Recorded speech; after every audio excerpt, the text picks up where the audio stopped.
The Dutch going to work in the snake all the way up to the end center M, as you can see. And okay, yeah, the corner didn't make that. So now only shooting across, trying to hit the last guy. And the last guy getting shot. Game over automatically. I think it's an automatic point, which would mean that Ireland will start with 4.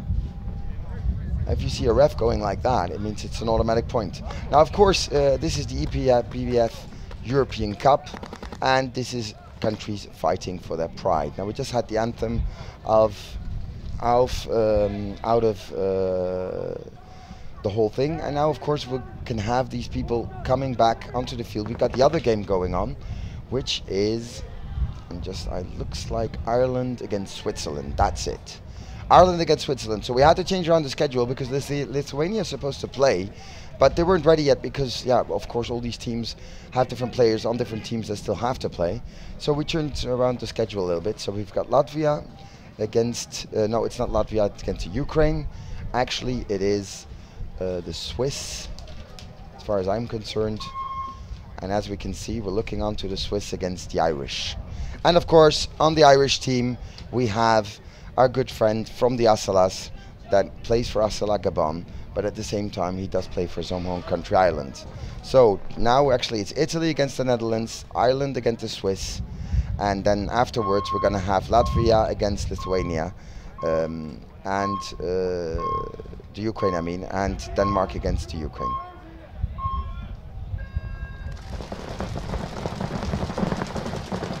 So, well, the Swiss and the Irish, both 5 alive.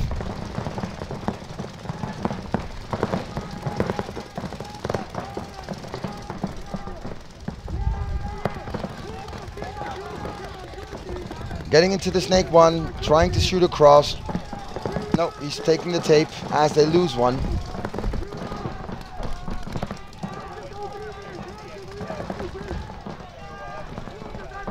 And on the other side, of course, all these games brought to you by Custom Access. Go to their website, it's under construction, and all these games are brought to you by Custom Access and, of course, Toro Distribution.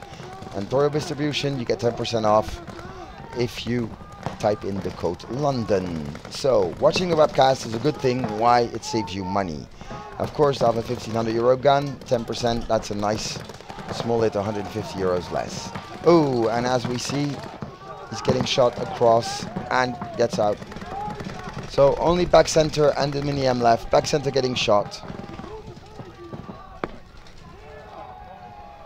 Oh, and there goes the last one. So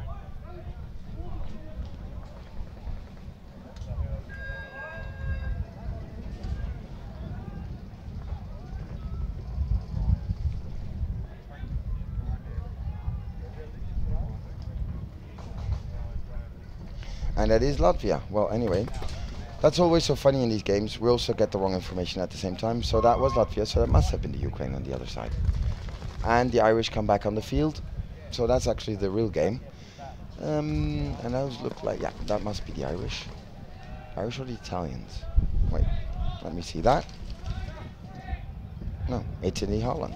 So it's Italy, Holland, and Latvia, Lithuania. So actually they were on time.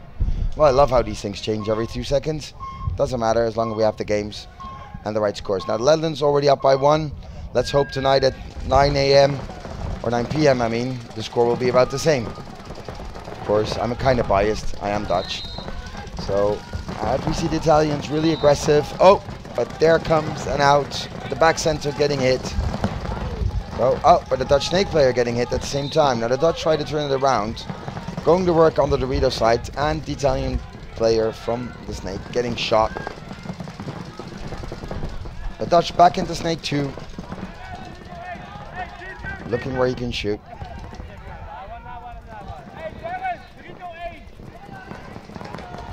So he sees that these other 2 guys are alive. And so what he's doing is he's waiting for him to develop something. Oh, and they did shoot the Italian Dorito player. So the Dutch are in the driver's seat now, and here come backpacks and X. There he goes, 1, and that's that. So, oh, and the towel being thrown. Towel being thrown. So, and that's 2-0. Now that's 2 quick points by the Dutch. playing convincingly well. Didn't play that well yesterday, but if they keep on playing this way, yeah, that should be something the way they should be doing. So back to the other game where, well, even though I was led to believe it was something else, it looked like the Ukrainians against the Lithuanians, Latvia. Of course, the Latvia jerseys I did recognize, so let's see if the other guys are what I think they are. And this is a great shot, all the way across the end. This is what you see, and these are the guys you want to shoot.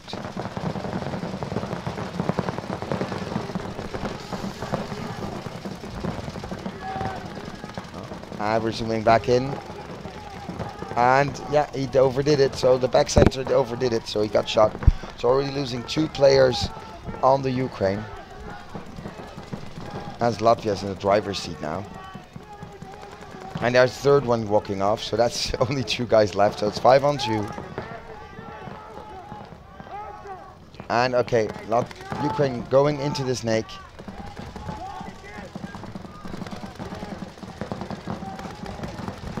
Oh, and getting shot to bits. He didn't know there was a snake 1 there. And really smart move, the Ukrainians, but going back to back center. Out, but getting shot. So now it's like 4 on 1 or 3 on 1. So this should be an easy, quick point.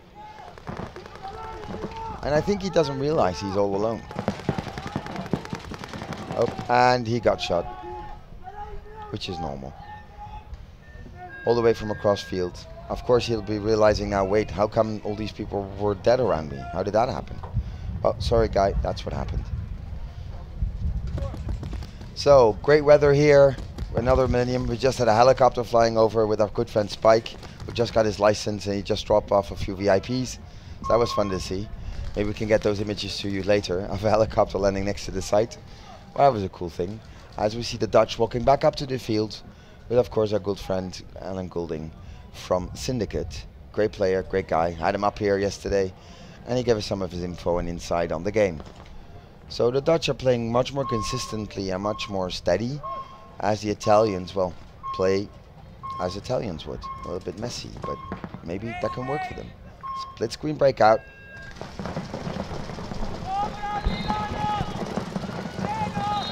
And, oh, well, the Dutch play coming up a little short, but did make it live.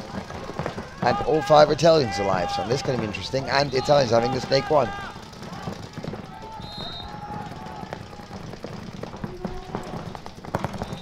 So, of course, well, the stands are full.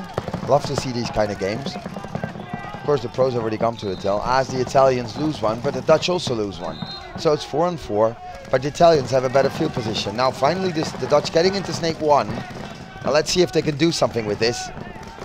Oh.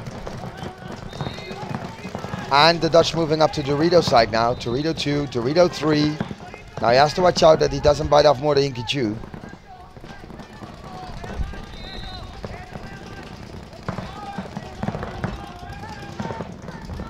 But for now, well, the Dutch are in the driver's seat.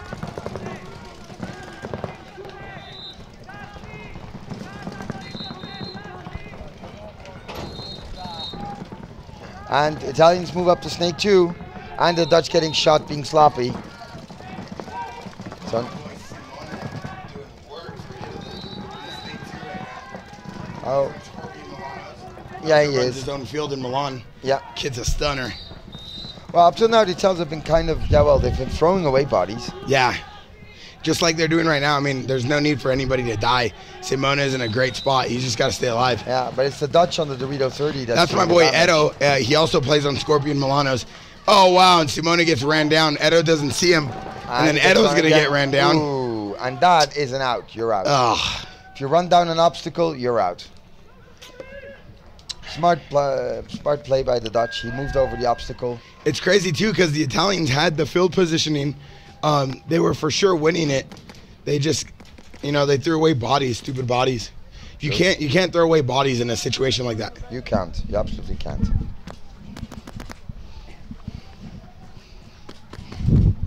So, and again, as we see Latvia hitting the field. Oh, shout out to my Latvia boys.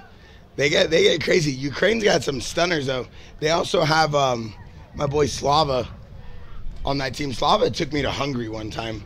It was the craziest night of my life. I know. Well, we did some great Centurio things with him in the past, and it was really fun playing that. Now, of course. Yeah, he's actually a really good player. Good coach. He is. So here we go. Latvia winning by 2. Yeah, that's Man, strong breakout by Latvia going to the corner, but it looks like he's going to get shot out. So Slava's going to get that first G coming out snake side. Oh, and a G2. Well, hey, you come back and it's straight away Ukraine starts to play better. Oh, nice little power play up the center.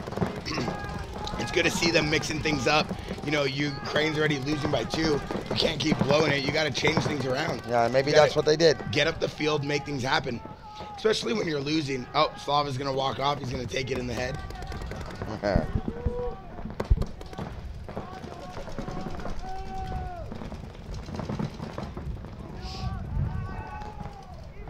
Oh, and it looks like Latvia just got shot as well. Okay, so right now we have Ukraine with a few players up the center, shooting in that back center, and Latvia's going to get shot on their hopper coming down the snake side. Ukraine's going to get a nice little win there. I like the way he came down the snake at the end, pumping those green jerseys. They're looking like icon. But it's good. It's good to see them, you know, put some points on the board, change things up. There's a little Mishka right there with his headgear. He looks like Mishka. He looks like Mishka. But I like the way they're working together as a team. Something that's cool, you know, in the Nations Cup, they played a 4. So you really, once you get on a good little spree, you can just move up the field. True. But again, that you see that a lot. I mean, you know, 1-2 points by one team, and then the other team coming back is like, hey, we know what you're doing now. So yeah, it's like once you figure it out and you have a good idea of what the other team's doing, you can kind of just switch the field, switch your game plans, and kind of move things around. Like a lot of times what happens when you have a breakout, teams forget, like, yeah, maybe we got shot, but maybe their lanes are different, you know? True. So just change it, send somewhere different. That's true. But so now here we go. Netherlands on the right, pumping the orange, getting ready, and Italy on the left. So Italy stacking 2 in the back. They send Simone, number 10, out to the snake corner. And the Dutch making snake on the break. Number losing 24, one. that's my boy. He's from Naples. He plays on Extreme Napoli. He's a boss. Shoots really good. Also, 2 Extreme Napoli players at back center. Plus, Mike LaRusso bumps out to the Dorito side. Oh, LaRusso gets a 1 for 1. So that's going to hurt him. So Simone gets into the snake 1, but then gets pulled on a 1 for 1. And one of the players for Italy gets into the snake 1. Edo gets into the snake 3, or Dorito 3. Oh, no, that player is also from Extreme Napoli. Okay, so Italy's got 3 players left, but now they just lost their snake player. Oh, my God. Throwing away bodies so quickly. So, anyway, the Dutch are really in the driver's seat, and as I said before, I hope they play as well tonight at 9 o'clock. Holland, Costa Rica. Costa Rica's gonna win. Oh, there we go. Nice little move down the tape. Getting completely blown apart. apart. And it looks like Italy's gonna get a 1 for 1 pulled on them. Oh wow. Okay, so they get another penalty at the end of the game. So that means a no pointer. So they get another 1 for 1, and Netherlands still has 1 player alive. So he's going to hang the flag, and Netherlands will get that win. Yeah. Man, it sucks because Italy's doing so good on their breakouts. They get 1 or 2 Gs, they get up the field, and then they just get a 1 for 1, or they get pulled sloppy. Oh, they get crazy. Yeah, you can't do that. So that's going to be game point for Netherlands. Yeah. Italy's going to lose. It's 3-0, and that's 4-0. That's 4-0. That's it. Game. End game for that one. Wow. But we did see, I mean, almost every point the Italians get a penalty, and you just can't do that. You know, you can't. And some of these guys, they play on Milano Scorpions, they play on Extreme Napoli. You know, Mike LaRusso's their captain, I guess. And the way they operate down the field, I mean, they have good breakouts. They're shooting people, they're in good positions, and then they get 1 for 1s. And you cannot afford to get penalties when you're up the field. You just can't. If you're going to cheat, be good at it. If you're not, don't cheat. Simple as that. Yeah, well, and these refs will catch you. Yeah, I understand it's part of the game. I understand if you get shot, you could slide it off. I understand. I play paintball too. But if you're not good at it, don't do it, because you're going to get a penalty and cost your team the point. And these refs are right on target. They're right on target. They'll get you. These are the best refs in the world. I mean, they're going to pull every point. If they see a penalty, they'll pull it. there it goes.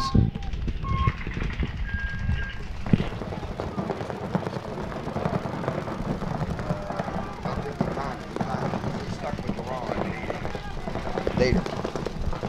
So, and well, hey, Latvia losing their snake player and the Dorito player. So Ukraine trying to come back, trying to push this back, and this is completely, well, the opposite of what we thought it was. Yeah, so right now you see Latvia just kind of staying alive, pushing the limits on the back, not really doing much, and then you just see, Ukraine crushing it down the field. You see, Slava going all the way to Dorito 4, running straight down the field. He's going to get that last G, and Ukraine gets another point on the board. And now they equal it up. And even though the first 2 points, it was all Latvia, now it's all Ukraine. I mean, at this point, if you're going to eat some toast, you might as well put some butter on it, And Slava knows that, if you're going to go down the field, get some G's. Don't just run around the field because you think it's funny. Like, this ain't no funny game. This is the Nations Cup. You got to get that win. So actually we're wondering, but is the jerseys, that's the only thing I was wondering about. Those are the tanked Ukraine jerseys. That's a brand we used to know. Tanked used to be a lot around here. Yep. So they're going to get that win, so that's going to put them at 2 points as well. Yeah. Don't forget, if you guys are watching the Nations Cup, make sure you guys are posting up photos, hashtagging MSTV. Hashtag. You can tag me at BearDeGidio. We'll check it out. We're going to show it around. We're going to share it. And then we're also going to be giving away a V-Force grill to the winner. So we also appreciate everybody supporting us, watching us. It means a lot. We're doing this for free. It's a free webcast all weekend. We'll be showing all the pro games. Plus, we have finals tomorrow, the 1-versus-1 and the Nations Cup final. So tons of extremely good paintball footage tomorrow and games. Good to watch, good to brush up on skills, see what the pros are doing. So make sure you guys post up your photos, hashtag MSTV. That's very important. And get the app. Yep. Of course, Don't made a forget really nice free app. We know you guys are taking selfies, taking pictures of girls at the bar. We know what you guys are doing. So if you got your phone out, just download the app, Millennium LTD. It's a great app. It's straight to the webcast, all the game footage, schedules, the whole deal. It's upgrade to the next level.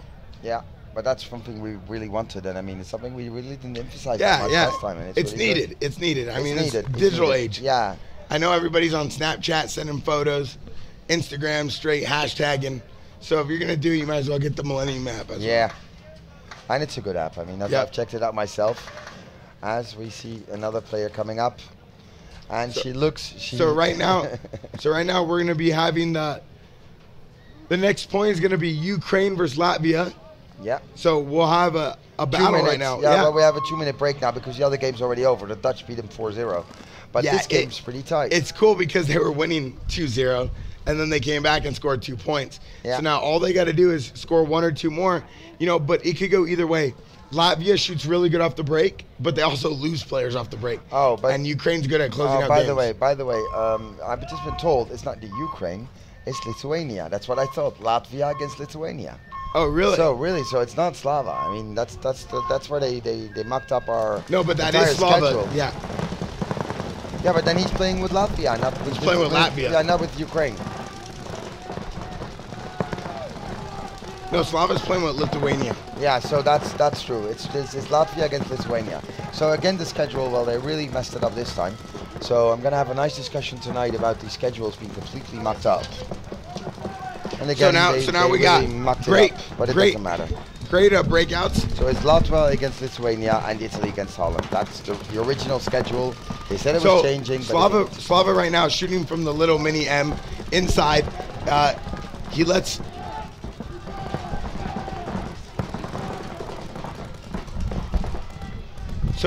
him get in the inside. Let's see if he can control the wire right now. Okay, so Slava's still controlling the Snake 1, not really letting him do much. It looks like, he has a good beat on him. Oh, wow, and that's going to be a point lost. So Lithuania loses 1.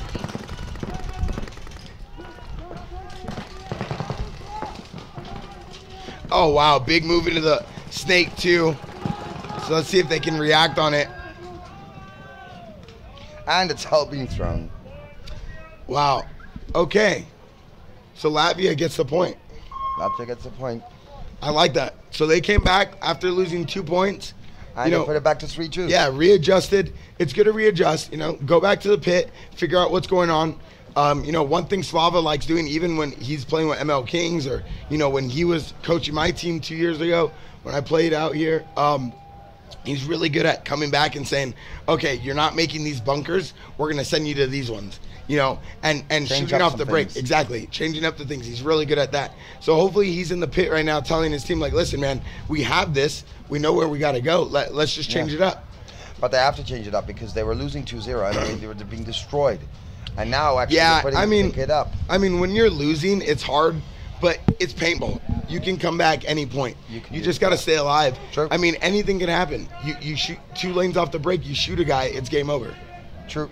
Absolutely true. And what's even crazier right now is that when they break out, you see that they completely put all their offense on the Dorito side. Yeah. Latvia kind of just cruised down the snake side. So we had kind of a clock.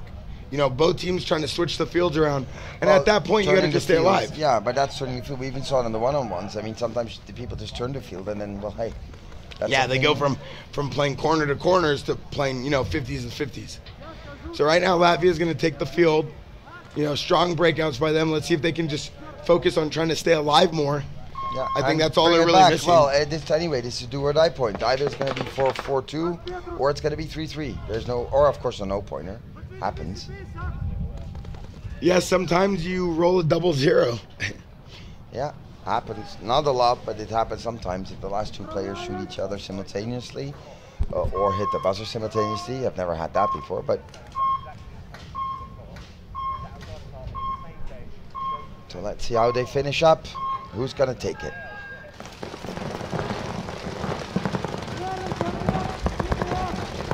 Okay, so Lithuania with all 5 players alive off the break, crushing down the snake side. Going to just stay alive, all guns up. Oh, but they lose one. And Latvia just staying alive. He comes out to the snake side corner, shooting inside. All Latvia. And we see the helicopter with Spike landing again. So he's doing ups and downs and he's bringing people around.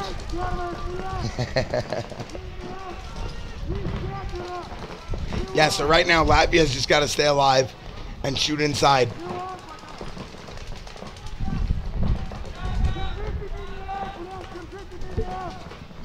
So for now, well, hey, nobody dares, but now, of course, the ball's on the Latvia side. If they don't score this point, they're out. Yeah, you have to remember, it's race to 4, right? So why wait? You got to make something happen. And Latvia right now is just chilling because they know, 1, it's low on time, and 2, they don't really got to push it too hard. True. Look how far back he's playing from the back center. That allows Slava to go straight to Dorito 3. So Slava cruising around the field. Nice little Superman slide. And then Latvia gets straight in the snake 2. Man, we're seeing some excellent paintball right now on the snake side by Latvia. And it looks like Latvia is going to come wide. Lithuania doesn't see him. Let's see if Latvia could stay on it. Oh, and he does. Latvia is able to stay wide and shoot the knee. And we see that happen a lot too. From the snake 2, they surprised the snake 1 player on the opposite side.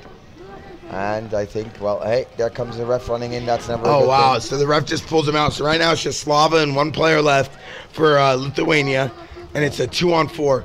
But they're also in the snake. But this Latvia player doesn't realize that this snake player is in the snake corner. Ooh, and he's battling it out. Yep, and now he's going to get worked.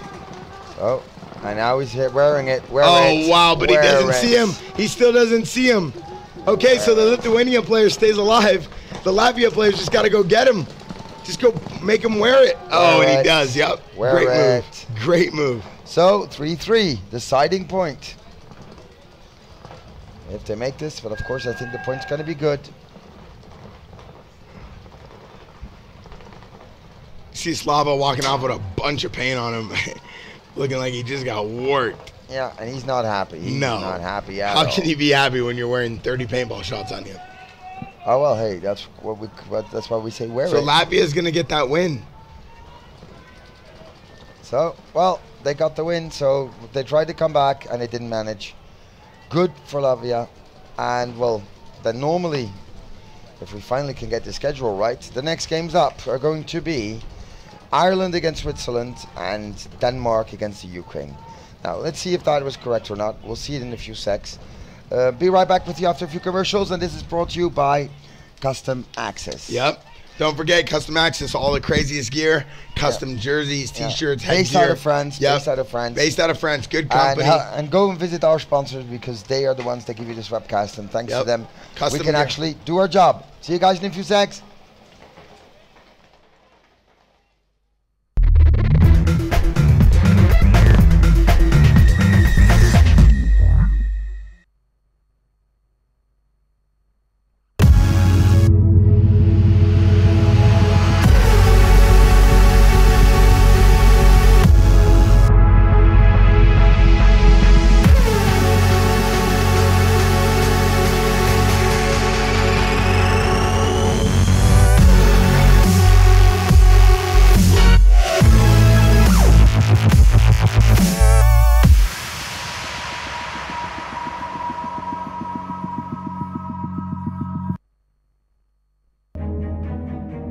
What makes the Virtue Spire the best loader in paintball? What makes the Virtue Spire the best loader in paintball?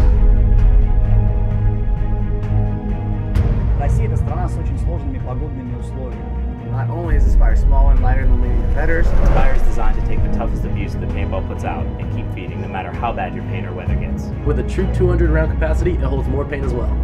And not only is it easier to take apart, but more importantly, it's easier to put back together. Find out more at virtuespire.com. Introducing the new Valken VMAX 2 tournament-ready toolless loader.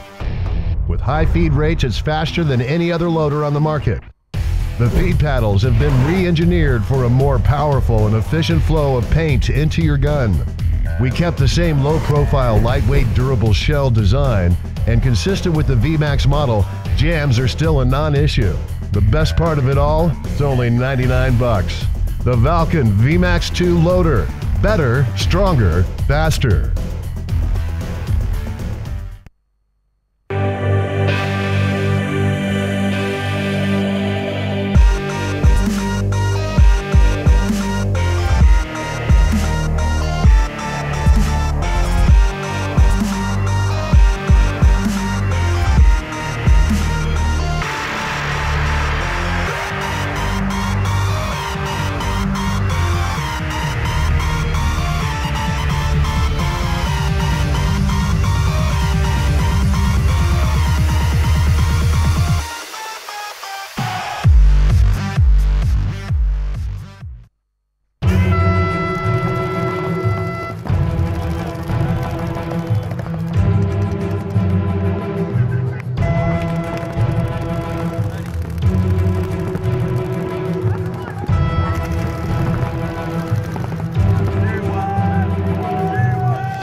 And we're back, and we're looking at, well, we just had the national anthems, give us a small time to have a break, and we showed you the images anyway, and now we're back with, of course, Switzerland, seeing the gun check against, well, the Irish.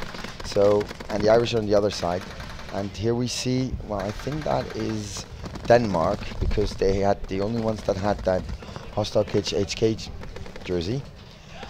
And I'm going to be joined up here with my good old friend,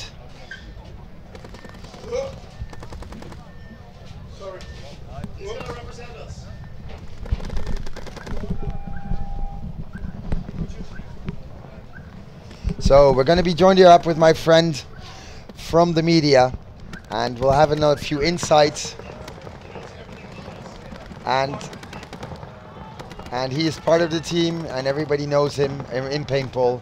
We always see him fly around with his drones and things, so that's really cool. And of course, it's a good friend of mine, our good friend Alan.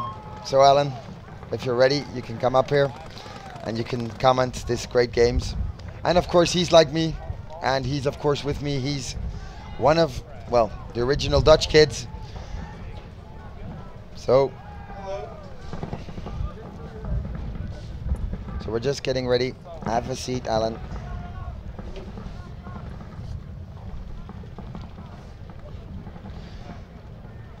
Hi, good afternoon, folks. So, how's the event for you up till now? Yeah, it's pretty good. We had some showers this morning, but it's all okay right now. I'm just happy when it's not raining over here and we can all have a good event. The only reason you can come up here, of course, is because you're wearing this shirt, and it is my nationality. And of course, hey, of course. For tonight, proud to be Dutch. Proud to be Dutch, always. It ain't much if it ain't Dutch. Yeah, I know. Exactly. Well, hey, since Bear always wants to tell everybody that I am French, that you know what, I showed my passport yesterday, and he said it was a fake. He said it was a fake. Exactly. No. He can't understand how you can be one nationality and live in another country, but that's us Dutch people. We live all over the place. We're global.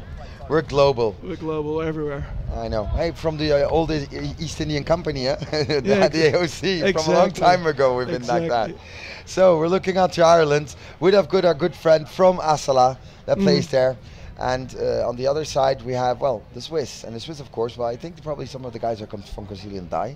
probably. Yeah, probably. Kondai and some of the other guys. Let's see how they did pretty well, the Swiss. The last time I saw them play. Even the Irish have a kid that's living in Holland right now, so he plays with Supreme, but they're also playing now with Open Division 2.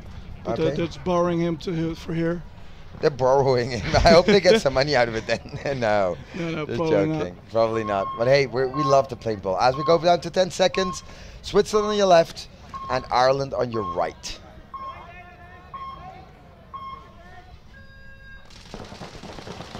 And going all the way to the corner and to the snake one and making that alive. So not a pretty good pre-bunk, but the Swiss move Ireland up. has snake, the double of the back center. That's 1G for Ireland. Yeah, they lose one. They lose one of the back 2 back centers. Switzerland now moving up to the side into the snake 1. Yeah. But they lose a player on the side. It's 2 players actually right now on the Dorito side. So turning around the game, turning the clock again. Exactly.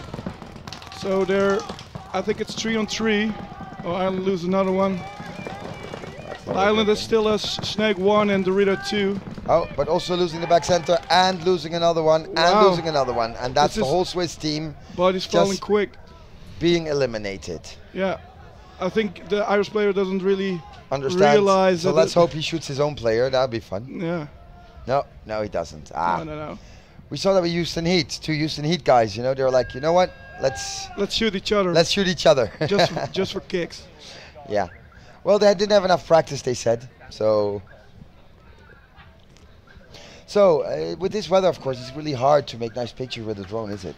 No, I actually own a drone, and most of the pictures that you see on the internet come from me. But with this wind, it's really hard because the drone is pretty small, and it catches a lot of wind. And you should have asked Spike to get on the helicopter and then start photographing. Yeah, exactly. Spike just flew in. Yeah, that's crazy. Well, he's in the States now. He's doing his helicopter license. Wow. So, and I think he just flew in one of his good friends, Richmond Italia, from GI Sports. I think he just flew him in and then flew him around a little bit. But here we now have back Denmark. Ukraine against Denmark. Ukraine on the right and the Denmark in the black with the Hostile Kids HK shirts. Yes.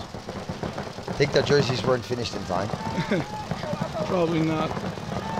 And, well, hey, Ukraine smart through the middle. Oh, but getting shot while going there. And now, of course... Denmark also has one body left. Oh, Denmark losing 2 bodies.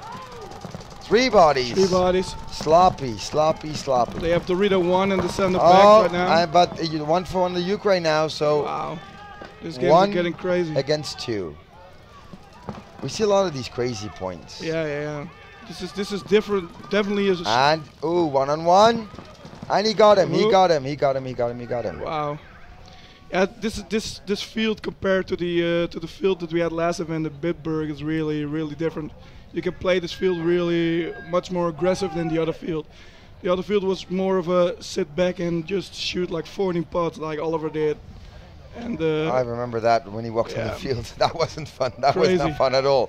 But was a good event for the paint vendors, though. Yeah. Well, maybe no. I know that wasn't about it. But anyway, I promise you one thing: we'll never have a layout like that again. No. Because we don't. As we see, well, it's the crowds there in there. I mean, even though with the weather and even though it's only Saturday, there's people in there. Yeah. And of course the VIP section, and there'll probably be some scouts for Nation Cup. I would see. Well, it's on the French. Ref's chilling. Ref chilling. Well, he's allowed to. Yeah. They have a hard game too. So this is Ireland back against Switzerland. Irish taking the first, convincingly. So, pretty conservative breakout for both teams. Ireland losing 1 body. Right now. Switzerland going up to the middle.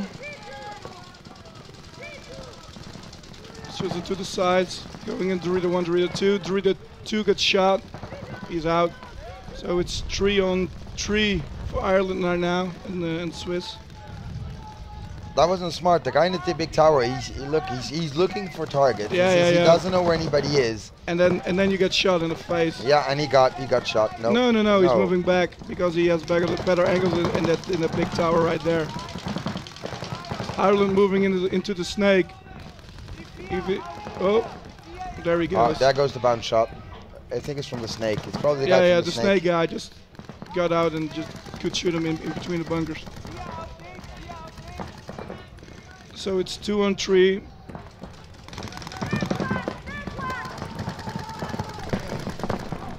Why did you get up so big? Wow. Yeah, if you just stayed in the snake and just relax there and let somebody else do the work while you attract in pain, that would be so much smarter. But they got him. They got him. So, well, up and down battle. The Swiss getting one back. Don't know why he's walking slowly though. I mean, it's like he looked at the clock and it's like, oh yeah, we're down 1. They throw the towel now. Yeah, that's a good idea. But I mean, what's the point at 1-1 walking in something slowly? Yeah, I just don't get it when you know he's up there and he just has to point out to shoot you. Why do you get up and walk through the snake if you? It doesn't make any sense from my point of view. Well, from any paintball point of view. But then again, maybe he thought he was up 4-0 and he waited for them to concede. Sometimes you're not in the players' heads. Yeah, exactly. That's the Especially for me as a photographer, sometimes I see situations and it's so nerve-wracking because you can just see people walking through the lines and you can go, how can you do that? Yeah.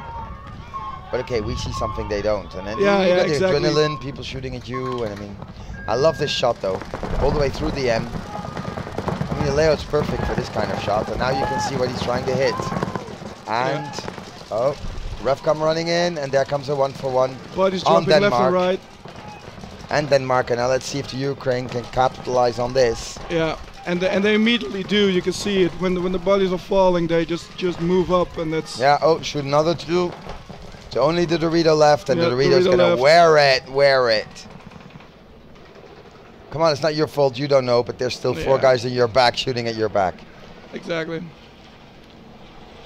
So actually, I think Spike actually is taking 20 euros and taking people around the fly. There he is. He just wants to show off his skills. Yeah, that's like a big drone you can control yourself. I know. It's like, that's typical. He's just showing off. He's showing off. But hey, if you've got a pilot license, you can for me. I mean, bravo. Love the guy to death, so anyway. Wow. Probably ask Barry and, all the other guys up. And he's right to do that. But let's get back to paintball. So Ukraine 2 and Denmark not really up to it. Denmark used to play better than that, so I don't know what's wrong with them. But that's something, you see a lot. So you always think somebody's going to do well, and in the end they don't. So now's the 3rd point, as we see, of course, our friends from Ireland walking to the left now, and the Swiss walking to the right. Now they've pulled back a point, so now it's 1-1. Yeah, exactly. I think they started the clock right now. Not decided yet. There goes the 10.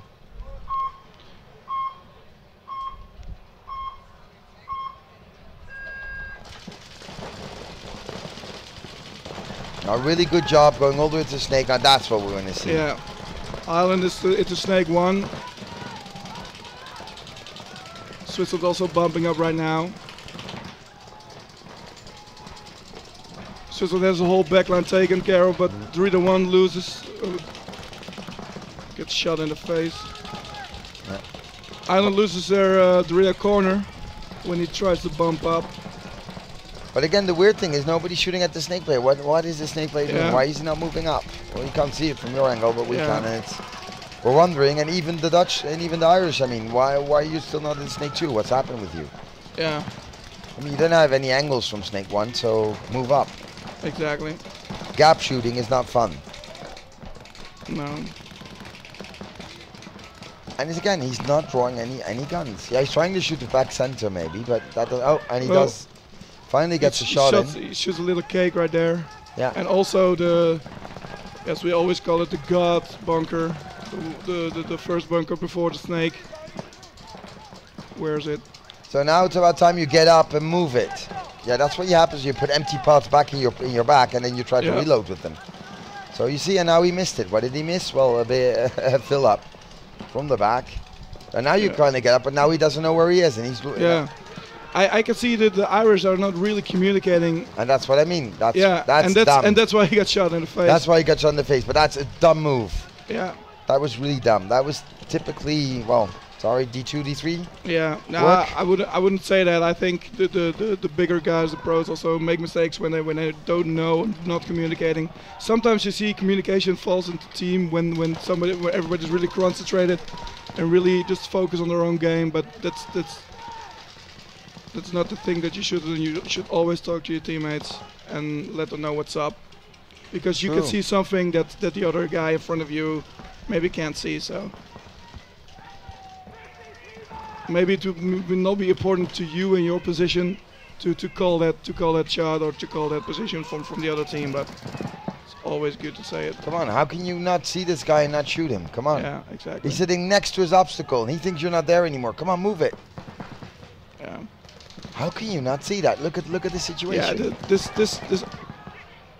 Wow. The guy standing next to his obstacle. Yeah, if he just steps out for like 3 centimeters. Wow. And he still doesn't see him. What are you? Oh. But I don't even think, I think that the guy that came from the Dorito shot just shot him. Yeah, I know he did, but I mean, the other guy, he stood in his corner, didn't shoot, then he went up and still didn't shoot. He just had to step out. Yeah. He was shooting at nothing. He didn't know where he was. No. And we see that a lot in paintball. Is the guys, you know, they're too scared when there's only 1 or 2 guys left. I don't have the confidence, you know, to step out and see at least the head check where they are. Yeah. Like 2 years ago, when we still had Snake Out coach of pit guy side coaching, you almost didn't see that because you'll have like 3 or 4 guys screaming from the pit or 1 dedicated coach. And now with the pit coaching, with this pit side coaching gone, you see a lot different moves from the both sides of the field. Oh yes, you do. And Denmark trailing by 2. Let's see if the Danish can finally do something back, or is it going to be all Ukraine? Ukraine very aggressive again. Straight to the middle, but he got shot. Yeah, but and getting shot at the same time by this tall. Denmark has the big tower now, and you have really crazy shots from that position. Yeah, but he's not using them.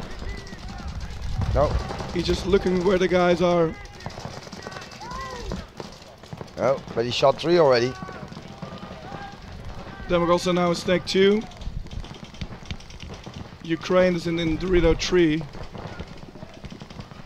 And I think they have the Dorito corner and Dorito 3. That's it. That's it. So turning around the game again. So it looks like well, 1, 2, 3. Yeah, Snake guy battling mad right now with the Dorito side. He's trying to shoot that corner. Ukraine loses the 1 player further. Yeah, and here comes the corner. Yeah. Just a matter of time. But again, what's the point in going to Snake 1? Come on, spread the field. Exactly. Because now he can do stuff like this, but he got shot anyways. Yeah, well, he didn't know there were still 3 guys shooting at him. Yeah. So a little bit of extra bonus falling there. Yeah. But again, it's like, hey, my gun went off automatically. I didn't do that on purpose. And of course, well, hey, Denmark finally pulled 1 back. Yeah. But that was very sloppy play by the Ukraine, especially this guy here that doesn't even know that there's, nobody capitalizes on nothing here. It's really funny. Exactly. But again, for us, it's easy to say up here. We're yeah, up here, I also have to think you have to keep in mind that I think 9 out of the 10 teams that play this Nations Cup, they don't play together on a regular basis. True. And they're probably divided in the 3 or 4 teams, and you have to make something work while you're here. So we're back to Ireland and Swiss. Swiss leading 3 up to 1 for Ireland. Swiss into Snake 1. Ireland moving to the side right now. Almost pushes the bunker over, but they got shot. Yeah, getting. So it's 4 on 3. Ireland communicating right now. Looks like a 4 on 4. Yeah, no, the small cake just got shot on the side of Ireland. Now it's 4 on 3. No, and now it's 4 on 3. Yeah, 4 on 3. No, but that guy came off. The Swiss is still a 4 in. Oh, there goes another one, so it's 4 on 2. And that's the big question is, come on, people. I mean, what's... Yeah. Still the center back has a pretty good shot. Oh, The and Snake, he's getting shot. and he shot him. Oh. Snake 1 is still in, and there's 2 of the Swiss. Wow. And wow, they bring it back, 2 on 2. Oh, no. They both got shot. I think paintball just fell from the sky or something, I don't know. So one of the Swiss still alive. And then, so that was a weird point. Yeah, it just exactly turned around in a way that I did not expect. Me neither, but hey, well, they can ask for a corny check, but hey, hit the buzzer, boy. Yeah. I mean. Yeah, how are you gonna chrono without a barrel? Yeah. It's a good idea. Yeah, but you know what Jabba's gonna say? Turn around, put the barrel on your gun, put some paint in, and it won the check. Yeah. No, not even. Oh, good. It's all good. So, well, hey, 4-1 or 5-1? No, let's make it 4-1. Yeah, let's make it 4-1. It's enough. So 4-1. So that game should be over by now, if the scores are correct. Yeah. But again, that's 5 scoring points, and I can't remember what this game's about. Yeah. It couldn't be. I don't think it's the right score. I thought it was 3 on 1. Yeah, no, it should be. It should have been now, because this is going to be 3 on. It can't be. The other game one can't be 4 on 1. No. It's impossible. It probably is 3 on 1. It's 3 on 1. Yeah.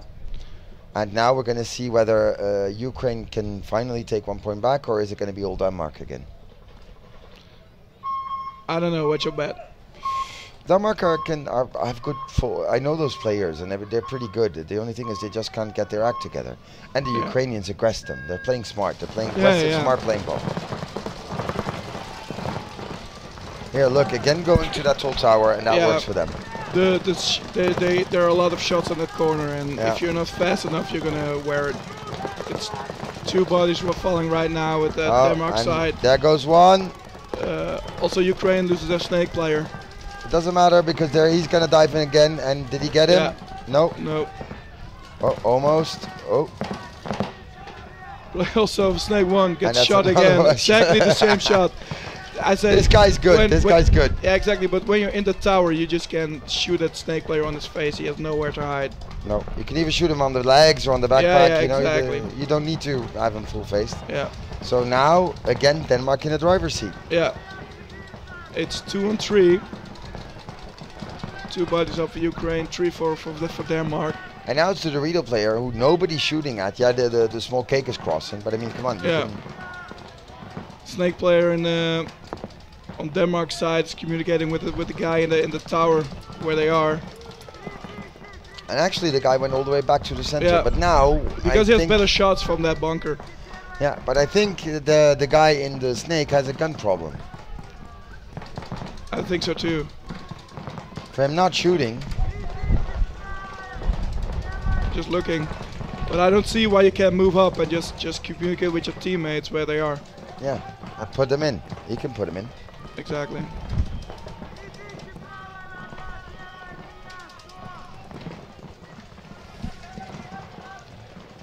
So Denmark in a big M, as you can see.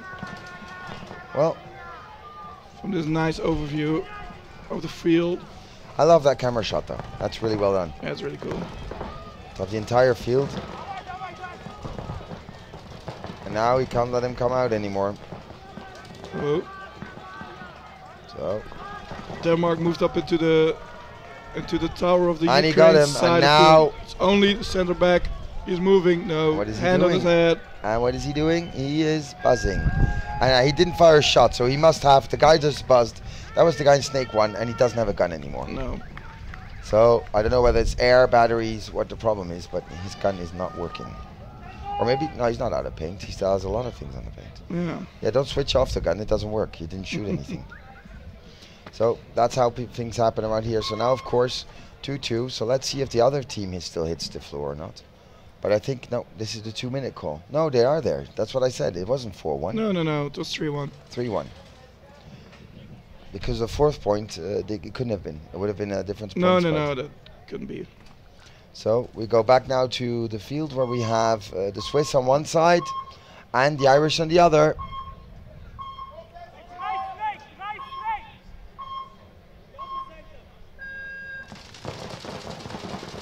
Oh, nice knee slide into the snake. Double knee, classic. Double knee, classic. Oh, but they do shoot one Swiss. And a 1-for-1 on Irish side. But Ireland has the big tower. And he's going to shoot the snake if he doesn't watch out. Switzerland still has 5 bodies up. But you see the Swiss really talking to each other, saying, "Look, the tower's there." Yeah, and he's talking to his buddy back to him. Yeah, like, but the buddy back to him. Shoot that tower so I can move on, so I can do something. Yeah, and but that's what you. Oh, center back. Center back just got shot on the Swiss side. But he should have gone and gotten him. Why doesn't he get up and get him? Go through the pins in the M. Go. Yeah, exactly. Get him. Nobody can shoot you. Go. So Switzerland has Dorito 3 right now. They're just standing in between and shoots the tower in the back of the head. Yeah. And there he goes. That's well done. What's a trade? That's a nice trade. So, and I think, well, only the corner left. Only the Dorito corner left. Yeah. But again, what is that Dorito corner doing there? You don't wait on the. If you don't have a front player, you'd have nothing to do in that corner. No. You should move up. Yeah. And that's a game. So and he shot his own player, and he apologized for it. He's like, sorry, bro. I was the one that wanted to buzz. I want to score the winning point. Yeah. So, and boom. Little overzealous. Sorry, bro. Yeah, sorry, bro. Didn't do that on purpose. Or I did, but I'm not going to tell you. Yeah, exactly. So, I think that's it. Yeah. Swiss got this game in the bag. So, well, they deserved it. They played better. They the Irish played really. I mean, they got a G off the break, but they didn't do anything they played brave, but that's you can see that most of the Swiss team play more often together. Yeah. Or at least train more often together. Well, the Ukraine are getting back on the field. Yeah. And Denmark. Denmark in the black. The men in black. And well, hey, it's equaled all out, 2-on-2. So that's what we thought. 4 scoring points, and it's going to be 5th. That's logical. So very close game here, and maybe whoever takes the next point is the one that's going to win. So this is a very important point. Only 4 minutes and 35 seconds of game time left. If the score is 2-2, you're basically back to square one. But still, you know what the other team is doing, and you should initialize on that.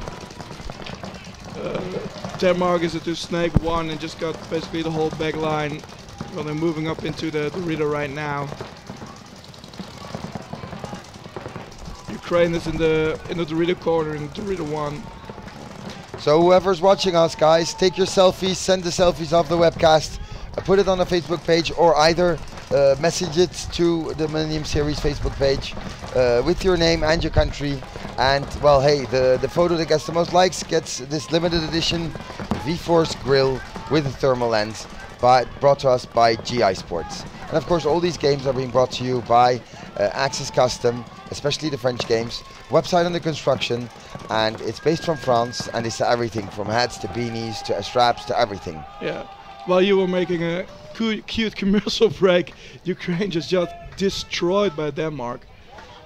They just wear it. They just took G after G and just took it off. They really initialized on the Gs and just go on strong. So the point is for? This point is for Denmark. Good.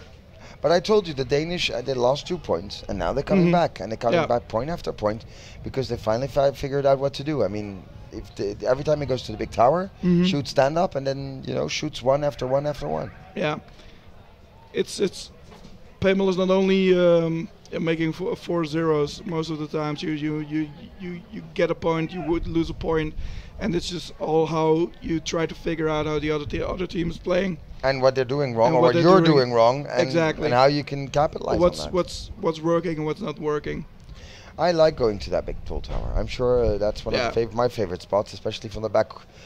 At a certain moment in the back bunker, you can't do much, so might as well go up the middle and help your team, to capitalize on some capital V's. Yeah. But you can't stay there too long because afterwards it gets a really small bunker. Yeah. You have to go in there, do work. And just if you basically, if you shot 1 or 2 guys going into the snake or whatever, then you served your purpose. Yeah. And what Or you do extra, sacrifice. what you do extra after that is the bonus. Yeah. Well, if you shoot 2 guys from the snake side, and then you know what, you go and get a 3rd guy. Well, hey, a trade 1 on 3. I'll do that any day. Exactly. Exactly. We're waiting now for 2 minutes because both of the teams have to prepare for the next point. And because the other game's finished, of course. Yeah. So race to 4. Well, if Denmark scores another point, then that's a game. Then that's that. So and afterwards, of course, we're gonna have the finals for these. With the winners from Group R and the winners from Group A. So we're gonna have some mix up here to see for 7th, 8th, and 6th. No, wait a minute, for the 8th place. Mm-hmm. That's going to be decided, and then of course we've got Austria against Germany, France against Norway, Poland against Great Britain, and Russia against Belgium. Yep. And then we're going to have those group winners, and then we have the losers and the winners of semi A and B. So you can always check the schedules out on the EPBF website, so you can keep track of your country. And of course, download our app, the Millennium Series LTD app, where you got a straight link into the webcast. And like us on Facebook, put your pictures up, and maybe win a V-Force grill. As we had another guy from Norway who actually won the thing we have down here. So the guy from Norway, and this is going to be sent out to Monday, won this cap and this t-shirt from GI Sports. Thanks to GI Sports helping us promote the webcast, promote it for all you guys. And guys, check out the GI Sports webcast. I mean the web shop. The web shop. They've got some nice specials, some great loaders, great stuff. The Victus. I haven't shot that yet. Have you shot it? No. No, I only shoot my camera for You never shoot guns anymore. No, I don't shoot guns anymore. Those days are over. Oh, well, hey. And I felt better right with my camera. Yeah. Well, the only thing is you can't shoot back. You can't shoot back with it. Yeah, but I shoot everybody off the break, so who's winning there?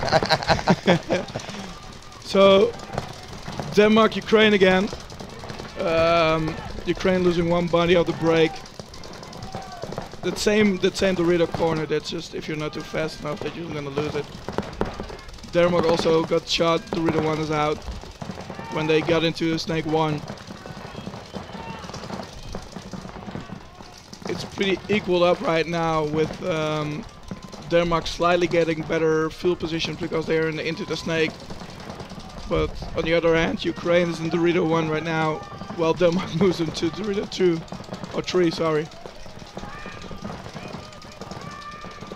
But yeah, well, sometimes this field is quick and sometimes it's slow. Depends on the Gs and where the other people are. Yeah, exactly. You have to really, on this field, you have to capitalize on your and the Denmark player, which went to the tall tower, had a loader problem, took it off, then started running with a loader. And that doesn't work. So I think we're going to see a 4th point. Big or run through by point. Ukraine on the Snake side. And if Jabba walks, and there we go. And this is going to be a gross 1 for 1. So now actually it's back to a 1-on-1. I think. Oh no, he just got shot. The Ukraine player. And that means that Denmark is going to take it. Now that was a 4 against 1. Yeah. And Jabba ran in, saw him a gross overplay, pulled the 2 for 1. Yeah. Well, hey Jabba, if you see Jabba run all the way from there to there, trust me. He doesn't do that for fun. No, trust me, you're in trouble. You're in trouble.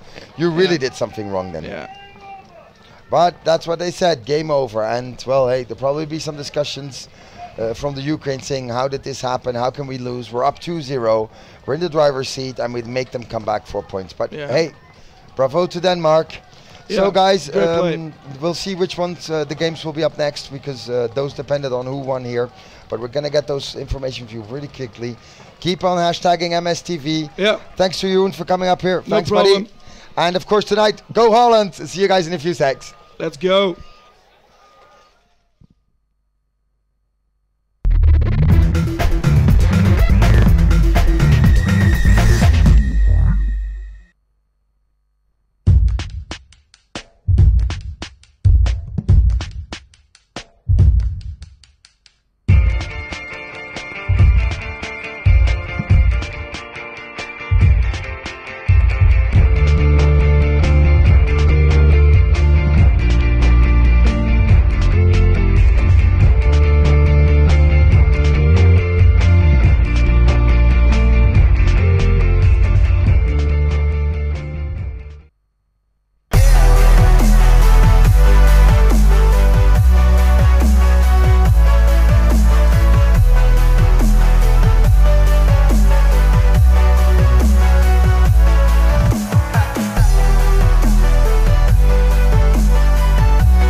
Welcome to Paintball Promos, connecting people to paintball.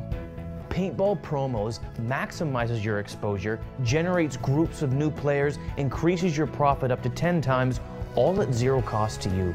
Paintball Promos has successfully been marketing this program in select cities throughout the United States and Canada. We're now in the process of expanding our program across North and South America. From the entire team at Paintball Promos, welcome aboard.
All right, all right.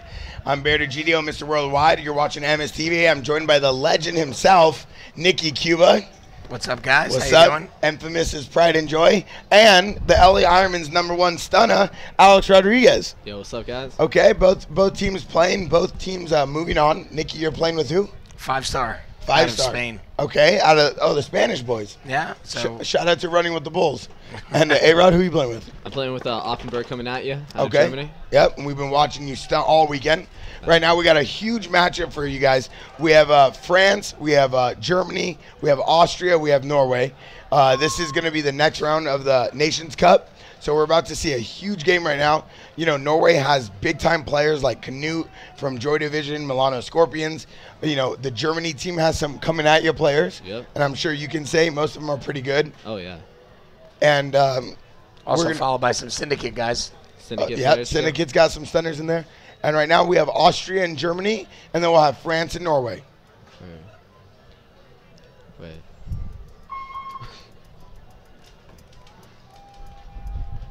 Okay, so that's going to be the 1 minute call. And then next, this is going to be a race to 4 match. And after that, it's going to go down to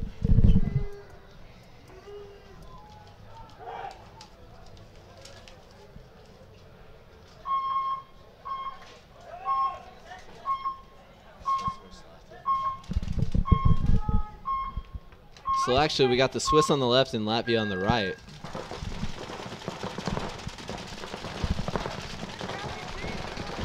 Okay. So anyway. Okay, so the Swiss are on the left. They do a solid little breakout. They go Dorito 1. It looks like the Swiss gets a 1-for-1 off the break. Actually, we got one Syndicate player and a coming at you player on the Swiss team. Yep. Tosca and Colin Kraft. Yeah, and then you have, you know, Switzerland just trying to stay alive now in the little Dorito. Not much he could do while Latvia just crushes down the snake side. Yeah. Oh, but Latvia loses a player. Yeah. Oh, man. Shout out to the camera guys with the orange wigs. Trying to show off their American pride. Oh, that's Andy Timms. He's trying to show out his Netherlands pride for the Dutchman still playing in FIFA. All right, so Latvia going down the snake, and Latvia pretty much has all the spots right now. Big run through on the Dorito. Oh, wow. Highway. 1, 2. Oh, wow. He wore it. 2-piece. Hey, 2-piece bucket of chicken, side of coleslaw. He's going to take that to the dead box. You know, normally the white goggles are a bad look, but worked out for him. Are we going to let him have it? Yeah. He made it look all right, but yeah, white goggles, bad Nikki, choice. what's your take on white goggles? Because Brad McCurley, your teammate, loves wearing them. Hey, to each their own. I'm totally against it. It's kind of like an old person thing where it's just bad mojo, bad luck. Yeah. It's like it's a homing beacon. Yeah, it's like too much attention. Yeah, it's but like, why? Brad just, you know, he's really good. He wears it well. Brad rocks out.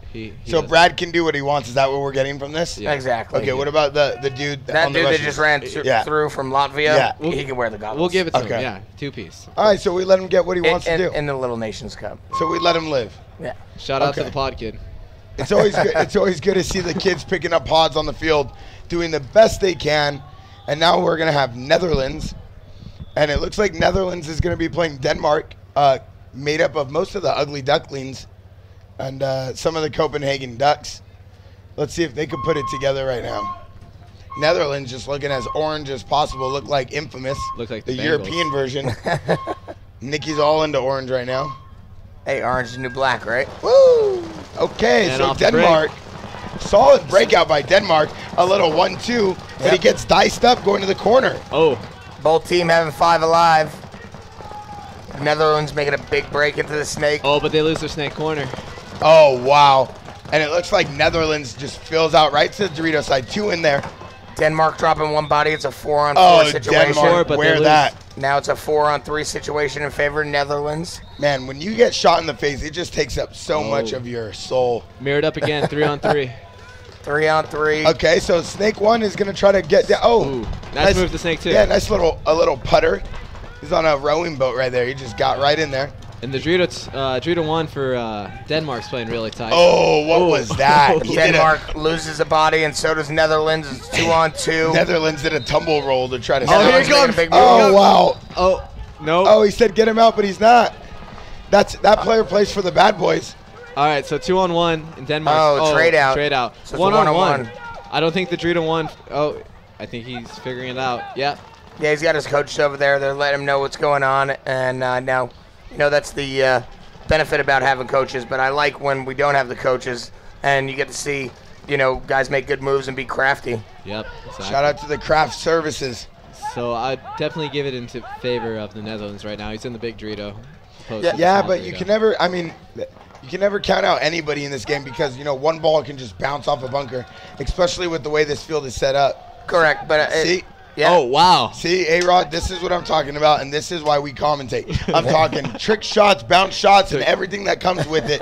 You got a bag full of tricks, you got to use them. Hey, it's white masks and visors. Listen, if you want to look like Baby Mishka right there and wear some funky headgear, go right ahead because you just pulled out a one-on-one. And he plays for the Copenhagen Ducks. All right, so he's going to get that win. That's a nice little one-on-one win. Yeah. That's going to set some momentum and get the ball swinging for the Denmarkians. Yeah, Denmarkians. Nikki, you played with USA last year. Yes. How did that go? The land of the pride. We won, and that's why they didn't invite us back. Oh, really? Okay, so we got some interesting news right now. Nikki Cuba with some insider information. Yeah, apparently the USA won so badly, you guys weren't invited back. Yeah. Wow. Well, they were just mad at us. Okay, well, we did the flying V, right? We did do the flying V, and I called that from the sidelines. I was the official U.S. coach last year, actually, and we got a great win. All right, Swiss on the left, Latvia on the right. And here we go. Okay, 5 guns up, looking like as strong as you can be. Yeah, 5-on-5 situation right now. Everyone makes their bunkers alive. All right, so I like what Latvia's doing. A nice little spread option with a back little play. Right now they only have 1 gun looking at the snake. Swiss should take advantage of that because they have 3 guns on the Dorito side. Yes, well, Swiss and Latvia both make bumps up to Dorito 2, gaining some more real estate. Oh, wow. Swiss dropping 1 body, so giving the advantage to Latvia. Now 2 bodies off the snake side. Oh, wow. Latvia really powering down the snake. 3 bodies strong. Oh, wow. Yeah, they're powering it down, but the guy in Doritos doing work cross field because he's got those white goggles on still. Oh, yeah. Yep. Listen, if you're going to wear white goggles, you better be stunting. Oh, he's doing a run for heaven. Pasca. Was it necessary? This guy's going to wear it. Here comes the slammers. He needed to make something happen. They lost their entire snake side. Desperation run. That what? Corner gets small real quick, especially when they get in the snake. Exactly. And towards the end of the games, when you're the last guy alive, it's not really worth white it. Goggles. Right, we've been talking about him. He'll keep stunting. We'll keep talking. I think that's 2 flag gangs for him. That's buzzers. 2 flag gangs. Lots of kills. Confirmed kills? Confirmed. Okay, so we're talking stats right now. Stat leader right now, white goggles. Okay. And now we got the orange, the black, and the orange, and a little bit of white. Flying Dutchman. Oh, there's the green pods. Oh, and there's the pod boy doing what he does best. So he's only carrying 4 pods, so he must be going somewhere, right? Exactly. He's going far and fast. What do we think about somebody who carries 4 pods, Nikki? Is he a grow up, one-hitter quitter? Grow up and start lifting some weights. So there you go, Nikki Cuba. He said it himself. If you can't carry pods, don't play the sport. Oh, face. And the Dutchman losing 1 body coming snake side. 5 alive. Big move for to Denmark. Dorito 3 for Denmark. And big move to Dorito 2. Yeah, now the rain's picking up down here, which will add a little bit more excitement to the players. Netherlands losing a couple bodies. Denmark also dropping a body off the snake side, so it's a 4-on-3 situation. You're looking at the Netherlands right now, trying to weather the storm from the Ducks, and they have the advantage right now with some real estate and the extra body. They're trying to weather the storm, but the storm is about to come in hot. As you can see, a little bit of the rain's about to start falling, and who's ever adjusted and used to it is the one who's going to prevail. And not one person looking at the snake.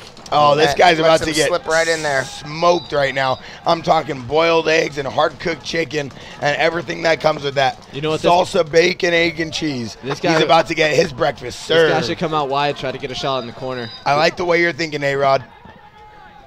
It's amazing what can happen with a little bit of rain and a little bit of luck and a lot of pods. Yeah, you're looking at the snake player right now. He should be wrapping that, playing that low, trying to get that back center shot, and then maybe even possibly jumping into the Netherlands side of the snake, get some more real estate, get some more angles. Yeah, I mean, at this point in the game, you got to get some G's for your team. You got to operate, and you got to really put it together.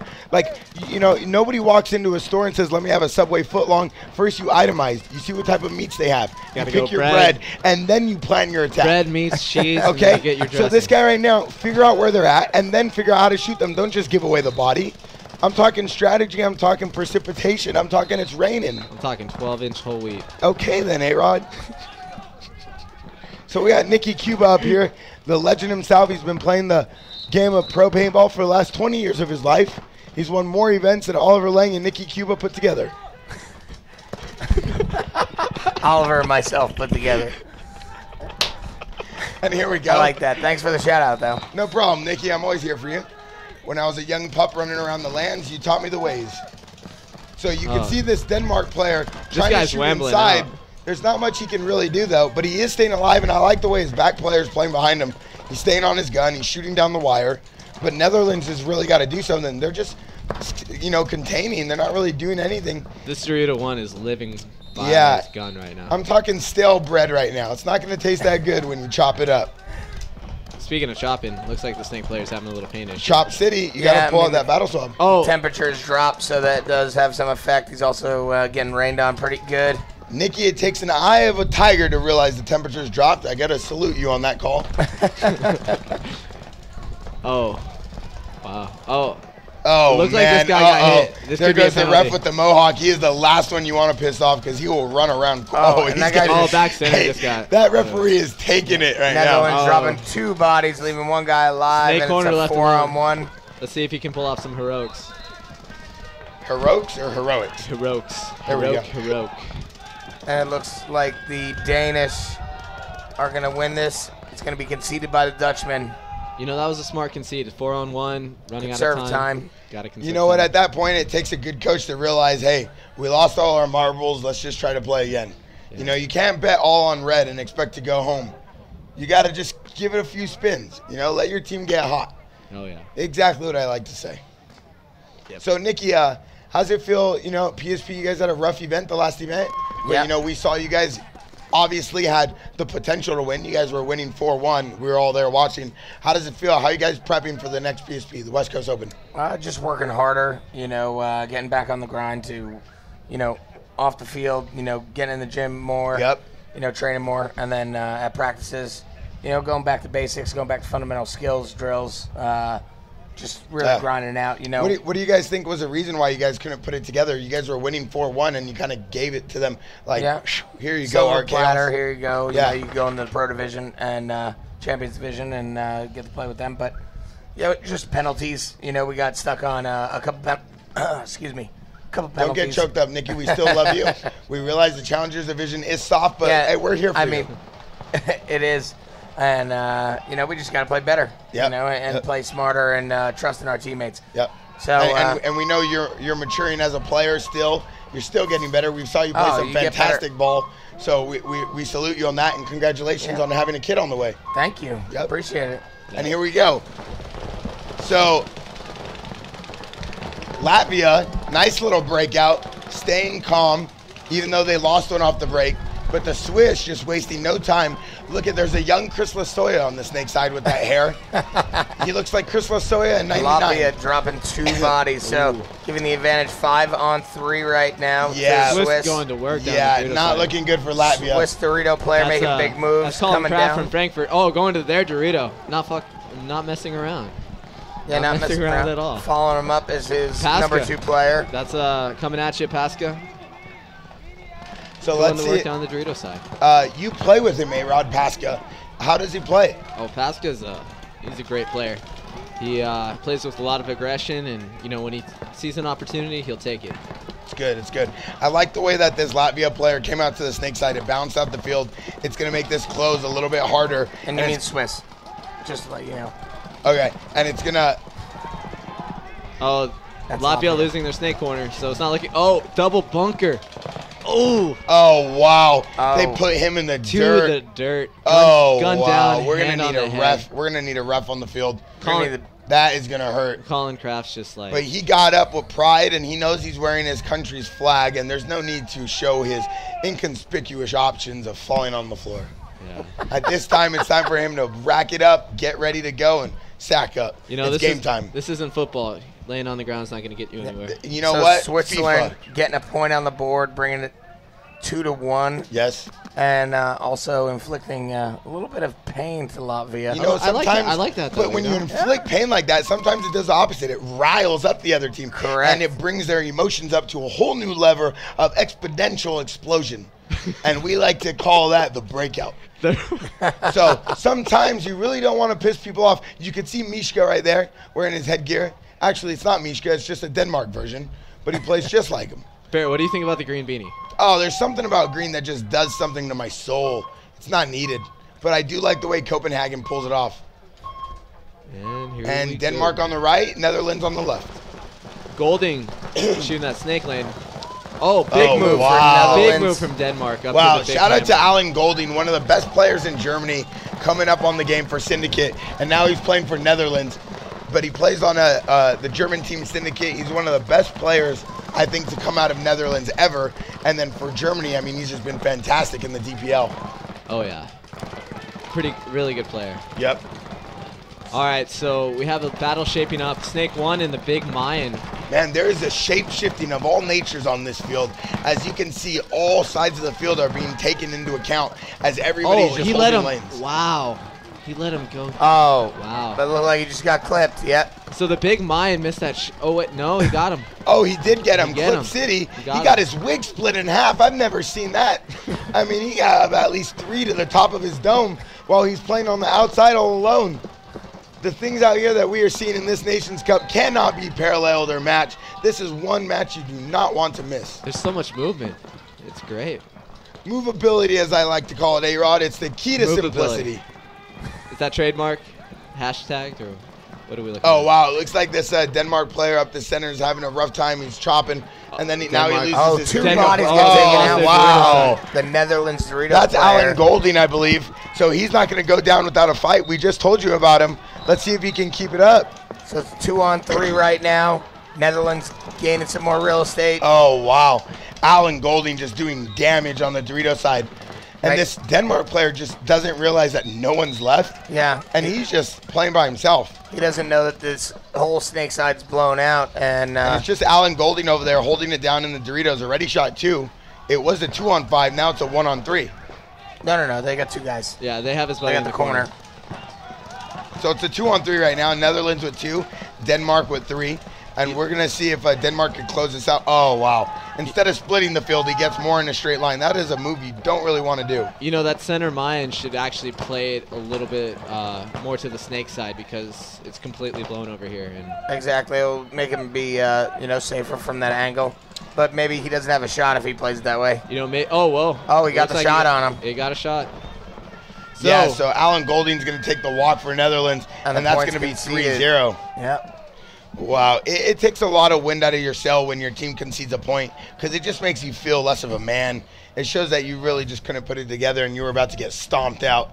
So really conceding a point would just degas your team. Yeah. I'm talking put you in neutral and leak out the engine. We're going nowhere. Well, you know, there's 2 minutes left and, you know, they're down 2-0. At this point, A-Rod, the way you're thinking more of a coach, and I like that. I like the intellectual capacity of what you just brought to the table.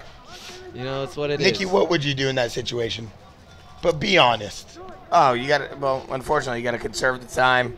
You got to, get your guy out of there and get your next 5 guys. Conservation is what comes to mind when talking to Nikki, and I like the way you're thinking as well. So, Swiss on your screen. Dual breakout. Let's see what happens. Okay.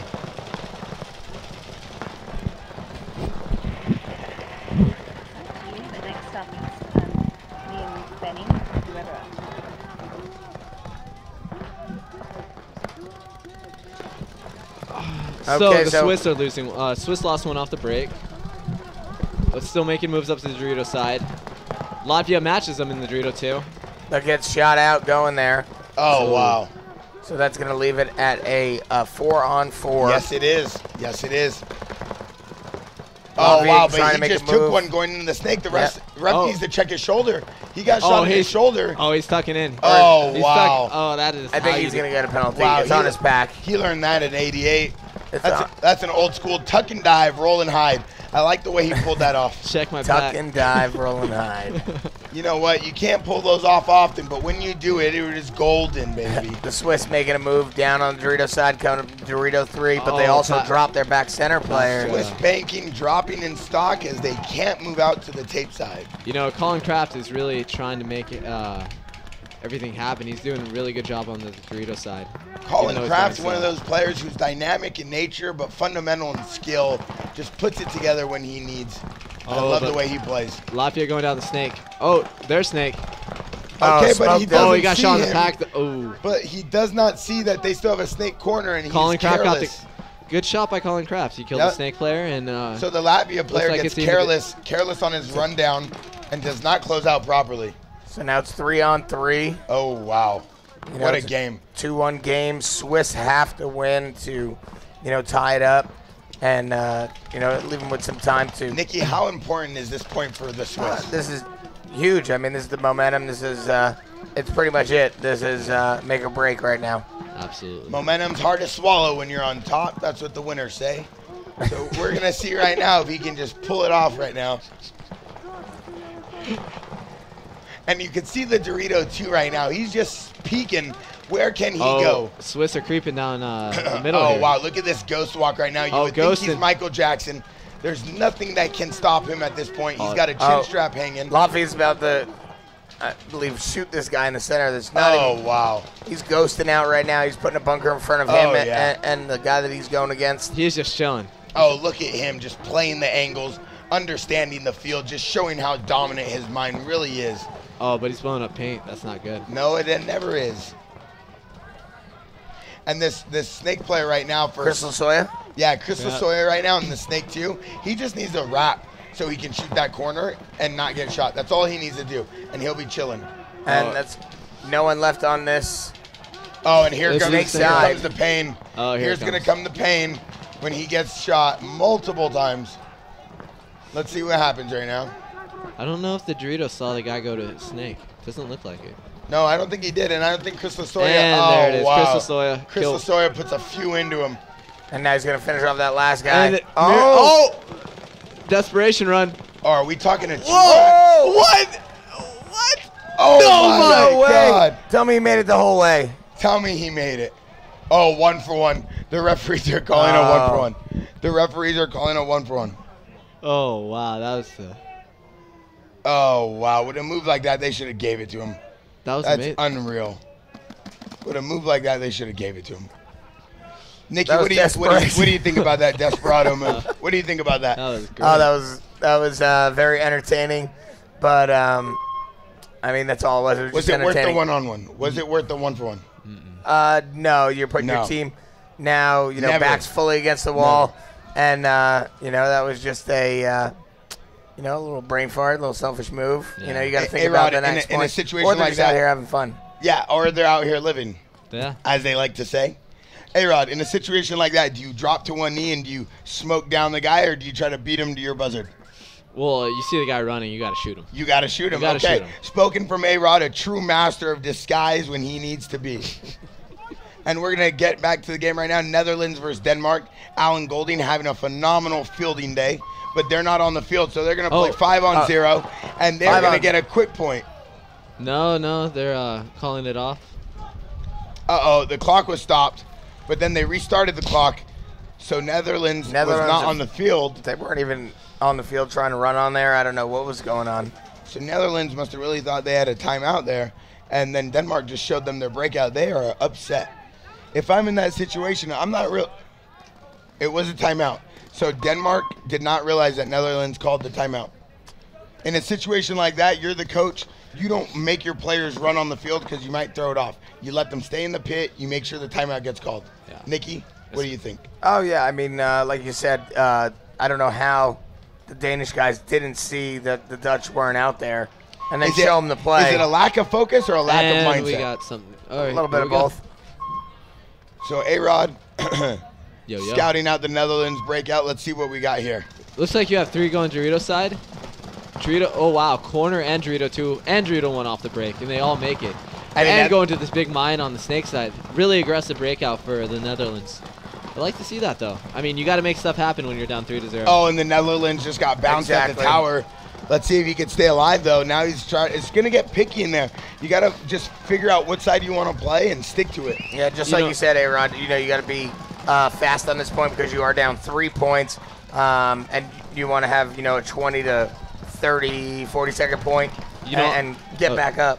You know, honestly, this guy should actually go through right now. The way the guns are positioned, he could go to their mine, shoot the Dorito 3, and then run through and get a couple kills. That's for sure. Yeah, and that's what separates you from him. You see that, and maybe he hasn't checked out the field like that. Oh. Maybe he hasn't walked it. Maybe he only walked it to that bunker and didn't walk further. Yeah. Checking out all the angles of his next moves. Definitely walking the fields is a key to winning. Spoken from a true master, Nicky Cuba. Winning world championships and having that experience, Nicky, is what separates the pros from the semi-pro players and so on. So definitely understanding the lanes and what you're capable of, your gun skills. Like A-Rod, we see you running down the field so many times, and that's what it comes down to. This Netherlands player needs to put the ball in his court because you're winning 0-3. You're losing 0-3. So what do you have to lose at this point? Well, especially, time recognition is huge. They have a minute left. This guy looks like he just wants to hold down. Yeah, that's the lack of knowledge when you're going out there. You're not looking at the clock. Yeah. You have to be aware of your surroundings, whether it be the players you're going against or the clock that you're going against. And he should have already been through the field because now they only have 40 seconds. There's no way you're going to score 3 points. Exactly. You just lost the game. And at least die going forward. Yeah, die with pride. He should have done that 10 minutes ago. And I like the way that Denmark has their... all right, Dorito 3. Dorito 3. All right. Well, never mind. Oh, collision course. Uh-oh, penalty. Oh, wow. He did the ram and jam. Oh, they got a penalty. Automatic point to Denmark. Just wearing them out is the Netherlands. Oh, wow. And the refs are going crazy. They're saying no point. I think automatic point to Denmark because they got a penalty in under 60 seconds. Game over. Wow, that was a classic ram and jam. He used the player as a stoppage, bounced off of him, got back on his feet, whipped up his gun, and put 3 on the player at the back center. You can't teach that in school, and you can't learn that on the internet. That is just common street knowledge. I don't know how the Dorito guy missed him. And here's the move. He's not hit yet. Whacks him, rams him, jams him back on his feet, stands up and says, what did I do and how can I help you? Yeah. And stuff like that is what we like to see. That is action. That is excitement. So Netherlands is going to lose after that. And Denmark's going to get the win. So wearing their country's flag proudly, Denmark comes out on top. At least they went out with a bang, Copenhagen, land of the #1 restaurant in the world. I learned that. Yeah. Oh, yeah? Oh, yeah. I don't know the name of it. But I learned it on the travelguide.com on the way here, looking on how to properly run with the bulls, which I will be doing. Follow me on Instagram at BearDeGDO when I finally lasso a 350-pound cow by its horns to the ground. So now we have Latvia and Swiss on both sides, and I'm joined up here once again by Alex Rodriguez and the famous, infamous Nicky Cuba. Nice to be up here. Oh, yeah. Besides the rain, I mean, it's been a good views week. And sweet air. Nothing's better than this crisp horizon. No, watching paintball, talking about it, it's the best. It looks like Latvia only started with 4. And the Swiss drop a player, so it's going to match it up 4-on-4. Making moves down the Judo side, Latvia. And do you think that's just a mess up on Latvia, not getting their 5th guy out there? They miscommunicated on the lines? Because I don't think they had a penalty. I think sometimes it is because you forget how many players are out there because you're in such a hurry. Oh, no. So it's 2-2. That is 2 minutes left on the clock. That is not looking good for them right now. Latvia needs to pull it together and just crush down the field. Yeah, they're doing it. Swiss just need to find a way to lock down the field right now and get a kill, even it up to 3-on-3. Yeah, it's just Swiss just need to figure out how to contain right now and get back on their feet because right now they're going to just get stuck in these bunkers they don't need to be in. Nice fill pass, or if he makes it, yeah, nice fill, Pasca. Out to the Dorito corner. Yep, that was a fantastic fill. Oh, but ref's running in. Oh, wow, the ref ran in there. This could be the second part of the snake as he's shooting across. Oh. And he does get the kill crossfield. Shot him out. All right, so 2-on-4 in favor of Latvia. Big move into the 50 Dorito. Yeah, Swiss just need to lock it down right now. 2-on-4s are always hard to pull out, but it looks like they have the guns where they need to be. Run down. It's Latvia, and they do trade out. So we got a 3-on. White goggles cruising through. He has just been fantastic this game. Towel has been thrown, and we're going to see this matchup with 1 minute and 13 seconds, 3-2 in Latvia's favor. Wow, another white goggle. Yeah, we're going to see a, what kind of breakout you think that the Swiss are going to do right now? Very aggressive. I think they're going to send. I think what they need to do is get Pascal out of the back center, have him go out to the Dorito corner, Colin Kraft go under him, because Colin Kraft's been playing really well this match, getting down the Dorito side. They can get them down to the Doritos and really powering down, and everybody else can just shoot their guns and contain. I think that's the best option. I think something has to happen in that middle, too, though. And it goes both ways based off the time. Exactly. It could go both ways based off the time because, Latvia might just say, hey, we want to kick back, which some teams do, and they end up losing. And then the Swiss might just say, hey, let's turn up. Swiss, Gouda, mozzarella, cheddar, American. Don't matter. Right? They might say, let's just cut it how we want it. Yep. So take that slice if you need it and eat what you want. We got a game right here. 2-3 going into 1 minute left. Nicky Cuba properly putting up his bill, showing off the Empire pride. And there he goes. And he thinks like we don't know. Okay, must be nice. And Alex Rodriguez, how's it feel being out here? You've been out here for a few months, right? A few weeks? A few weeks, yeah. It's been nice. You've been journeying, eating steaks, feasting on mashed potatoes, looking at girls, and chasing women. What could be better? Not much, man. Not much. Spoken from the man himself, Alex Rodriguez. How's Ironman preparing for the West Coast Open? We have practice. First week the layout comes out against Houston Heat. Ooh. So we'll have a good grinder then. And practicing against the people who took away the heart and soul of your team at the last event. Putting you guys in the dirt, that must hurt. I mean, they outplayed us. It always sucks losing finals, but it does. The team is making progressive steps to becoming better. They are. We've been getting better, so I can't say otherwise. I'm excited going into California. Yeah, you guys have a great squad, led by Shane Pastana, arguably one of the best coaches ever to play, if not the best coach. And he's still balling out. He's still playing. He's still balling out. Nicky, you used to play against him when you were like 15. I played against him, but I also got coached by him. He's amazing PayPal player, amazing coach, great friend of mine. He's won it all. 10-man pros, 7-man MPPL, 5-man X-Ball, you name it, he's been there. And to be able to win in all 3 transitions of our sport in this history, very few can say they've done that. But Nicky, I think you're one of them. I could say that. And there he is, the man, the myth, the legend himself, Nicky Cuba. You know what, Nicky? It's amazing to see how you've progressed over the years. I knew you when you were a young pup, just straddling through the ponds and stepping in the puddles as it would rain. And you've grown up into a fine man with a nice wife and a good family.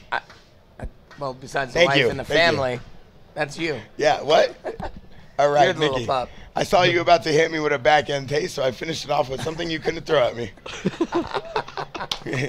And here we go. We're left with a 30-second call. We have Latvia versus Swiss, and this is one game you cannot miss. If you are watching, please hashtag MSTV and post those photos up so we can see what's going on with you guys. We hope you guys are enjoying the event. Weather's starting to get a little bit dingy, a little bit minty, and a few drops of rain.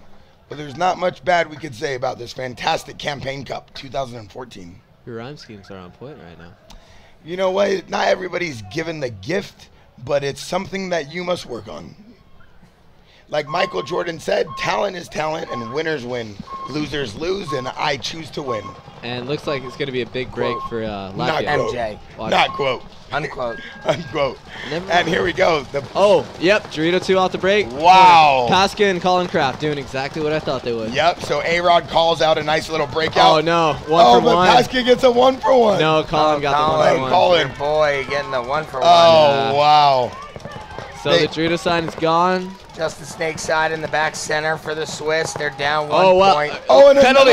Penalty. Oh, 3-on-1. All right, so but we have 48 seconds. 3-on-1. Come on. You guys got to play. And now, they got to go. Come on, they got to go. Let's go. They got to go. It's a 3-on-1. You guys. Crystal Soya has to talk to his teammates. They got to figure it out. They got 35 seconds. They got to get moving. They only have one guy holding them off. All right. See, right now is a perfect example. All right, so the guy in the can needs to. Oh, buzzer. Okay, so let's just walk, but maybe we should run just in case we're hit.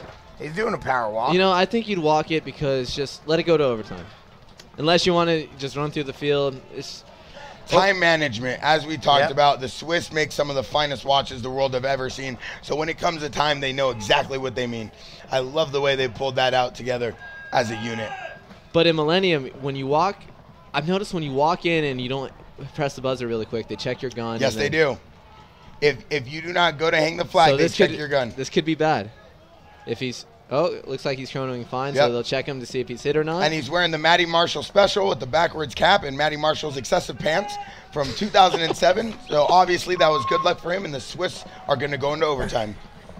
Wow, it's not every day we get exciting games like this in the Nations Cup. Yeah, that was, very exciting to watch, and it's going to be even more exciting to see if the Swiss come out with that same breakout, very aggressive. Yep. It works for them other than the fact that they got that penalty. Exactly. But I think it was a little bit too much for Mafia to handle off the break. Yeah. Nikki, a lot of people have been hitting us up on Twitter. They want to know what type of treatment and utensils do you use to keep your beard so finely tuned? Oh, well, I just use regular shampoo and conditioner. Ooh, Nikki, very nice. Leave-in conditioner? Nothing special. Leave-in conditioner? Conditioner is the key. And we see a lot of players on Infamous also trying to chase you to get that. A-Rod just shaved his before the event. Yeah, he did. So how does that feel being a leader on your team of the beards? I know you got the Bornsteins, you got Damien. Hey, Corey's beard is by far the best beard. King beard. Right Is it now. good? Yeah, he's the winner. How good is it? He's the cream of the crop. It's, nice and full, long, luscious. Okay, luscious is a key word when it comes to beards, and full is right there with it. I'm talking the power combo, the duel itself. Luscious and full. Very nice, Nikki. It's always good to see you on top of your game. Looking better than ever these days. Shredded and contracted. And A-Rod, as you prepare for the next event, what type of fine-tuning do you use in the gym and outside of paintball? I like to run a lot. Okay, I see you doing those drop the top on the beach type of runs on your Instagram. If you guys don't follow A-Rod, you should. He drops it. He runs on the beach, headphones in. I've seen you. What type of music do you listen to when you run? Usually house music, some good EDM. Okay, so it looks like Europe's been rubbing off on him. I choose to listen to AC/DC, some of the legends like Scorpions, and a little bit of Van Halen to get me right where I need to be. But when I'm trying to go into overdrive, I turn on Johnny Cash. Johnny Cash. Yeah. Nikki, what do you listen to before you play? Before I play? Before you play. I got an assortment. I mean, I'm all over. I got rap. I got what type of rock. rap? I know you were originally from Brooklyn. You moved out to the West Coast, so you could beat up and hang out with Ryan Greenspan, and then you moved back to New York, and now you're living in Tennessee. Yeah. So during your assortment of traveling around the country, what did you transcribe onto your iPod? I mean, everything. I mean, Jay-Z, 50 Cent. You have 30 seconds to pick a song. What is it? Your favorite song of all time? To get pumped up to? Yeah. One song. Eminem, Till I Collapse. Woo! Okay. And A-Rod gives him a high five saying what? Hey, I will say. What was this for? You got to have Mobb Deep, Halfway Crooks. You got to have that. If you have that, what happens? Shook Ones. Shook Ones, yeah. Yes. I'm going to go with Michael Jackson Thriller, A-Rod, because it puts me right where I need to be. And at this point right now, we're going to be heading into the overtime point. Once again, joined by some of my best friends in paintball. I won a 5-man pro event with Nicky Cuba when I was 13 years old.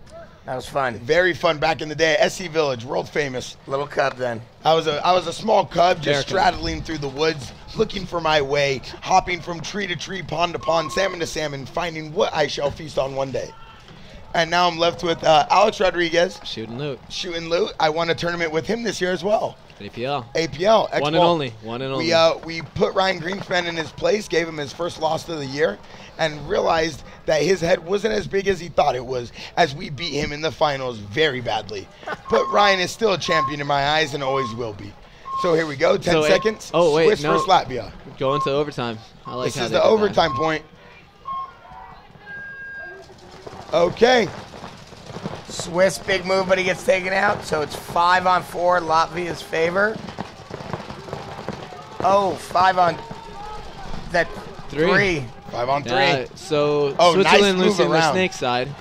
Big fill from the back center. Yeah, Latvia just needs to really just shoot inside and try to control this Swiss player running Pasca down the making field. a big move down the Dorito side. So Colin and Pasca handling the Dorito side. But Latvia's getting up the field on the Dorito side as well. He got bounced. He's asking for a check, but he's fine. Yeah, I mean, if Pasca can just stay alive and get a G, he can get his team back in this because his snake side, oh, wow. Oh, it's completely gone. All Wig right, so split in half. As soon as you start talking about it, you jinx him. Wig split in half. Let's see if Pasca and Colin can pull off a 2-on-5 Oh, right now. Pasca's about to get worked from the inside highway move. Oh, wait, no. He shot. Oh, he's working that guy. He shot Put him. down. Oh, but. Oh, wow. Man. All right, so 1-on-4. That guy just got shot. Can we do it? Let's see. 1-on-4 for your country. And. No, it's not going to happen. Latvia is going to get the win. Latvia out of nowhere, just triumphing over the Swiss, And double playing the opponent's snake, using tactics unfamiliar to the CPL field, but still familiar to winning. Latvia is going to get a big win right now and really put their country on the map. The DigiBlue camo events. Yes, yes. I love the Go throwback Empire. gear. Go Empire. Go Empire. As Nikki Love would it. say, live it, love it, learn it, empire.com, I believe. And if you Empire need Nikki paintball. Cuba to coach a clinic, help your team, get you in shape, or teach you how to grow a beard, make sure you message him on Facebook, Nikki Cuba. Yeah, or hit me up on IG. Oh, Instagram, what is it? At QBA0923. Okay, and you can follow me at Bertagito. I'm guested by the legend himself, Nikki Cuba and Alex Rodriguez. We appreciate you guys watching. We'll be right back after these short messages. MSTV. Take care. Later.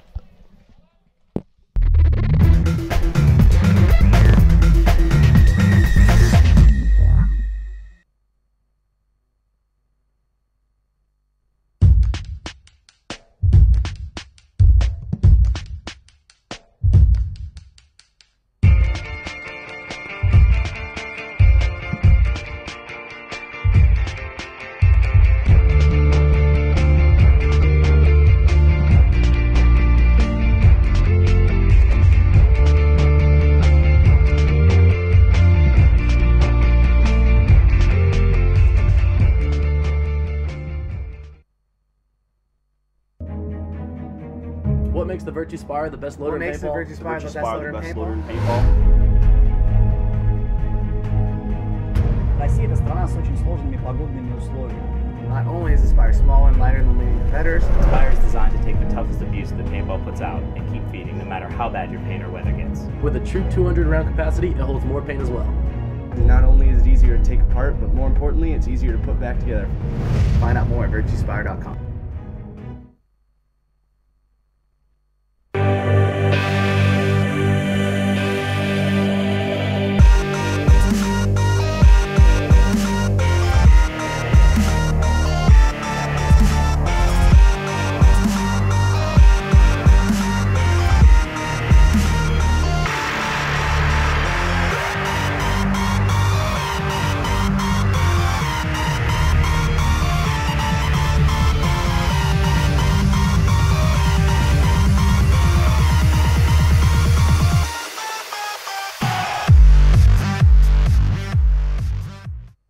A lot of people don't understand what goes into each and every jersey we create. The machines we use are complex, cunning, and efficient. But more importantly, it takes our imagination, spirit, and passion.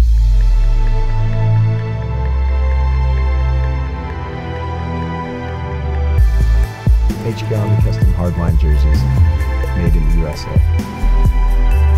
Tested, proven, worn by champions.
Hello and welcome back to MSTV. I'm Shelley Farmer and we're up here with two special guests. We've got Benedicta Ronenberg from Poison Ivy and also Team Norway, and we also have Lionel Para from Vision Marseille and also France. So we have that match coming up with France playing Norway. It's going to be interesting between you two. What do you think about that? Norway is a good team, but we're going to beat them for sure. Well, we'll see about that. You know, Norway's they're a young team. Mostly players from SPL, Drum and Solid, and Blast. Yeah, not playing with Norwegian team? Not? Knut, Knut plays. He plays for Scorpion Milan. Yeah. So, he's for sure... he's a key player on that team. He's a great player. Yeah, so we got some treats for you. We also have Germany coming up. Germany are playing Austria. The Germany team is mainly coming at you. Which is a pretty strong team. So Austria also have some coming at you players as well. So we've got all that coming up. When you're at home and you're watching this, make sure that you take a picture of the webcast, hashtag MSTV, and we've already had some great pictures from you back home. They're making us laugh backstage. The camera crew love them. The winner will receive these special edition grills courtesy of GI Sports. So make sure you send us a picture and we'll pick a winner. These are special edition and they're being used by the French team today. You'll see them out there. They look pretty cool with the light blue and the white. So get them over. So tell us about what you think about the field layout. I think the field is great. It's very aggressive. You can play it aggressive, and I think the team that doesn't roll their guns all the time is the team that's not going to lose as well. Yeah. But you know, the snake is really dangerous here. Once they get the snake too, the Dorito side pretty much has a big problem. Yeah. Do you know what kind of gameplay that Norway have at all? Have they kept it secret? They haven't told me anything. So I've seen both Blast and Solid play. They're both pretty aggressive teams. So yeah, and they've been doing I think you'll see an aggressive game from Norway. Yeah. Right. And the French team are always a favorite in the podium. How do you feel they're playing? The thing is, the French team is most of the Tonton player, and the Tonton just passed through the tournament. Yes. They didn't play well because they don't have the time to practice on the field because they play with Russian Red Legion in America. So they changed a lot of things. There's I think Pascal and Samuel, the two coaches from France, are able to change everything and to put that players who are the best French players to make it good. Yeah, they would. I mean, there's some great players on there. Kevin Koom, one of my favorite players. Yeah, he's pretty good. So we've got a great matchup coming up. We've got the players out on the field already. It's going to start with Germany and Austria. It's a bracket race to 4. In 10 minutes. So it's not the CPL race to 5 in 15. So it's a little bit shorter games, but that means it's pretty exciting. We play a 10-minute race to 4, don't we, in Open Division 1. It goes by so fast. It really does. So you'll see how quickly it goes. That last bracket was pretty good because it went into overtime. So we'll see what happens here. Exciting stuff. So if we go to the field, the teams are out there already. Mm-hmm. Okay, cameras aren't going to the fields, but they'll go very shortly. So you've got Germany will be on the left and to the spectator side on the right. There we go. Germany to the left. Austria on your right. 10 minutes on the clock. You got touch back, start back. Off they go. You see Germany's going for the snake. And Austria both as well. teams actually makes it in. Yeah. Both teams are in snake 1. Austria loses one. Loses their Dorito corner. Yeah, so it's a 5-4 in Germany's favour. No, Germany have just lost a player too. So it's 4-4 then. Yeah. Exactly the same. Same guy in the snake 1 and same target for the two. Yeah. For the we two got teams. snake 2. Snake 2 on Germany. Yeah, I like the way Austria have seen that happen and they've pushed to snake corner.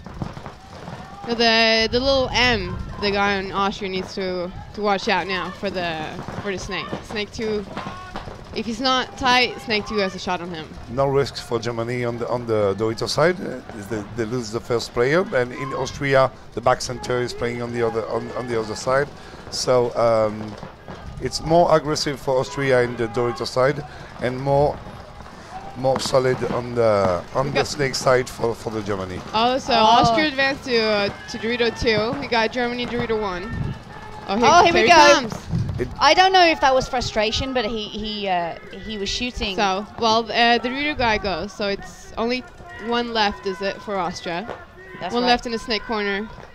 It was a bad move. When you're in snake 2, you just have to step, and you shoot the snake 1. Yeah, so I agree. It was a bad move. I think it was frustration because he missed the cross. He missed the guy move up the Dorito side. So he's just got, right, okay, if I don't shoot this guy, he's going to shoot me. I'm going to go up down the line.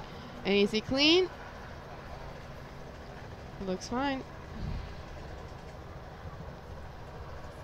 Yeah, they just what the ref does is just checks for any. Yeah, very thorough.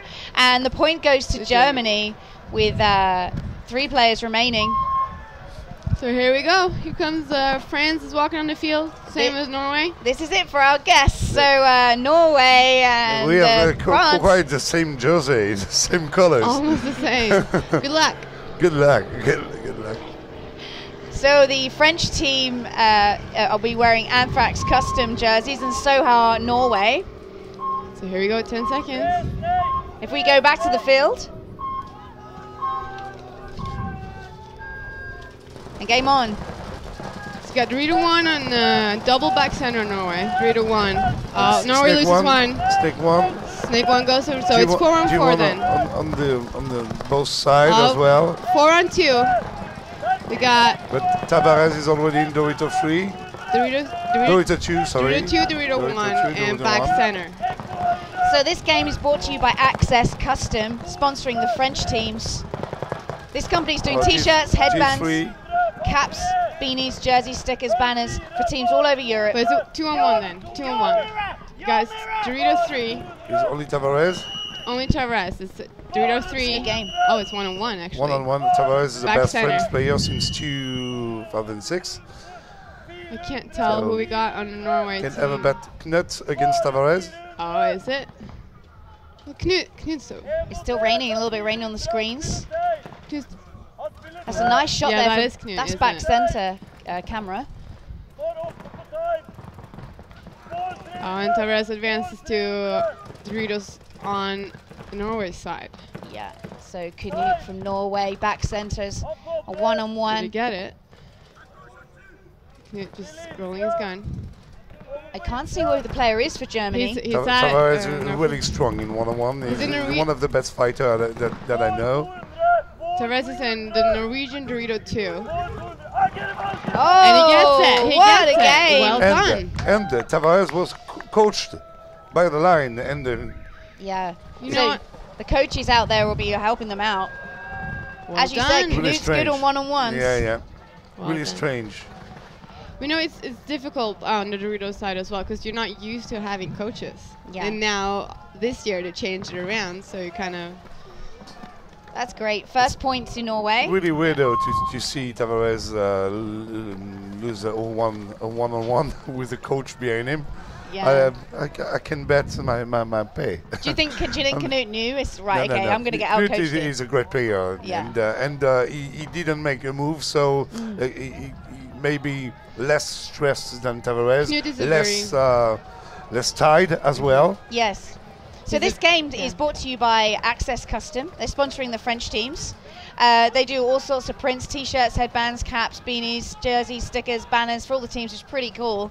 If you can say that in French for us, for Access Custom is sponsoring this match. The thing is, I got that sponsor for the old guys like me for the first event, and they still give the jersey and the GI, the paint and the goggles. Alors c'est donc nos amis de Access Custom qui sponsorisent l'équipe de France. Voilà. Yeah, thank you. And so yeah, just their website is still under construction, but check them out on Facebook, Access Custom, if you want any printing done, and they're sponsoring this match. So thank you to them. We need more sponsors like that to come in to help paintball progress. So thank you to those outside sponsors that want to assist our sport, which is pretty good. On your screens, Germany. So Germany's up by 1 point. And if you see that the two teams who the two German teams, Kombinacja and the Syndicate, made something really good on that field, while the prelims. So they're my favorites. Stargate camera. Snake one. Austria takes Snake one. Snake one. The same as Germany. Shoot the same target at the first point. Look, the back. The Dorito side, the back has been shot. G1 on, G2 actually on Austria. They're in Dorito 2 and Dorito corner and Snake 1. So hey, look at Germany coming up the center. I like playing the tall tempo in the center. It's a real key position if you can get in alive. Well, if you get to that tall tempo, you can pretty much lock down the Snake side. Is that a shot on his leg though, the German player coming through the middle? Yeah. Well, the refs should have seen it by now, as he play back center, maybe. Yeah. He's probably been breaking. He could have let on the floor. And I think it's. Oh, there's still one guy left. Too strong, Germany. Too strong for the moment. Yeah. So from the crowd, there was some boos there. I don't know why. Perhaps a little bit overshooting, but hey, that's paintball. That is paintball. That's what you get. Yeah, because these guns ramp at 10 balls per second. So when your adrenaline's pumping, you're coming through the middle, and you're ramping your gun, and they're already in the air. Yeah, you're gonna get a few. You're gonna get a few balls. I will not be in the place of the Austrian coach, because they're losing for every part of the field, and to find solution against Germany, it's gonna be hard for them. Yeah. If you were Austrian, what would you do right now? Just press the sweet spotting on the runner Snake, because he can make 2 kills. They still put the Snake in one and losing the back right. That's right. Snake is a key position, so it's working for them. Back to Norway and France. So we got double back center Norway. He makes it a lime into the Dorito one. No, he doesn't. So Norway's G1. G1 for France. Kevin Kulm, Loïc Voulot, Chambon on the Snake side. Tavares on front in the Dorito side with Flavien Basildon. No, Brice Godin maybe. Oh, and France makes it a lime into Snake 1, and he's into Snake 2. Yeah, it crawled all the way up to Snake 2. It's going to be a problem for Norway, isn't it? But we have 2 guys on the Snake side, so.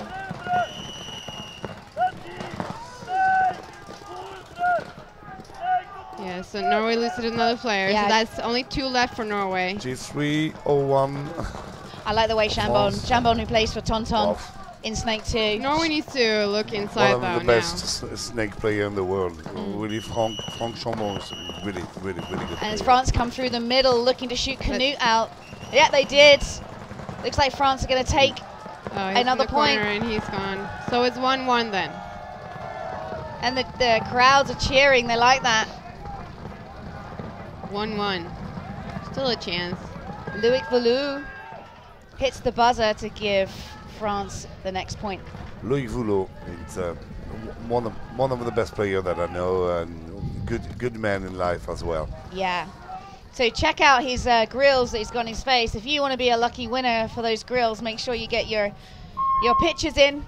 Here it is, right here. This is with a custom thermal lens as well. It's the full packet. It's what the pros get. So if you want a pair of these, make sure you go onto Facebook, Millennium Facebook page, at #MSTV, and take a picture of you watching the webcast. Thank you so much for your support so far. The pictures are really funny. So if you want to see those pictures, check out all the social medias. As we go back to Austria-Germany game. Change sides. They have switch sides. That is Austria. Start gate. Austria pushed Snake 1. And Germany have been a little bit more reserved. All 5 players on the back line for Germany, which seems to work because 2 Austrian players are taking a walk, hand on the head. Germany's in Dorito 1, and they got Dorito corners. They're really good. They got a good field position right now because they got both sides on it. Yeah. It's going to be really hard for Austria. Yeah, it's 4-on-2 now. So Germany's a very strong team, you can tell. And you can tell that they're also mostly players that have played together for a long time. Oh, here Is they it a come. 5-on-2? No, 5-on-1. It's 4-on-1. Steam train down the backside. I don't think that a German lose even one player. Yeah. Yes. The, Oh, re- sorry, the sorry, coach sorry, there Shelley. should maybe throw the towel, to be honest. Yeah. When there's a 5-on-1, he didn't really. And this Germany, you do the strategy that Austria should use. No snake, but yeah, big sweet spotting on the snake, and they got in and offer no targets on the Dorito side for the snake one. So they're switching sides. Yeah, so we go back onto the French and Norwegian game. France will now be on your left and Norway will be on your right. This game is brought to you by Axel Access Godin, Custom. who comes instead his brother. So now he's a 4 tontons with Axel Godin. Axel Godin plays for Art Chaos. For Art Chaos. So he's a kind of 5 tontons on the field. So he will, he'll look to go Dorito side, and there he goes. So Dorito Norway, one. we go. Oh, Norway loses one off the break, but we make it alive into the snake, do we? Yeah, no, France, we don't. France. Frank, oh, it's a 1-for-1. Shut the fuck. France. Oh no, Norway gets a 1-for-1 as well, so we're only 2 alive back in the back France center. get a penalty, so Lionel Parrott gets a bit emotional. We're going to Snake 3, France. I like that. They get a penalty and they capitalise into Snake 3. Snake 3, So this we is got, Loic. we got Knut and Frederick Gudbrandsen. Oh, and he's gone though. So only Knut left. Knut is alone, and that's a bad position to be in when you're alone. So I like the way France did that. They got a penalty and capitalised on it and just carried on. So Norway actually loses 2 off the break, and when you lose 2 off the break, that's He's a professional player. I can't understand why am I? Forget it. Just he said out 2 times. Yeah. Yeah, what the ref was doing, they put the hand on the head, and that was what they say for out. He was saying out more than once, and the French player continued to play on, so that's the penalty 1-for-1. No, just ask the talks, but you know, it's no arguing with the refs. The refs, they make up their mind, they make a decision, and then that's it. They're not gonna undo it. They're not gonna go, okay, fine, you can go back in. Even if the referee was wrong, and talking, give him the right. So Germany on your screen, on your right, versus Austria on your left. It's basically the coming at you players. You just recently had your guest up here, A-Rod, who's been guesting for coming at you. Germany lose both their snake player runners off the break. And Austria as well. Yep. So we got Germany already in Dorito 2, and 1 runner up the middle. Yep. I like the way they've done that. Well, it is. You don't really have to take that bunker off the break, but you could actually delay into it. It's hard to shoot that player come through. It's the little M that's got the shot. Oh, and here we go. Yeah, I think that's it. That bunker is really important to controlling the snake if they don't have the snake out. So that's it. Germany takes it. Wow. Isn't that 4-0? What's the difference? It should be 4-0. Just come over and check if he's clean. And you're right. They would have won the game in just over 4 minutes. Germany is 5 guns up, shooting all the time. That's it. Game to Germany. So congratulations, Germany. You go through to the next round. So come on, Norway. So what will happen now is that that game is now finished, and we'll move on to the French and Norway game. And there'll be 2-minute turnarounds between each one. This game's brought to you by Access Custom. That's okay, carry on. I was just going to say that guy is, they're filming now. Hope So on this is Westgård. He's only Flavien 16 years old. Besnier from Outrage Valence, who comes in the 5. Yeah, so that's Axel Godin, Tavares, Flavien. Colombo and Boulogne in back centre.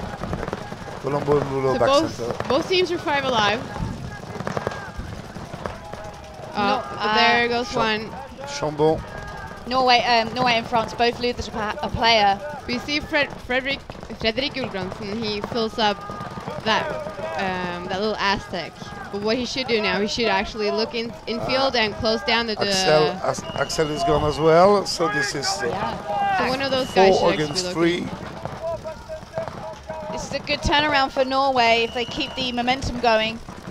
So they need to do that. You see 2 guys are just locking down a snake there. Flavien in snake 1. Flavien gonna shoot I don't your think back. Knut knows that they have the snake 1. Oh, saying Norway. Oh, no, Norway he's been gonna get a playing penalty. on. He's gonna get a penalty for Oh no. So actually, yeah. It's strange point. Stian Bottegård is still in the snake corner. Yeah, it's really good players. It's 2-on-1, and France don't realize. 2-on-1. Yeah, it's 3-on-1. Yeah, it's 3-on-1. Three on We got the M. He's coming through the M actually, and here goes the towel. And towel thrown by Norway. So that's weird. Norway almost had it, and then they go and get a penalty. And 3 points scored by Loïc Voulot almost alone. That was the player who was playing in the little M. He pushed out to the Dorito corner. Yeah, that was cute. And as he slid in, he's taken a shot to his leg, and then popped up and carried on playing. All the spectators have seen it, so which kind of made the refs come running. The thing is, you have to get behind your bunker before you will not stay out, even if everybody knows. Yeah. Everybody see that. You have to see it, and to call the marshal. He didn't shit. He just arrived in his bunker and he just stood check up pretty much. check himself. That's pretty much. I mean, that's what happens when you've got the big crowds watching, and you've got a lot of French fans out there. Yeah, so, a lot. So Knut's just got to his bunker. He's unluckily taken a shot to his yeah, leg. because he didn't really shoot, did he? He just stood up, and then he got a 1-for-1. So. Yeah, so It's too 1-for-1 is for those paintball fans out there not sure what the penalties are. When the ref sees you playing on, they give you a 1-for-1, so they take you and your buddy with you as well, which is not what you want when it's 5-on-5. No, usually they take the person who's closest to you, and in this situation, you'll actually end up losing. You're losing one side. Yeah. And the most of the time you're losing the point as well when you unless you're France, who got 1-for-1 and carried on just the point before. Yep. So the other game is finished. That was the Germany-Austria finish. So this is now a normal. They got 2 minutes in between the points. Yeah, it's still race to 4, 2-minute turnaround. This game brought to you by Access Custom, sponsoring the French teams. The French team's already out on the start gate. They're out, and so are Norway. So we're looking like there's going to be quite a quick turnaround. Your brother with is 30 not playing? seconds. No, my brother doesn't play. No. Oh, why not? But You got someone. injury? Yeah, he has a back injury, but I don't know. I just not part of the national Just team. say hello, Chris. Yeah, Chris Ronenberg from Solid. My big brother. Yeah. Just don't fit on the bike, but Great they got. great player, a good friend of mine since a long time. Yeah, he's played.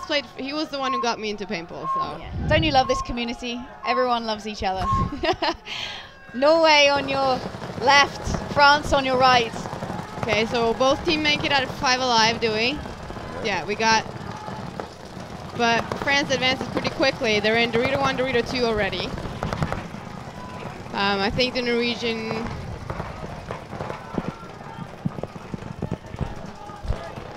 Really hard point for both teams. Hey, great move for the snake one. From the he makes it into snake 1. And as you were saying, Benny, you got some young players on Norway. Yeah, the guy who made it into the snake, he's a really experienced player. He's actually our coach, Fredrik Gulbrandsen. He's a really good player. He also plays for Drammen Solid. So he knows what he's doing. But you know, Norway's got all their players on the snake side now. Yeah, they're loading up snake side. But Tavares in Torito 3, and Abanco made a lot of kills. It looks like one of the teams is using a whistle on the coaching side. Is that France? I think for the snake here, maybe. Okay. Maybe. I know Norway also has one who actually does that. So, but the Dorito player goes for France. So we got 3 alive for France: back center, snake 1, and snake corner.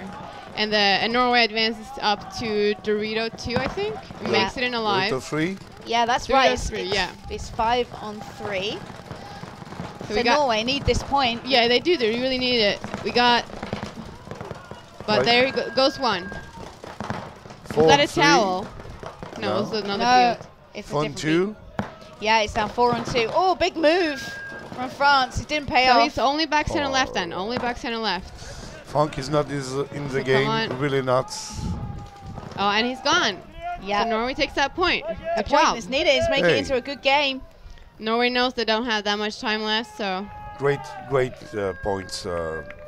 Great turnaround for Norway. It's just what you need. So with this, he's just checking his gun. The ref just, when the point is good, it'll now be 3-2 in France's favour with just over 3 minutes left on the clock. Wow. So Norway still has a chance to actually make this. Hey, that ref is pretty thorough. And he's clean. Good job, Frederick. So tell us a little bit about preparations for Norway. Do you know how they pick the team? Do you have tryouts? Oh, they have tryouts. Yeah, they have a tryout, and yeah, like everyone else, I think. Yes. I don't know if they've had. We don't do that. Yeah. Well, you have all of Tauntaun, so you kind of have a team already. Yeah, we have the Tauntaun and the Icons and the Outrage, and there's a lot of players. There's a lot of French teams in the CPL to we pick know from. that 6 guys can move 4 Tauntauns, Axel Godin and Flavien Besnier from Outrage. That 6 guys are really the best guys. Then we decide to come just at 8 to make now that level to another guy, Brice Godin, who's played for Vision last year. Yes. And he's playing SPL2 this year, but it's one of the most interesting player. Yeah. Then Romain Pouzet from Icon, who It's such a strong team. You were on the squad last year, weren't you? So, I mean, there's so many great players, including yourself, to pick from. So they've taken 8 out this time. the thing is, we can put 20 guys because there's a lot of great players in France. Yes. But that 6, the first 6, and nobody can take the place. No. But Norway, you say, have tryouts. So They do have tryouts, yes. We know that the 2 big teams in Norway now is Drum & Solids and Ronald Blast. And Poison Ivy. Well, Poison Ivy as well, yes. They won't let us on the men's team, would they? But no, so they, they're pretty much, they should be on the national team. But you still have some other some other guys who actually is not playing and just here for the nationals. So they got some really good talent from coming up from the ranks, some good young players. The Norwegian team is a pretty young team. I think Knut is the oldest one, most experienced one, been playing for Joy. Yeah. But the youngest one is 16. A lot of them are under 19, so Norway will also be representing in the next event, under 19s, which is in Chantilly. So we make it out 5 alive. Got a double back center on Norway, and then the Dorito corner on both teams, actually. So the 2 good brothers, yes. They're almost. So what France should do now? France should just they're up by a point. Yeah. 5 against 4, France. Axel Godin, Dorito 3, Brice Godin, Dorito 2. I think it's Brice. So it's the brothers then on the Dorito side. So you got Dorito 1, Dorito 2, and Dorito 3 on France, actually. So what? They're loading up. See, Dorito 1's just pushed to the Dorito corner for Loïc France. Goulot and Kevin Kulm. Yeah, but now you see, Knut is sitting on the little M. He should just keep his gun rolling and hold down the Dorito side. So, okay, so Norway moves into Dorito 1 and Dorito 2. So we're still 4 on 5, isn't it? 4 on 5. France decide to control the snake side and push on the Dorito side. So Axel's gone, and so is Stian on the Norwegian team. So the battle of the Doritos is just 2 men have gone down, but Lionel, you're right, they're both locking down the snake side. So France advances again. Yeah, snake side from Norway is in. Oh, but here goes back center goes. I think Tavares will shout a lot if he gets shot by the snake. This is a great point with just 2 minutes left. We got Dorito corner on France. Oh, and I think Frederick might be alone. No, and he's gone. So. Oh wow, it's too bad for the guys. France got it. 1 player remaining from Norway now takes a walk. Kevin Kulm is a really strong player when you decide to stay alive and control it. Yeah. That's why the France play 3 on the Dorito side, and they put just 2 guys here just to control that Norway didn't take the snake. That's all. Hey, I'm really impressed with Norway though. What a game! If they nearly had that then. They nearly had it. They show that there's some talent on that team, and they just keep on doing what they're doing. They could be fighting for the title maybe next year. So that's Axel's brother, isn't it, Golden? Yeah. Yes, he's the big brother, tall brother. Is the taller Brice, one. Brice. And they got a third brother called Maxence who doesn't want to play paintball. He plays okay. Maybe it's okay then having 2. So congratulations there to France and to Germany, who go through to the next round. Next up we have, this is going to be a good battle, Poland versus Great Britain and Russia and Belgium. So some exciting paintball coming up. This match was just brought to you by Access Custom. So they do lots of prints. Their website is under construction, but if you want to go to Facebook, access.custom, and quote this event, then I'm sure they give you some discounts. Thank you very much. This is that for now. Thank you, Benny, for joining us up here for Norway, and thank you, Lionel, for joining us up here for France. Just good luck, Clint. So we'll go to a few short commercials, and we'll be back with you very shortly.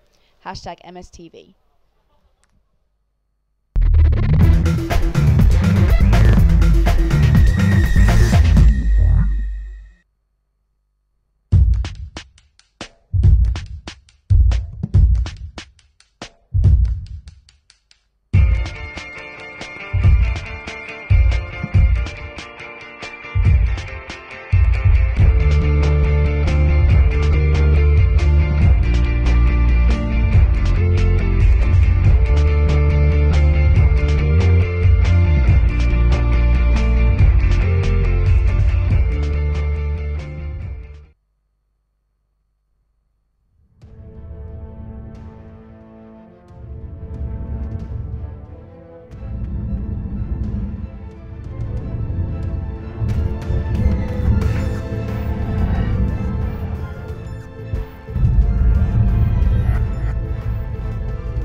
A lot of people don't understand what goes into each and every jersey we create. The machines we use are complex, cunning, and efficient. But more importantly, it takes our imagination, spirit, and passion.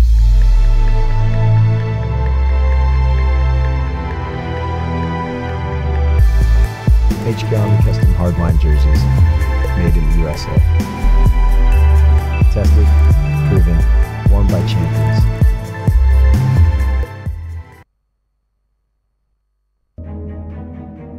What makes the Virtue Spire the best loader in paintball? What makes the Virtue Spire the best loader in paintball?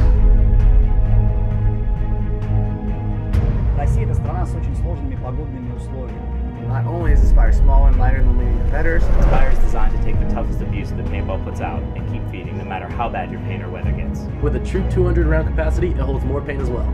And not only is it easier to take apart, but more importantly, it's easier to put back together. Find out more at virtuespire.com.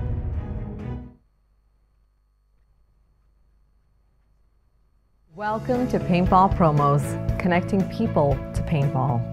Paintball Promos maximizes your exposure, generates groups of new players, increases your profit up to 10 times, all at zero cost to you.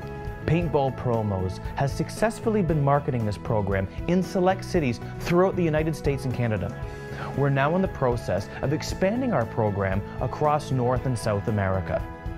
From the entire team at Paintball Promos, welcome aboard.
Introducing the new Valken VMAX 2 tournament-ready toolless loader. With high feed rates, it's faster than any other loader on the market.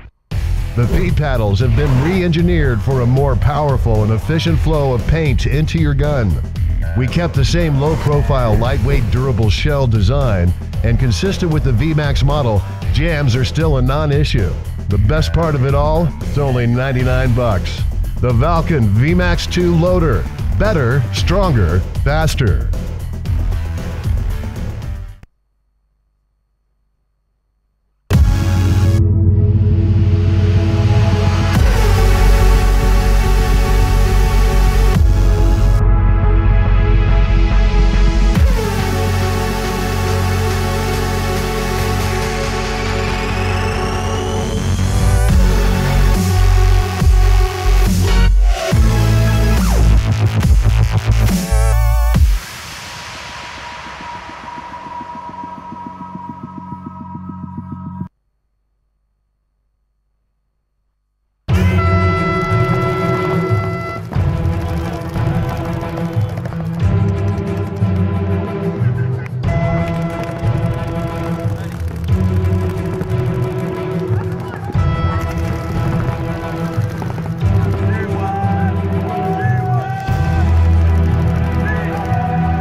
And we're back. Sorry, kind of messy because we're trying to get you a new guest up here.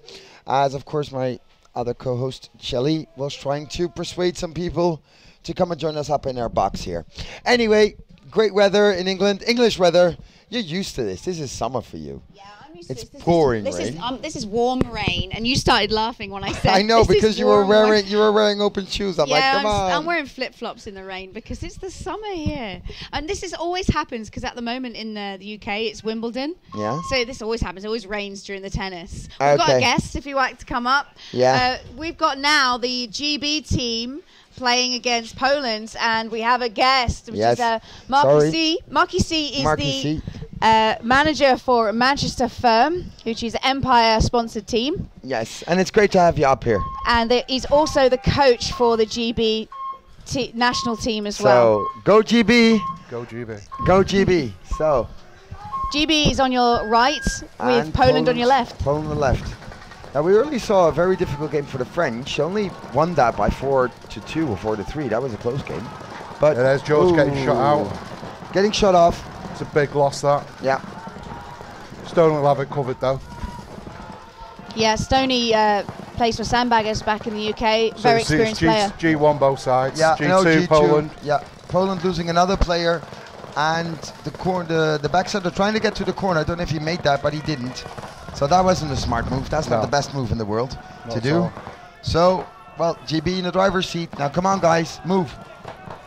Yeah, so it's GB all over with Poland, just 2 players remaining. Poland trying to push Dorito corner. And he goes, and here comes the Magan. There's Jake Barlow, Manchester Firm. Tic-tac-toe, 3 in a row, as somebody would say. Yeah. So, Marky, that's Jake Barlow from Manchester Firm. There's some good players coming up through Manchester Firm. Tell us about that. Well, Jake actually started with the Manchester Firm back when he was about 13 years old, and he's progressed. He went to Disruption twice and has come back to us again, so he's a good kid. He's very focused. And wears the my favorite number 10 as well. So he's one of my favorite players too. We also, in this bracket, we have Russia versus Belgium, as Russia and Belgium walk out onto the fields. Russian team, Maurice, strong team. Oh yes, well hey, you can never count out the Russians. We've seen it with the girls, we've seen it with the 19s, we've seen it with the Masters. You can never count them out. No. So Belgium team are pretty much going to be breakout, which some great players as well on that team. Some good players. We played Belgium last year and they were really hard. Yeah. So breakout screen, that's Russia. Anthrax custom jerseys. No, the Russians losing their snake player, but Belgium losing their Dorito corner. So, Russia going all the way up to Dorito 3. Now that's what I'm talking about. That's typical Russian style. Yeah, Dushin pushing the snake too. And of course Dushin doing his job, but come on, get him. No one's rapping. even Nobody even shooting at him. Come on, rap. Dushin is the player for Belgium. Oh, no, he doesn't look. He doesn't look. Oh, now this is going to hurt. Yeah. This is going to hurt because he's not It's the first one who spies the other one, really, isn't it? You can't see on your screens, but on the same line of him is Dorito 50. Oh, here we go. Big move. Oh, mutual. Mutual, and that is a shame because now, of course, and there goes the last Belgian player. Wow. Now, Dushin did not, he could have got that kill easily. Yes. But again, what I don't understand is the Russian has the coach side, or at least the coach side. He has the spectator side, where they could have told him, come on, he's coming. I mean, he's there. Yeah, see, I don't know which player that is, number 6 for Russia, but he gets the point. But you're right, Maurice. Dushin, when you're over on Snake side's a pit side, so there's no coaching from the pits. So you're alone, and he gets into Snake 3. He just didn't look at his peripheral vision. He just had tunnel vision, didn't he, from what he could see. Yeah. That's right. And we have to say, well, he's one of the best snake players in Europe at the moment, Dushin. I mean, yes. He's actually one of my favorite players. And David Baines did say he was the most valuable player at the Puget event. Breakout with him just playing outstandingly. Team GB have got the same lineup. Yeah, same lineup. Yeah. And who's wearing that Wheeler jersey actually? George Bruton. Okay. Because I don't think he's here, Jason, is he? No, he couldn't make it. So Poland on your left, GB on your right. Big move by Jordan there from disruption. It looked like they got him on his backpack. No, bounce. No, they got him. They got him. Jordan Latham, Birmingham Disruption, pushing Snake 1. G2 from Poland. Yeah, that's right. So it's 5v3 in GB's favour. Now what they need to be careful now with GB is that the guy in the Snake, no one's clocked him yet. No one's even shooting at him. Oh, there goes. Stoney's caught him. Yeah, and now of course the mini-am, and that's why you put a guy in the mini-am. He shoots across field, trying to get this. And of course, well, hey, now the Polish guy can't do much anymore, unless going over the top. So Jordan now is just listening to his team. Oh, that wasn't a smart move. Why would you get back up here? You don't have an angle on. He's listening to his team, so he's trying to look for that shot that they're telling him about. GB moved down the centre. Clint Moore tells everyone it's okay, don't shoot me in the pack.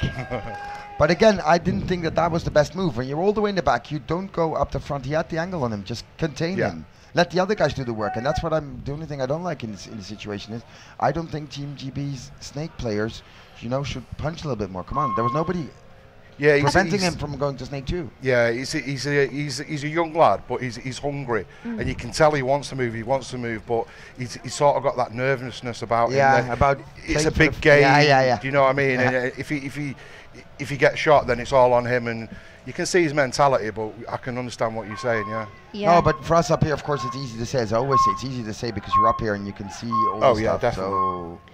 So back to the Russian-Belgium game. Russia on your left, Belgium on your right. Strong breakout. You see how Russia used the small cake to shoot infield? I like that move. And he's pushing then into the Snake corner. Oh, and now, did he make that or did he get shot? The back centre now spread out for the back line for Russia. They push the Snake into Snake 1. Yeah, but now Dushin should get into Snake 2 really quickly. He's listening to his teammates, Dushin. He now knows where they are. The Russians waste no time, get into Snake 2, trying to shoot him. Oh, no, you're not. Yeah. He was ready for that. Yeah, Dushin was very aware that they pushed Snake 2. Them teabag players' backs are wide open into him now, so he needs to get... Oh, sneaky play there. I like that. You must know there's a shot right through. And now if he gets up, if the Belgian player gets up, well, no, he can't get up because there's still the guy shooting at him. He's looking for the shots. So is Russia mainly the polar bears then? Yeah, I would think so. Yeah. I would think so. And maybe one or two Archaeos players. Oh. Yeah, it's G1 definitely from Belgium. the Polar Bears players, but not Ollie Lang and Ryan Greenspan. Yeah. Disguised as Russians. Yeah, and it's also Red Storm as well. You got Seema from Red Storm also playing for Russia. True.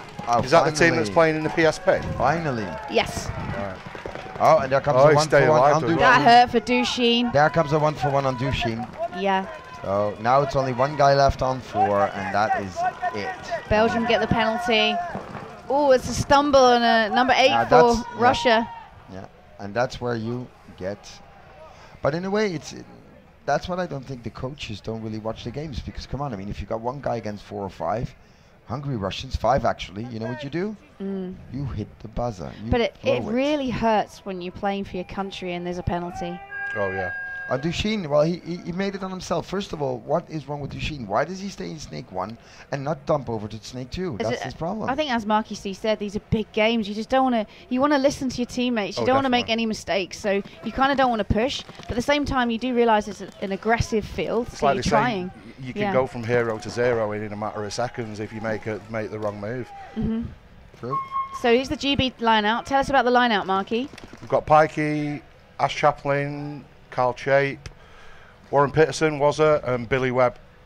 So they're mixing it up now. Yeah, some their players there from Manchester Firm, Birmingham Disruption, London Tigers. No, not Tigers. Deviate, London Nexus. and Nexus. Oh, I thought Billy Webb was London Tigers. Oh crap! Yeah. Bloody hell, forgot about him. Wow, she knows her stuff. Watch out. Yeah, so real mix of the best teams in Britain come together to play. Billy Webb and Richard Pike there, double up back centre. And did they shoot somebody off the break? Oh yeah, that's Ash from Nexus gone. Ash as well. So Jordan Chape, Chape from DV8 in Snake 1 for GB. Oh, there's a 1-for-1 on Poland. It's nice to see. All penalty for Poland. GB are in the driving seat right now. Oh, definitely. Come on, Warren, show them what you can do. See, Chape takes a walk. Yeah, he's shot in the bottle across the field there. So this is Wazza from Manchester Firm shooting a Vanquish. Here he comes. Comes the pain. Great move. Well done, Warren. So yeah, Warren Peterson is also known as Wazza. So he's the captain of Manchester Firm, is that right? Yeah. And he's in my eyes, and I see things differently because I'm the coach. He's one of our best players. When I had a little training site in Manchester, he came down when he was about, I think he was 15, and now he's 21. He's progressed so well. 22 years. He's progressed so much. It's just a great thing to see. So do you listen to that back home? If you're watching this now and you're a young player and you think, I want to play some paintball, get down to your local site, start at the age of 15 like that, and you could be playing for your country in the next 7 years if you've got it. Definitely. What the kids need to realise is they can approach everybody. It's like when I first started, I was always wary of approaching pro players and stuff. But kids these days need to come up to players, ask them, what could I do better? What can I do to improve my team? And everyone's happy to help because it's promoting the sport of paintball at the end of the day. Yeah. And we of course you've got Project K, you've got all kinds of projects also, to get better. So there's tons of way of getting better real quickly. I mean, listen to the pros, they've been there, they've done it. Yeah, definitely. I mean, I've even seen a kid from France go up in 3 years from nothing to a D1 world champion in Orlando. Yeah, so well, this is it. So I love spending time with teams and players. So if anyone wants any help one day and I'm at the site, just please come over and talk to me. That's great to hear, Marky. That's great to hear, Marky. But again, let's see how this one works out because the Russians now, well, hey, they're up 2, but Dushin again where he needs Belgium to be. look like they're in I the love watching Dushin play when he's on fire. That's well done. That's well done. He just shot the ref as well. I love that. You've got to be careful with that guy in the corner now. Yeah. Yeah, but the guy in the corner doesn't. He's crossing. He's crossing. He doesn't see anything. That's what happens with refs when they lie on the floor. Sometimes you just see their goggles, and you just. I've shot refs before, but it's pure accident. Oh, yeah, he got him on his backpack. Yeah, nice. So that's nice. So now Dushin is gonna hit it on him. Yeah. Okay, now be smart. Go on the inside. To 3 packs so far for Dushin. Yeah. He needs his players to come up and support him as the little M player is now putting all the paint he has on Dushin. But he has some support now. The guy next to he's him. 4 on 1. And there it comes. There it comes. There it is. And Dushin doesn't even realise he's still ramping away. There we go. Point to Belgium, which they'd really needed with just over 5 minutes left to play. Well, it's about time they did something about this.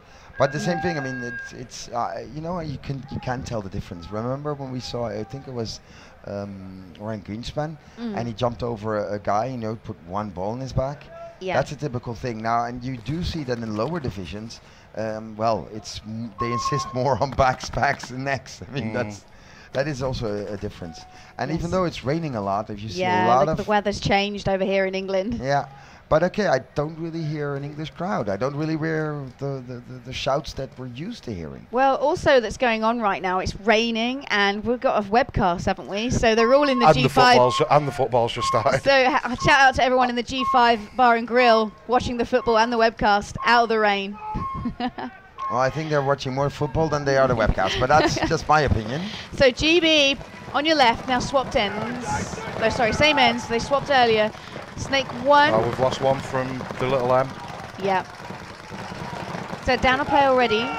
GB are in the driving seat, 3-0. Okay, 3-0 with 6 minutes left. Well, hey, there's enough time for them to come back. So. Oh, nice little move there from Poland, coming up the centre and pushing Snake 2. George needs to get his head in. He's going to get it blown off by the Snake in a second. Yeah. Jordan Latham for Snake 1. I don't still understand how that guy can shoot right-handed if you need to shoot left-handed. Shoot left-handed, my friend. I think it's a point where he can spin it back as quick as he can. I think that's the theory behind it. Yeah, totally So right. he's shooting now left, but then he switches right straight away instead of changing hands. Okay, but you can switch. I mean, normally you should be. Let's put it this way. I mean, normally I would think one should be ambidextrous when you play paintball. Yeah. You have to be able to ramp. I mean, with us, if you couldn't ramp with both hands, it's no way you're going to play at anything above D2. I mean. I love the way the field. I think the Poland guy needs to stop battling with our Snake player and look in field. He's getting too tunnel vision. We're trying to get him out. Oh, there we go. Yeah. So I like the way that the field's locked up right now. Oh, big move down Dorito side for GB. Yeah, there's George doing some work. That's George Bruton. Oh. He opened up the game of play, which has allowed Quid Moore to come down the Dorito side. And I almost think that this guy almost shot his own player in the head. Nearly. So big move for the Snake player. Is it a trade? They're going to check if he's clean. And there's a 1 for 1. Oh, 1 for 1 for Poland for the Snake player. And Jordan Latham is clean anyway. He'll figure it out in the second. Well, he almost, but that's what I mean. He almost risked an overshooting penalty because he did ramp a lot. He did follow that player all the way around. Yeah. Yeah, but you had Jake shooting him as well. He should have. That's why he's just got a penalty. I know. No, but the penalty was deserved. The only thing is, if that guy in the Snake should have, a little bit less trigger happy because that kid. I mean, if I would have been the ref, I would have hesitated. Honestly. Yeah. I mean, I've refed a lot of these games, and honestly, sometimes you feel that you insist on somebody, and he did insist on that one. To be fair. Anyway, hey, game's over. I mean, you guys won 4-0. I mean, that's the whole thing. It's a nice little win. There's no pumps up in the air because there's still the tournament to go. GB do want a podium position. They still want to get that gold medal, don't they, Marky? Definitely. And so now let's see who's gonna. It's gonna be A against B. Now I'd love to see. Oh, they didn't put on who was A and who was B. But this could. Yeah, you know what? I think the next game will be France, England. Oh, that's gonna be fun. That's what you'd like, Maurice. I'd love that. So we'll find out after this. Startgate is Belgium. I like the little crawl that he's doing into the cake there. And, well, they shot the Snake player off the break. Good job. And this Snake player is huge. Ooh. Oh, that's a big loss for Belgium, definitely. Losing Dushin Snake. Russia now pushing Snake side. Belgium also pushing Dorito 3. So it looks like it's 5 alive for Russia. No, we see one of the Russian players walking off from the other side. Okay, so it's 4 on 4. Oh, Russia just threw away a body there. You jinxed him. I did. 4 on 3, so Belgium can take this point back and equal it out. And they know that their national team's playing football now against Argentina, so they know that they have to be proud of their country. With Manchester City captain Vincent Kompany. I had to get Manchester City in it somehow. Trade it. That's always a good trade. I think he's still got one body on the teabag side. Yeah, they have one body there, and I think it's That's one. right. He's now pushing the centre. He's come away from Dorito side, going up the And highway, looking for the final shot. Just a bit of a communication breakdown here for Belgium. There's one Russian player left. Now they figured out where he is. They got to work as a team. There he goes on his back. It's done. It's done. It's done. It's Yeah. done. It's done. So point goes to Belgium. This Big is point going to be a for good game. Yeah, 2-2. I know. Well, hey, if the Belgians kick out the Russians, that would be an upset. I mean, Yeah. theoretically speaking. Now, of course, let's be honest. In the Russian team, there are a few guys missing. Yeah. Mm. I mean, where is our friend Fedorov and Mishka? And Mishka, yeah. Mishka one-on-one champion at the last event. Yeah, and Fedorov. And if both of them would have been here, hey, that wouldn't have been the same story, would it? No. Well, they didn't do too well in the World Cup in Paris, did they? The Russian national team. I think they went out quite early. No. Well, who won it? I thought it was the America. Russians that won. No, yeah, the World Cup in Paris. World Cup in Chantilly. Yeah, but that's also on the draw. I mean, it depends. I mean, if you let's say you start off with the round, it's a direct knockout, and GB hits Russia in the same thing. Now that's a hard game, and you prefer to have that one in the semis or in the finals. Yeah. Let's be honest. I mean, that's then it's a do or die.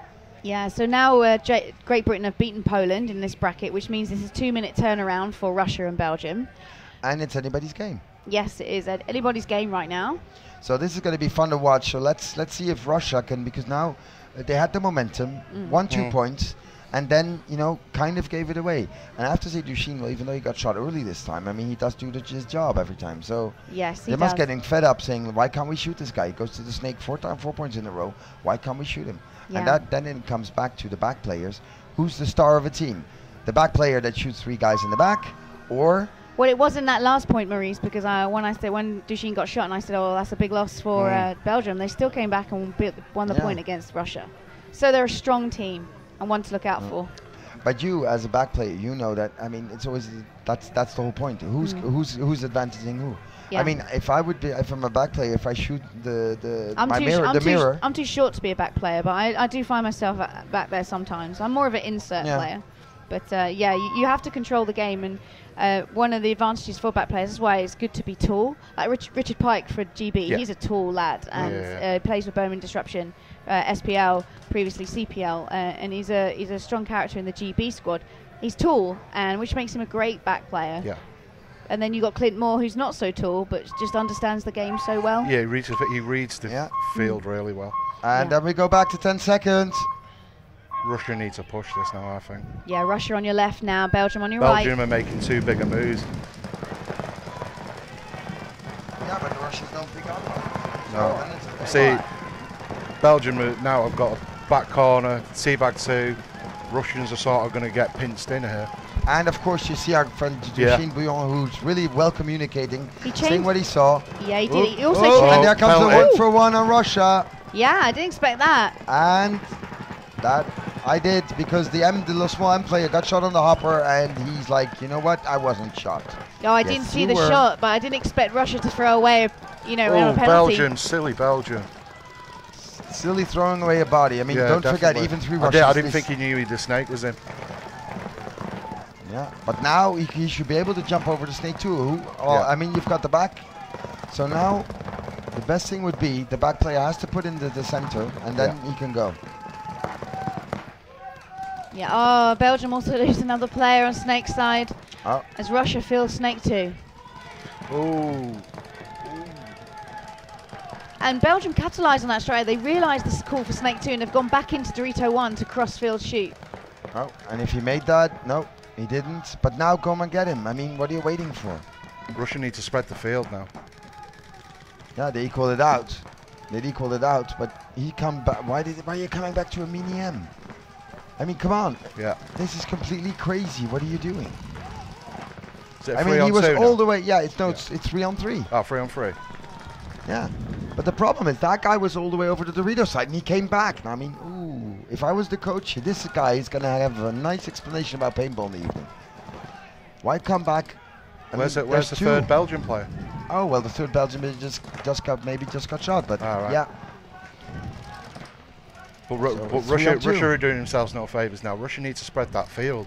Yeah, they're not really talking. No. I mean, not that I understand any Russian, but I can't hear any of them talking. Look, he goes back again to the medium. I mean, come on, what are you doing? Oh, and he got him. Yeah, good That's move. what he's doing, Maurice. He's making it happen. Well, maybe, but still, I mean, I still don't agree going back and forth and Now risking it. that's a great play. He's moved for the M. He's gone to the Dorito corner. He's now motorboating down. Do you like that? Dorito side. Oh, you dropped the ball big time there. Yeah. Oh, run straight into and paint. another one, and that's the end. Oh, back centre for Russia, number 10. I can't quite see who he is because they've got the names on their back, but outstanding play for Russia. Oh, 1-for-1 automatic point, and Belgium start with 4. Oh, no. Yes. For Belgium. Yeah, and that was on Duchesne. He had something, he had a hit somewhere. So point goes to Russia, 3-2 with just over 1 minute left to play. And the Belgium starts with 4. Now that's how you throw away a game. Yeah. I'm sorry, I still don't agree with the guy going back and forth. He was all the way in Dorito 2, went back to Dorito 1, back to the M, back to the center, back to the medium. Okay, then he shot finally the snake. But I mean, if he would have pushed on. He just went a bit over the top, really. He just kept going. He could have played smart, held it back. But that's where experience comes in. And I'm sure he's kicking himself right now in the pits. Oh, especially, I would have, if I was a coach, I was kicking him. It's funny. It's funny how people play when club level, CPL, compared to Nations Cup. It does. How do you feel about that, Marky? People, the emotions are there because you're playing for your country. True. I'd say it's a lot more stress, but it's a lot more intense because people are sort of representing their teams. Plus they're representing the country, so it's all about if I make this big mistake and it really hurts them bad. It's like a couple of years ago when one of the under-19 GB players mugged out his own player and we lost the final. Yeah. So he was absolutely in bits. But it happens, do you know what I mean? Oh, anything happens. We all know that. I even shot my own front player sometimes because I think like you're still shooting your lane and then it's like, oops, I just think one of my own players won't He do actually mugged his own player in the snake. Yeah, it's a little bit different. So that's learning, isn't it? That's experience, and that's what the EPBF do. The next round at Chantilly is the Under-19s Nations Cup, and most countries now are doing tryouts. That's right, isn't it, Marky? Yeah, we've got ours on the 20th of July at the CPPS. Yeah, so any of the British players that fancy it, Under-19, come to the tryouts at CPPS. Which day is that? Sunday next week. Sunday. So, okay. Yeah, get on down there. CPBS support a big tournament here in Great Britain, so it's nice that they've come down for Basildon. I know they start with 4. So Russia on your left, Belgium on your right. We're starting with just 4 players. Just over a minute left to play. You've sat the snake player, haven't you? Yes, if Belgium want to win this, they've got to come back. Ooh. So snake side completely lost now for Belgium. Here's a penalty. It's a penalty for Russia. Yep. 1-for-1 for Russia. It's now 3-on-2 in Russia's favour, with just under 40 seconds. Belgian player gone. So no penalties now in this 1 minute. It'll be a point given away. Hey, that's the only way they can almost win now. Look, and here comes the flying V. Yes. Dropping the hammer. Russia want to finish it off with just America. 1 player left for Belgium. And he shoot him. Ooh, he shot 1. It's a 3-on-1. It's now a 2-on-1 Belgian player. This will be amazing if you can do it. Well, that would have been great. We love a hero of a day, but that didn't work out. That was Duchesne, the last player left for Belgium. I know. Well, I mean, he did some good things, but okay, you can see it's not his own team. Yeah. He doesn't have Eric Wunsch behind him. It's not the same. It's not breakout, but it's not breakout. I really enjoyed Belgium's spirit, but unfortunately they're knocked out now. Russia go through, beating Belgium 4-2 with just 2 seconds left on the clock. Yeah, so that would mean that Russia will be facing Germany and France will be facing Great Britain. And I hope if that's true. We always like that matchup. We've always dreamed about it for the last 1.5, 2 years. So finally maybe this is going to be true. Anyway, thanks for coming up. I appreciate your voice. And it's great also to see team managers getting involved in the webcast. And really we'll be right back with you after a few messages. And with these next games, Russia against Germany and France against Great Britain. #MSTV.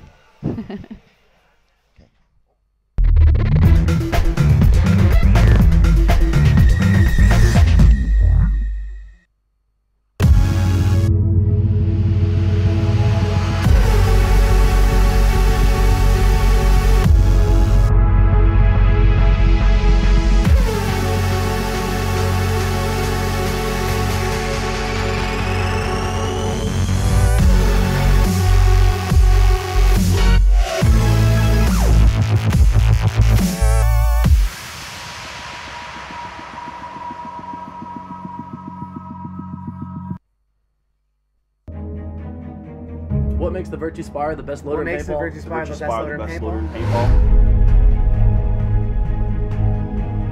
Россия страна с очень сложными погодными условиями. Not only is the Spire small and lighter than leading competitors, the Spire is designed to take the toughest abuse that paintball puts out and keep feeding no matter how bad your paint or weather gets. With a true 200 round capacity, it holds more paint as well.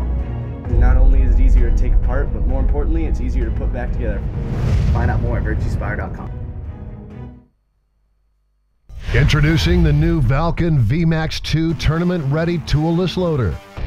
With high feed rates, it's faster than any other loader on the market. The feed paddles have been re-engineered for a more powerful and efficient flow of paint into your gun. We kept the same low-profile, lightweight, durable shell design, and consistent with the VMAX model, jams are still a non-issue. The best part of it all, it's only 99 bucks. The Valken VMAX 2 loader. Better, stronger, faster.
And welcome back. We're here, round 3, Millennium European Paintball Series. On your screens right now is the CPL Finals lineup for tomorrow. I'm up here with Mr. Worldwide, Bear DeGaggio, and our special guest, Steve Rabakoff, the legend from GI Sports. The legend, the founding father of pro paintball.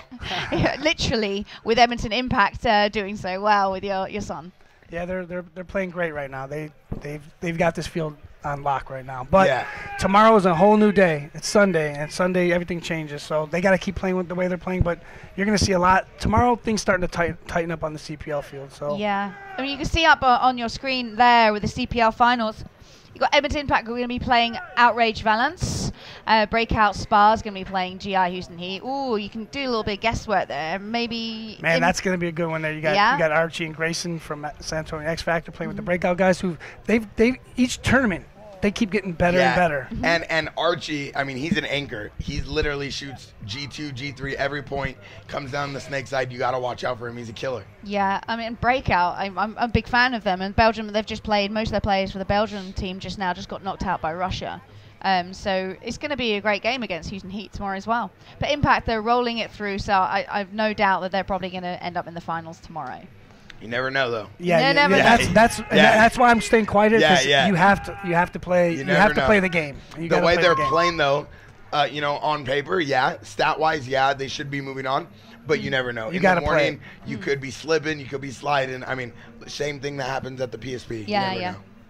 And you also got Frankfurt Syndicate. They're going to be playing Paris Camp Carnage. That's going to actually be a good game. Yeah. The way Syndicate, their first game, they didn't look so good at the tournament, but then they've turned it up since then, and it's cool too because those guys win a lot of DPL tournaments, and they're huge in Germany, and they have a really great following because they do win. But it seems like when they come here, they have issues putting it together. Too much pressure. Yeah. And they crack sometimes, but this tournament they're playing well. And Camp Carnage won enough games to get through to Sunday Club, but however they did lose to Edmonton Impact today, 5-0 in under 4 minutes. And Impact went 15-0. And they're that's. You shouldn't be able to do that. So that's why tomorrow. Impact has not lost a point yet. Yeah. That's crazy. Think about that. Yeah. They went 3-0, winning all 3 matches and not losing 1 point. It's unbelievable. Wow. Great prelim performance. But prelims mean nothing. Nothing. On Sunday. Zero. That's a whole new day. Come Sunday, it doesn't even matter what happened. And then we got Polar Bears Tarko against Marseille Icon. And again, those teams, again, on paper, you could say Polar Bears should win that game, but that doesn't. Icon, those guys run around like chickens with heads cut off. And you have to realize Ryan and Oliver know Blake. Blake knows Ryan and Oliver. So if they start changing things up or trying to, change up their lanes and stuff, both teams are going to be able to catch on to each other very quickly. So it's going to be an interesting battle. Yeah, I mean, predictions, final tomorrow? I'm going to go with Impact versus Polar Bears. Yeah. Steve? I'm going to go with Impact and Syndicate. Oh, interesting. I like that. Yeah. I was going to go for pretty much the same thing. I think it's going to be Impact in the finals. But I will say that those guys down the left-hand corner there, Breakout Spa, Houston Heat, those guys can sneak in there too, man. They're good enough to win, Houston man. Houston Heat has been sneaking in the finals all year. Yeah. And they're a great team. Yeah, they have their ups and downs, but they know how to win as well. It's crazy. And look, Breakout Spot was in the finals in Germany, so they got that experience to get them to have that confidence. So that game right there tomorrow, I can't wait to see that game. I can't wait to see all of them. Yeah. And like Steve touches upon, being in the finals, like being able to pop your bubble and finally making it, it's a confidence booster because when you're losing a match or you're in an overtime, you already know, hey, we've been there. It doesn't matter. Like, we can make it there again. We're battle tested. We can do this. So so it gives you that boost that you need. And with Polar Bears, they finished in the top 4 in Germany as well, and that was the best performance for those guys. So, Ryan and Oliver are trying to get those guys to the finals. So I mean, watching them today, they played pretty much together, don't they, for Tarko Cell? Yeah. Oliver and Ryan play on the same side, and I get to play with some of the Polar Bears guys in the PSP, and they're very talented. They have great gun skills, but sometimes the language barrier and putting it together on the field, they have issues. It's tough. Yeah. It really is. And even, because J-Rab, even when I played on the Russians, it's not an easy task to go on the field. And one, it's already hard enough to talk to your teammates. Two, when they don't understand you, it's even worse. And that's why you're seeing Ryan and Oliver play together, because a lot this year they've been split. And I think by doing that, it's helping the other teams. They're like, oh, I got Ryan Oliver. I'm not just going to go flying down the field there, so it helps. But on this field, those two together, I think they can get that team to the finals for sure. And Steve, we also saw you this morning coaching another team. Tell us a little bit about that. Montreal Image. Richmond's son, Tanis, plays on that. My younger son, Brandon, plays on that. So I've been coaching those guys over here. We went 3-0. Which division? Division 1. Yes. Yeah, Division 1. Yeah. That's right. It's Open Division 1. That's Open Division 1. It's the division I play on. We played tomorrow at 9:30. Yeah. And again, Sunday. We took third in Germany, so I told them if we don't make the finals here, then... Do you know who you're playing yet? Because I haven't checked the schedule. We don't know. But I expect finals. That's just when I go to an event as a coach or as a player, I expect finals. And we know you expect finals. You won many tournaments with Avalanche. You were definitely one of the biggest stars in paintball. I appreciate that. Here's hoping I meet your son then tomorrow, because I'm playing for Poison Ivy in the morning as well. I don't know where we're playing. Yeah, I don't know. I don't know where they're playing, but everyone teams. You got to go. I talked to a lot of teams, and there was a team that's going to have a flight tomorrow. They're leaving at 5 o'clock. Well, the tournament doesn't end till 5 o'clock. Why are you flying out at 5 o'clock? They come here with the wrong mindset. Yeah, they came here to play. Came here to play. So we move now to the Nations Cup semi-finals. Big matchup, Britain versus France. Look at those limited edition grills on France. Hey, France is looking pretty sick. If you want to win one of those, make sure you post a photo. # MSTV. This game is brought to you by XS Custom. GB on your left, France on your right. France with a nice little breakout, going straight into Dorito 50. That's Axel Gauding wrapping and getting a nice little kill. So let's see if he can stay alive. Ooh, big move for France down the center as they push Snake 2. Wow, France is just pushing on all cylinders, firing on all blocks. That's going to be G5. And here comes the last kill. Yeah, that's a really quick point. You shoot, and that's the thing. You shoot 2 guys on the Snake. Yeah. And you see this, you got to go, and that's what they did. France just went rolling down. And a lot of the France guys have the Tauntauns playing with them. They're wearing those orange and tan dye pants. You know, if they played like that in the prelims, they for sure would have been playing tomorrow. Yeah, that was a big shocker for me. The way they, I didn't expect them to have a rough tournament like that. But hey, it does happen. They've been having a rough year. Yeah. They had a lot of new talent, and they just can't seem to put it together. Yeah, totally. Here's Russia on your screens. They have Anthrax Custom jerseys. We haven't got the names on the back, so it's hard for me to figure out who's who. They don't like talking. They don't like showboating. They don't even put their name on their jersey. They are a team. They're Team Russia. They just want to play. Germany on the right, Russia on the left. And Germany have majority syndicate players, as well as coming at you. Yeah, so Germany got a little bit of mix of 2 CPL teams, and the Russia sending Sergey. He's a super tall guy to be playing that small cake, but he's making it work. And we got both teams 5 alive. So unlike the last game, the last one we just had, where everyone just got thrown off the field, these guys are 5 alive and playing a little bit more patient. Yeah, and there you see Vladimir from the Polar Bears. And there goes one. G1. So Polar Bears strikes first, and one of the Germany players are going to walk off the field. It's crazy because, you know, with this weather, you know, the paint everybody's shooting, it's still working so well. You know, shout out to GI Key. The paint's still fantastic. Everybody's shooting straight. You don't see battle swaps coming up, and these guys are just dipping and diving all over the field.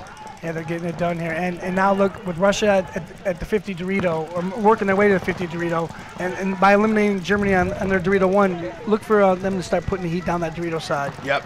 I mean, all this Sergey, all he has to do is control Snake 1 and get his boy into the Snake as well, so they can evenly the ref match. has seen something. Germany side, yep, back center's out. You know, like when you see a running ref, that's not good, man. Yeah, if a ref's running at you, just walk out before you get a penalty. Yeah. So Russia loses. Oh, wow. Sergey blows it. They lose 2 at the same time, so it looks now like it is 3-on-3. Yeah. So just when Russia had this field layout, field in control, they just kind of getting some players lost real quick. Yeah, I mean, Sergey was trying to jump in the Snake 1 and make something happen, but he really should have just sent his god, the bunker right before the Snake, to jump in there. There was no need for him to push the envelope. But like Steve said, you get antsy when you have good bodies and you're far up the field, but that's normally when you throw away games. Yeah, they just didn't go together on the Dorito side. He went by himself. Yep, and I think a big part of that Dorito side is playing in a pack. You always need somebody behind you because there's so many shots, and you can't really watch them from the wire. But they don't want to take any risks here either. But it's a big game, semi-finals. Whoever wins this goes through to the final for their country. And they're willing to play it out. There's no, hey, if you win 1-0, who cares? Get that W. Yeah, and that's Russian mentality, you Ooh, know. Oh, I think, did he get clipped? Yeah, it looked like he got shot over his hopper. Oh, he did. Yeah, he did, Wow. yeah. So as a Russian player, Dorito side takes a walk. It's now 3-on-2 in Germany's favor. Germany are pushing Dorito side. You know, this Germany player in the snake really needs to just wrap and get in the snake too. He's not really doing much, and his team needs him up the field. Yeah, he's getting a lot of pressure there from I the mean, back you have center. a player behind you, you work with your back player, you get up the field. It's not hard. Fundamentals. He just looked back and saw he's got a guy with him. Go. Yeah. Creep around. Exactly. Your job as a snake player is to get down the snake. Yeah, you have one job. Get in there, get the player out, and walk off the field.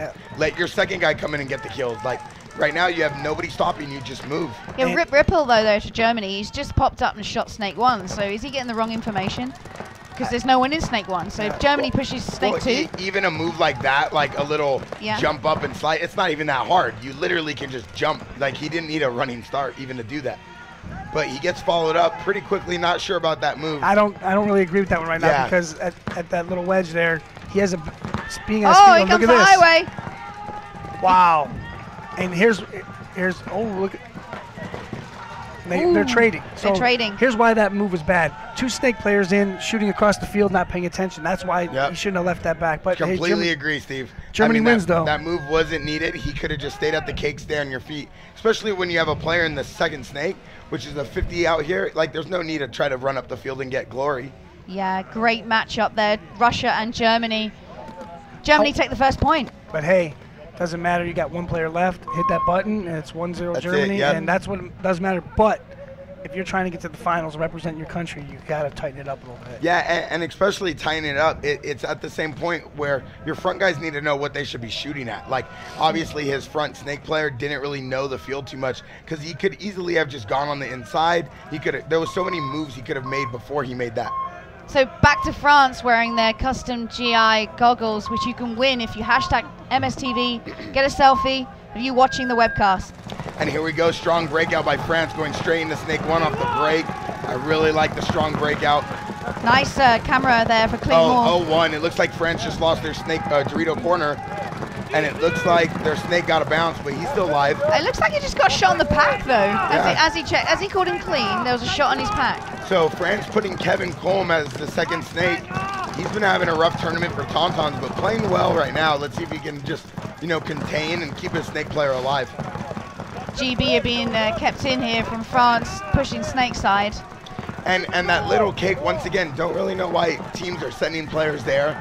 The minute they have anybody in the right little M, it's hard to live in there.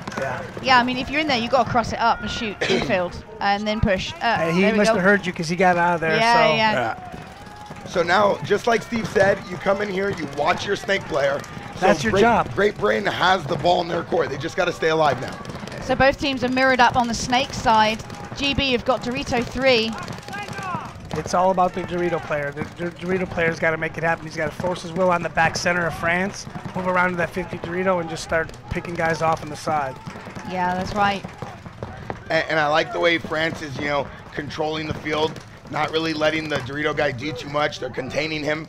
Obviously, they all have a pretty good view of the field wearing those V-Force grills, looking pretty good in the limited edition blue whites. This game is also brought to you and sponsored by Access Custom.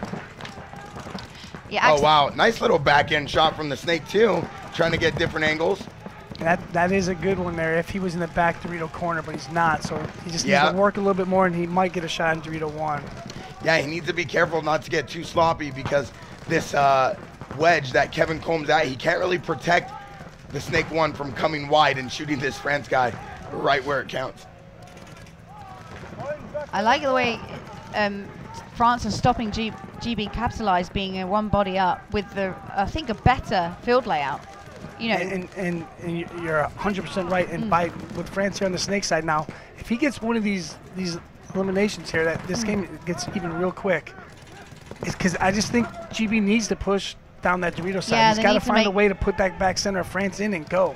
They need to make something happen. I mean, obviously there's 7 minutes left. There's plenty of time, and they're playing it right. discipline, take your time paintball, but here with France and the Snake, if he picks off one of these guys, it's going to be it changes the game real fast.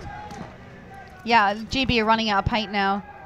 Yeah, and right now GB has, you know, field dominance. They're just not utilizing it. And here we go. Now France loses a player. It's 5-on-3, but they also lose George Bruton over on backside. Yeah, for sloppy GB. move by GB's front Dorito guy getting shot in a crucial time like that. So it's a 3-on-4 right now. But France still in the Snake 1. Kevin Coombe seeing him make the move. GB moving up Dorito. Yep. Oh, they've just that was Kevin Coombe shooting him, but then losing his back center. It was a trade. Yeah, it was a trade back center Dorito 50 for GB. So right now it's going to be a 3-on-2. France in the Snake 2, GB in the Snake 1. And surprising, Great Britain, the Snake player, has been in the same spot the whole game. He's just not. And what's even worse, Steve, is that Dorito 1. Oh, there he goes, but just chilling there doing nothing. That's Clint Moore. He's now pushed up to Dorito 3. We expect more out of Clint Moore, definitely. I mean, he has sideline coaching, everything he needs. There he goes. This should be. Yeah, it's home ground here now for GB. France right now. Yeah, and there's Kevin Coombe trying to realize what's going on. Kevin needs to jump back into that temple so he can shoot at Clint Moore and not just sit there and get shot. Because if Clint makes another move to those next Doritos of France, I think that's going to make it real difficult for him here. Yeah, and there he goes. And there he goes. So. Oh, so France get itchy on their feet as Clint Moore pushes. Oh, he shoots. Dorito 4, great move. So here it is now, 2-on-2. And Kevin Coombe comes around Oh, to well, the look at Dorito this. side. Nuts, man. Great Britain just lost all their players. And Kevin Coombe, what an amazing move, around to the Dorito side, shoots Clint Moore in the face, while France's Snake player shoots the last player. Chambon and Coombe doing it for France. So Great Britain went from completely having that 5-on-2 almost. Yeah. So wow. They're going to be upset about that in the pits. Steve, in a situation like that, you're the coach. What do you tell your team, Great Britain? If you're going to go, you got to go together, man. And like Clint, when Clint was in the driver's seat there, he was at the Dorito. He didn't have to force it. Kevin Coombe. Kevin was in the corner here. How did he let him run out over there like that? I mean, look what he did. He ran across the field, shoots him, goes down the field. And it's the same situation. And as a coach, I would say, hey, Snake player, your job is to get in the Snake and go get him. Go get him. Why didn't you go get him? As we go back to the other game, Russia, Germany. Russia on your left, Germany on your right. So Russia sends a player in the Snake 1 off the break, very aggressive. Oh, but Russia loses their Dorito corner, and their pod boy's still running off the field. He's getting worked. The pod boy's getting worked right now. Do you know, I really hope Russia don't call that as a G. Yeah, they might actually. You're right, Shelly. Yeah. But if you see right now, Germany just playing a lockdown paintball, exactly how Syndicate plays. So Russia's down 2, and Germany just lost a player, so it is now 4-on-3. But here comes Germany right to the. That player plays for coming at you. He goes right into the center tall temple.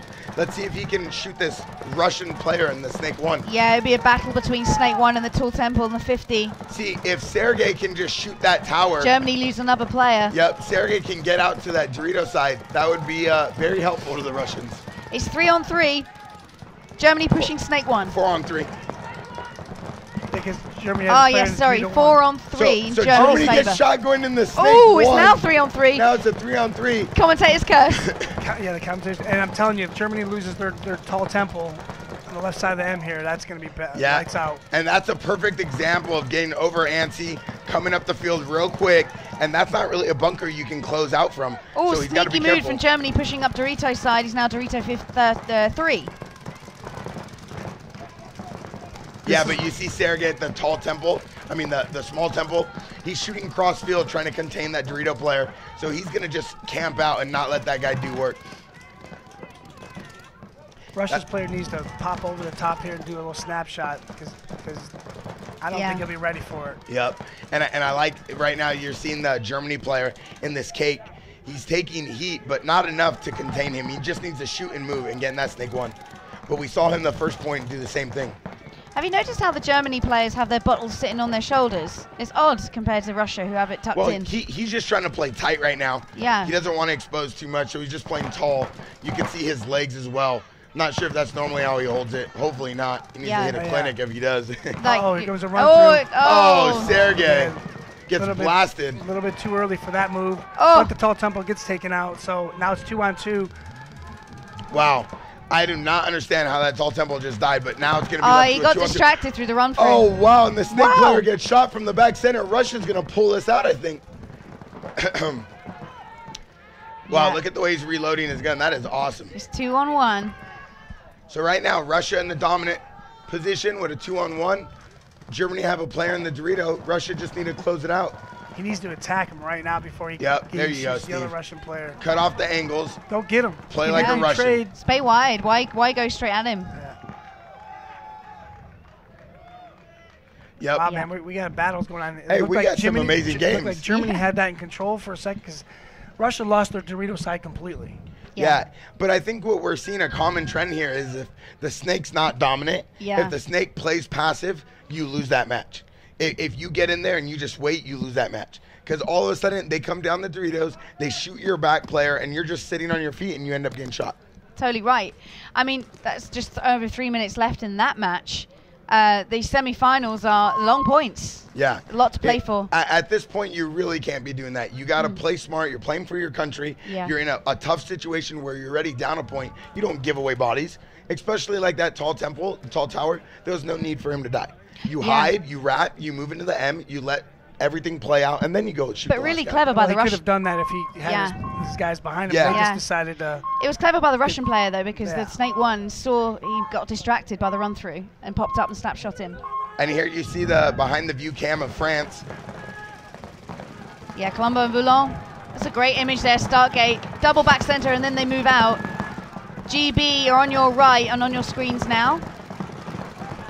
There's 5 live on both sides, so another nice breakout from both teams. So now it just comes down to who's got the better gun skills and who wants to win more. Yeah, right now this GB player, number 21, he's just sitting, and we've been seeing this time after time. And there he goes, starting to get a little active. That's Jordan Latham. Plays a. Ooh. Oh, smart move into the Snake 2, but he's going to get shot through the crack. Yeah, he didn't make it into Snake 2. It looked like he got shot on his back. That's a nice shot there from the little M. As France capitalized. Man, France is on fire Axel right Golden. now. Oh, Axel Golden got clipped going into Dorito 3. Yeah, that was bit Warren. off a little bit too much than he could chew. Yeah, Warren Peterson, number 10, was clipped off Axel Golden, then going into Dorito 3. It's amazing right now. I mean, all they really need to do is stay alive, the Snake player. He just stay alive. Yep. Chambon doesn't have to force it. Take the shots that they give you, and he just looks like he got one. Yeah, George Bruton takes a walk for Right GB. now, it looks like he's trying to battle with the whole team, and he really doesn't need to because they're all focused on him. And that's why Russia's Dorito player needs to get down this Dorito side to take some of this heat off, because if he can't, they can get some of this heat off, he will go to work over here. On your screens, Jake Barlow, nearest to us. He just doesn't got one. realise that Chambon is just creeping up on him. He's going to get shot in the pack now. Ooh, little battle over the top. Man, he got them both. He got both Wazza and Claiborne. That's a nice little 3-pack. France should give Chambon a birthday cake. That's or a nice something. little 3-pack. Give that kid some champagne. Yeah, he deserves it. Wow, Chambon playing really well here for France. As Tonton have been knocked out this weekend. They're not playing tomorrow in CPL. So they haven't had a great weekend for Tonton, but hey, they can try and bring it back for France at least. I mean, if they play like this, maybe they would be playing tomorrow. It's Yeah. crazy. But like Steve said earlier too, even like with Impact, it's about adapting, right? Mhm. So if you can't figure out what you're doing wrong, especially now, like Steve, you're a coach and stuff with Montreal Image, I'm sure you understand this field. If you don't fix it within the first point, they're gonna keep running at you and running at you and running at you, doing the same thing. I'm telling you, you have to be strong on the Snake, but you have to even be better on the Dorito side. And that's yeah, what it's just about having a presence on the Snake, but getting your G's from the Dorito side. So here we go, just over 3 minutes left to play. Russia, Germany. Oh, wow. All to play for. Russian player gets shot off the break. Big out from the ref as it's 5-4 in Germany's favour. So Germany. And when they call you out here, they really get after you and let you know that you are out. Yeah. I like the way they come at you. They don't want you staying in the game, lingering around. They want you running off the field. Yeah. And here we go. Snake 1 for Germany. So he's shooting inside. If he just takes what they give him and stays alive, doesn't force the issue, he can actually make something happen here, not like last point. And especially Russia, I'm really surprised they're doubling on back center. There's no room for that, and he just gets eliminated in the harness. Exactly. So, I mean, At that that's point, just a horrible. Yeah. Like, that's a bad coach move right there. Very bad, especially It's with a Germany player looking for the shot and stuck his head out into the Russians' lane. He's done the same thing over and over again. He just needs to get in there and get in the snake 2. Stop wasting time in snake 1. Yeah. And let's see if number 15 for Germany can pull it around. And here, guys, we're approaching 2 minutes left, so it is now 3-on-4 for Germany, 3 Russia, and yeah, this is going to be a deciding point, Yeah, like Steve. This is going to tell who's going to win this and who's not. so guys, now we're gonna start to slow down a little bit, make sure they're not that next guy that gets hit, and when they do make those nice moves, little move into the Dorito 2. Did he get shot? No. As you said that, you made a mad move then, Dorito 2, but he's alive. you want to put yourself in a position where you can tack better. You don't want to go out, and it's nice. They're moving right now. It's 1:35 left in the game. They need to make that next bump to the next Dorito. Germany snake player, he can get around, which he can. There's no one that can stop him right now. He needs to go right around right now. Right now, this Germany snake player is just chilling, but really he needs to get active. He's got a Russian player has got him locked down a little bit, so he just needs to talk to his teammates. Yeah, but because of those cans, the gap is very small. He could probably even just dive over the gap. You can't really shoot it. He's thinking about it, but now he's backing up actually. So I thought he was backing up for a run up. Oh wow! So Russia's snake corner is going to get shot. If I were the coach for Russia now, I'd hit it, call it. See? Yeah. Because save that time because it's 59 seconds. Yep. And right now you're gonna take that loss, but then you go in the pit, you refocus, and you go into overtime. You win the next point. So the towel's been called, but the time's still running down. So I think it's a little bit more. Yeah, just I under thought a it was minute. about a minute when he originally called it. So let's see if they give it. Yeah, it's 1 minute 1 seconds left to play. Germany's take that point. Russia throw the towel. Great game. Yeah, I mean it's important to make those huge coaching calls. Obviously, you don't want to admit and throw the towel in, but sometimes you have to do it to live another day. Save that time because you have a better chance with 1 minute left than getting down to 20 or 30 seconds left. It just makes things harder where your guys got to run like maniacs down the field. They end up getting penalties, and then you're really going home and arguing on the plane ride home. For no reason when you could have just threw the towel and play another day. Exactly. So here we have France. This game brought to you by Access Custom. And France rocking those V-Force grills, limited edition. Looking real good out there, real clean, tons of new lenses Nice as well. shot there of GB through the M. Oh, wow. GB on your right. GB with a huge move into the snake 1 off the break. Yeah, Jordan Latham there, snake 1.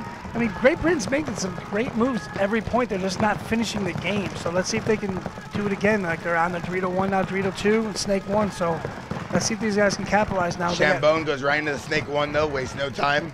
And they eliminated France, so now it's 5-on-4. 5 on. Oh, did he get hit? Nope. It's clear. So it's 5-on-4. Yep. So Kevin Combs still alive as well behind oh wow. So Chambon dies. That's it. Great Britain, go on the snake. What are you waiting for? Your snake player is gone. You got to go. Right now, the Great Britain player just needs to make something happen. They've got Dorito 3, Great Britain. So Clint Moore comes down the center. Now, at this point is where teams tend to throw it away. You get sloppy on the finish. He needs to go right around to the next, play the inside of the wedge here, and just keep that pressure on that back corner.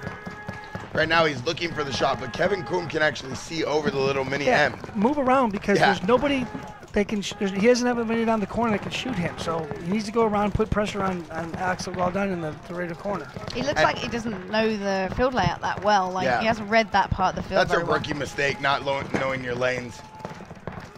But you see Axel shooting. Oh, he's popped out now. There he is. Wow. He suddenly remembered that lane. Good. So now go Great one more move. round. Great shot there, Latham. So right now, you just finish it at this point. It's a minute 50. You have nothing else to lose. Clint's moved into the Bergen. There he is in the top of your screens. He's just shot the back centre out for France. They needed to win this point quickly. GB claimed the point. Clint Moore hitting the start gate. So GB is going to claim that point. It's going to be 3-1. And they finally got that point because every game that the point they've played, they've got to their spots. They just haven't capitalized. This is a final game that they did. So. And it's crazy too because at the same time they've been having better breakouts than France. They just don't move. They get shot out of their bunkers. And that one they finally got that point. So good for Great Britain. There's enough time to tie that game up. Yep. And it's cool right now because Germany's going to come out here. This is a 1 minute left in this match. Russia can win this point, though, and go into overtime. So it was a great coaching call. Steve set it up here that they needed to do it. You know, the coach must have heard you, Steve. Yeah, I think maybe on that one he did. So here it is, 101 left. Let's see if Russia can pull Germany this out. won't want Russia coming at them now. They want to. If they win this point, they win the match. Russia on the right, Germany on the left. Germany composed of syndicate players and coming at you. Here we go. Strong breakout. Oh, Russia. Wow. The flying V. But they got one guy to the 50 Dorito, and they eliminated Germany as they lost Russia, the player. Russia loses Sergei, but then their player goes right into the 40 Dorito. Wastes no time. Germany comes right down the tape line. Let's see if he gets a 2-pack. Wow, big move from Germany. Why not? Come back at you. So we're left with 3 Germany players. 35 seconds left, so. Let's see if they can just hold out. That's right. They spread the field, Russia. They got 25 seconds Oh, wow. to do it. This Russian player just needs to stay alive. Oh, he takes out the Germany player, and here comes a Oh, 1 my for God, 1. there's a 1-for-1 being called right now. Oh, Germany, wow. We've got 17 seconds. Russia can hang this and go into overtime. Wow. Can't get penalties in those crucial moments. And this is why at the end of matches, you have a coach who goes over a game plan, because everybody knows with a minute left, they're going to do a flying V. They're going to run it down full court press. You sit there, you shoot the lanes. Like, they literally just let them run down the field. Yeah, Germany, that players from Frankfurt Syndicate and coming at you. They should know better. And Syndicate's been playing well. Coming at you, had a fantastic game. They know the lanes. Yes. I mean, they literally let Russia run down the field like wild banshees. They did. And Russia gets the point with 10 seconds left. And usually when that happens, penalties happen, don't they? And And Russia what you didn't guys get a didn't penalty. see on that is the Russian player ran to the corner, completely slipped, fell on his behind, got up, and still ran down. And Still shot him. I don't know. With sideline coaching. So hopefully Germany can get some better sideline coaching for this next point. And right now, we're probably going to be ending it right now with France and Britain, unless Britain can pull Yeah, as something my out. bottom lip goes down. Come on, Great Britain. I don't think they're going to do it, but Shelley I have boys. faith. Hey, there's plenty of time, Shelley. Yeah. Yeah, come on, Clint Moore and his boys. Clint Moore's the captain of Team France, GB. the Tauntaun stole, Ryan Greenspan stole in Germany last year. I'm sure they can do something again out here. Nice shot. Did he get him? Yeah, Being checked yeah, up? he's out. Clint Moore takes the snake player. Oh, but 1 for Kevin 1 on Kuhn- Great Britain on the Oh, Dorito side. no. So you don't want to get a 1 for 1 and on a crucial point like this. So snake player for Great Britain needs to get going. Like, Yeah, I don't know. I mean, there's he's only playing, a minute 30. He's playing good, but he just needs to push faster. There's only a minute 30, and the French team is just running up the field like nothing's happening. Oh, wow, France might actually get this point. This snake player doesn't even realize that the French player is on his side of the field. Yeah, Jordan Latham in the snake doesn't know that. Oh, there's 1 minute remaining. Yeah, it's because it's blind. He's going to know very soon. I think he's aware where the paint's coming from. Kevin Kuhn just needs to end this. Wow. As you said, Kevin he did Kuhn it. puts it on him, and Kevin Kuhn's going to shoot Clinton the Moore, last player. player remaining. Oh, wow. He shoots him so many times he falls down again. Yeah, Clinton Moore knocked off his feet by Kevin Kuhn. Wow, fantastic shooting. Great game plans by France. They finally came together as a team. So France win the game and go through to the finals. This game brought to you by Access Custom. And then also don't forget, if you have any photos, post them up, hashtag MSTV. And win that goggle that. And win that goggle that the he's wearing French right there. national team's wearing. It's a limited edition blue-white V-Force grill. It's one of the best paintball goggles in the game right now. Tons of new lenses. And you could buy all the new HDR lenses. You could buy Magneto. You could buy Everything Kryptonite, you got. could They buy got Crystal. craziest lenses, you know. They got the entire lineup from X-Men named right in their booth. That's Make sure right. you guys go check them out. Bring it up. It's right here. It's also signed by Steve Rabicoff, the legend, Sign the it. great, the man, the myth, right here. So make sure you guys post up your photos, hashtag MSTV. Hashtag MSTV, and we'll be picking the winner at the end of this weekend. And you will find out who the winner is either at the end of this weekend via social medias or at Chantilly, the next event. And right now we got one of the biggest points in the Nations Cup. This is the overtime point to see who's going to go play for first or second. It's either going to go to Germany or it's going to go to Russia. Ooh. Russia was able to come back real Who quick. do you reckon? Russia. Who do you I think reckon? Russia's going to win. Germany. Germany. I think Russia's going to win it. And here's the reason why. Germany just lost the point that they could have won to win the whole match. Mhm. Their head's thrown out of the game. They're not in the zone. They just gave away the game. They're still thinking about it as a team right now. Like, oh, we could have ended it. So they're going to come out here soft. So you think their heads down? Steve? Yeah, and they also I'm are going with starting. Germany. It looks Steve's like going they're with starting with Germany. 4. So if I would have knew that first, so Yeah, they got a penalty last point, so they start with 4. Russia on your left, Germany on your right. Let's see if they can even it up and get one player. But here comes the flying V from Russia, right? Oh, Sergey right through the center, and he goes right into their tower, wasting no time. Let's see if he gets Trying a to G. trap him. And here comes Russia down the Dorito side. Look at this. Oh, so we do not. Nobody gets the point. We're going to go into overtime. Well played, Germany. That all they had to do was just suck it up and put a lane in to stop the flying V coming down. I really thought Russia. that they could win it. The Russians are pretty good at running and shooting. Sergey should have just kept going and just try to hit the buzzard in front of everyone. I don't even know if that was Sergey, was it? Sergey Soniskakov. He plays on Red Storm with me. Yeah, but different Sergey. Oh, it's a different Sergey. Yeah. Okay. So there's a lot of Sergeys, man. There's like 6, and there's like 13 Vladimirs. Yeah. So it's like I don't know what to do at this point. And they don't have any names on their back, so it's even harder. Yeah. Team, and when I play with Russia. them, they just hold up their thumbs when I do good, and they go like this when I did bad. So it was like cool. the Romans. They're cool. They're a really good group of guys. A couple of years back, I got to play with some of them, the Russians, the other Russians, and now I'm playing with Red Storm in the PSP. So it's cool to play with them. It's a different dynamic, you know. Growing up in paintball, playing with a bunch of crazy Southern California kids that just scream and yell and run around, and then you go play with Russians that don't even talk or smile. Yeah. So you go from one extreme to the other. You said it, the talk and no smile part. Yeah, it's one extreme to another. So what just happened there is the race to 4 game in 10 minutes. Russia, Germany both get 2 points each, which means they go into an overtime point. 5 minutes left. So whoever's going to win. And now it's back to 5-5. Steve, who do you got? What's going to go down here? 5-5. Germany's going to pull this out. You think so? Yeah. Why is that? Because I think Russia, they're playing good, but I think Russia's going to run into their guns, and I think Germany's going to take advantage of this point. That's my feeling on this point. Yeah. Okay.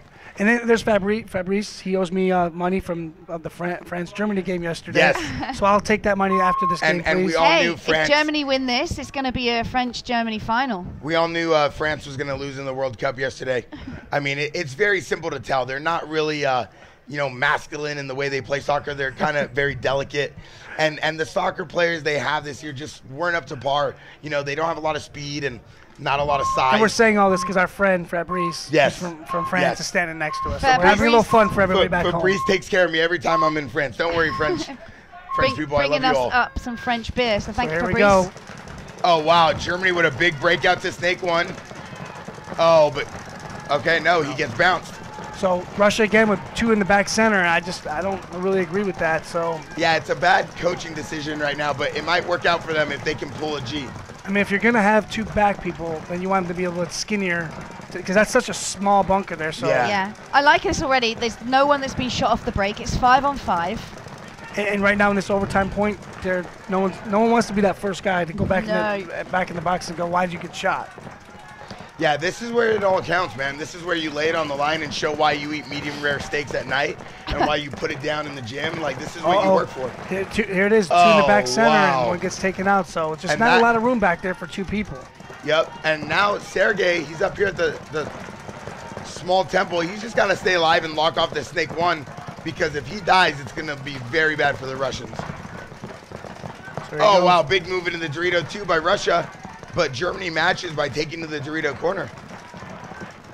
So again, Germany's taking their time to get in their spots, get one elimination, see if they get another one. Oh, but I say that, commentators curse, boom. Germany's out of the snake, but Russia loses their snake corner as well. So it's now 4-on-3. And that Germany player from Snake 1 was punched in the air, annoyed with himself because he was the first player to go.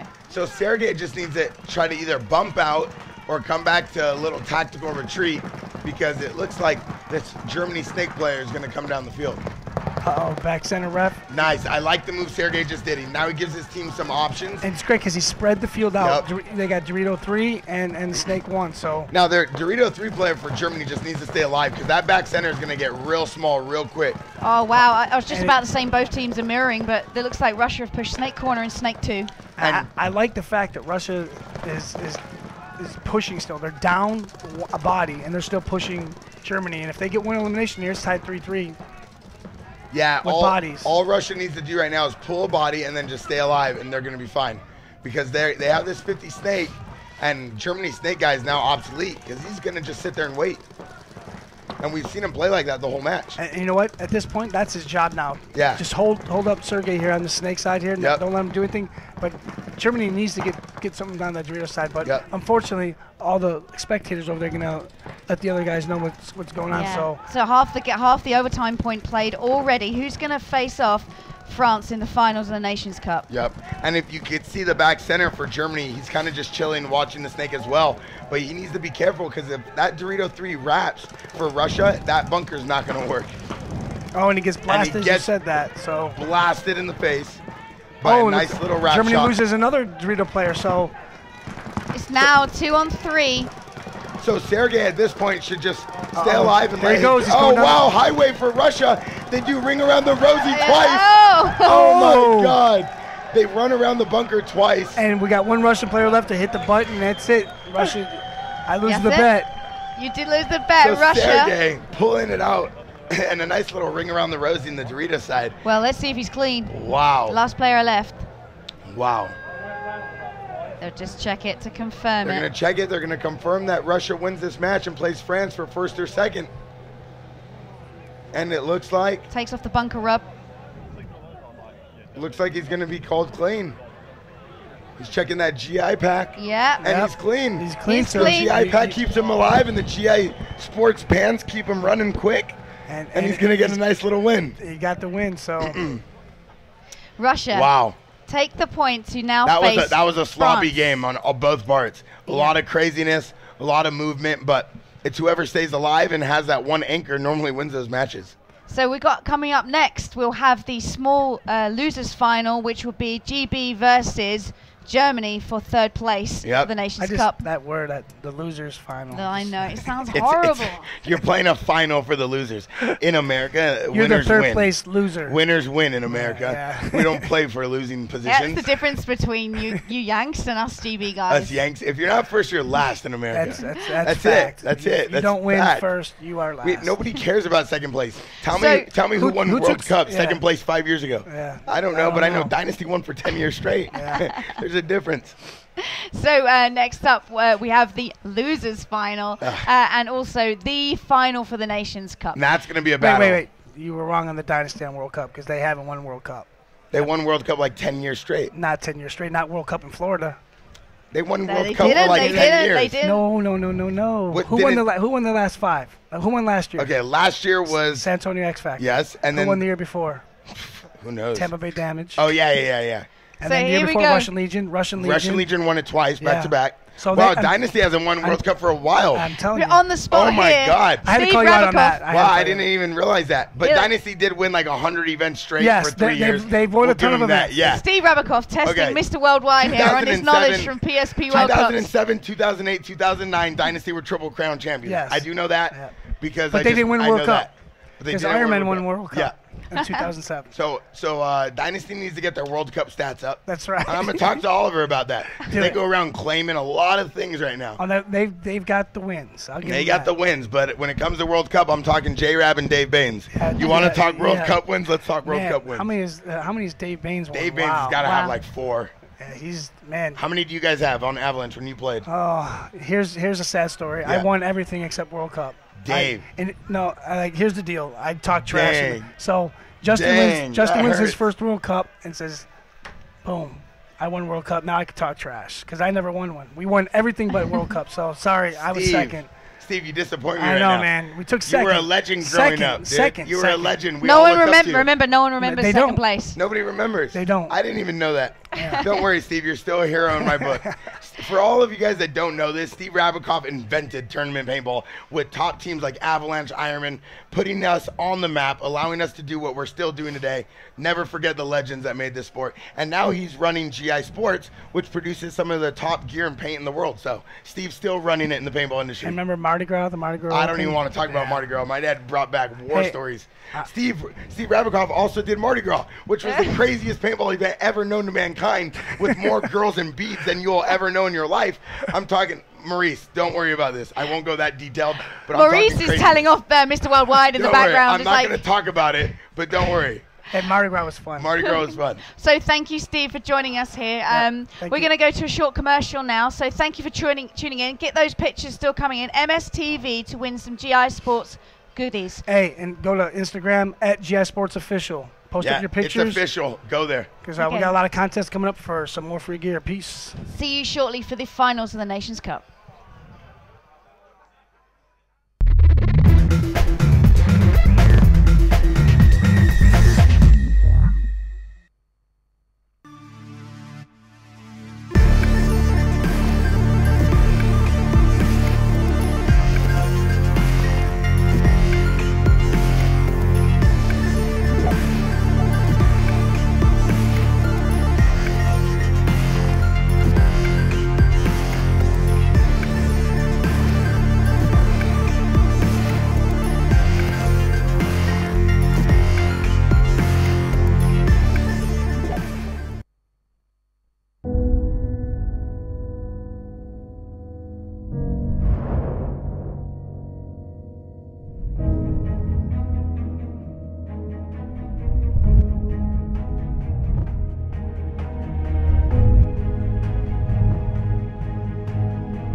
Introducing the new Valken VMAX 2 tournament-ready toolless loader.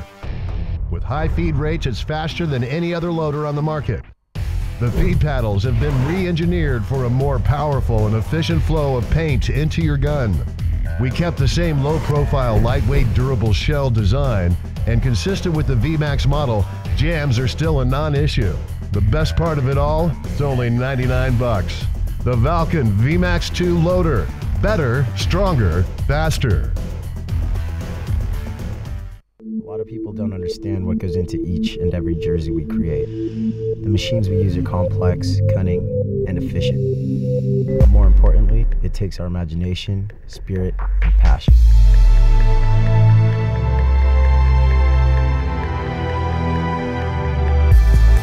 HK Army Custom Hardline jerseys, made in the USA.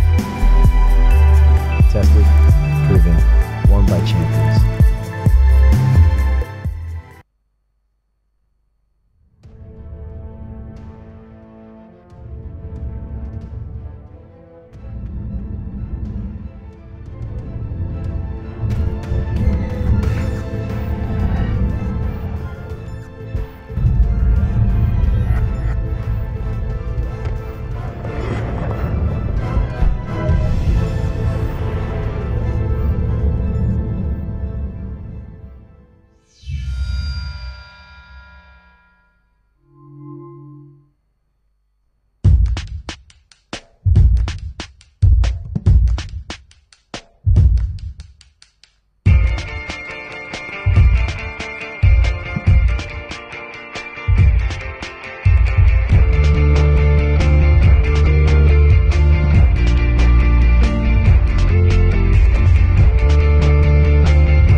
What makes the Virtue Spire the best loader in paintball? What makes the Virtue Spire the best loader in paintball? Россия — это страна с очень сложными погодными условиями. Not only is the Spire small and lighter than leading competitors, The Spire is designed to take the toughest abuse the paintball puts out and keep feeding no matter how bad your paint or weather gets. With a true 200 round capacity, it holds more paint as well. not only is it easier to take apart, but more importantly, it's easier to put back together. Find out more at virtuespire.com.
Welcome to Paintball Promos, connecting people to paintball. Paintball Promos maximizes your exposure, generates groups of new players, increases your profit up to 10 times, all at zero cost to you. Paintball Promos has successfully been marketing this program in select cities throughout the United States and Canada. We're now in the process of expanding our program across North and South America. From the entire team at Paintball Promos, welcome aboard.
And we're back for the last game of the day. And what an exciting games that we got coming for you. This is everything. This is it, Bear. This is where it matters, dude. This is when you put your flag on your back and you rep your country till the end. So we've got the losers game and the final game at the same time. The losers game. The losers game is going to be for 3rd and 4th between Team GB and Team Germany. And I'm here with my good friend Charlie from Data 5 Star. So how have you been, Charlie? Not bad at the moment. We're doing quite good. Yeah.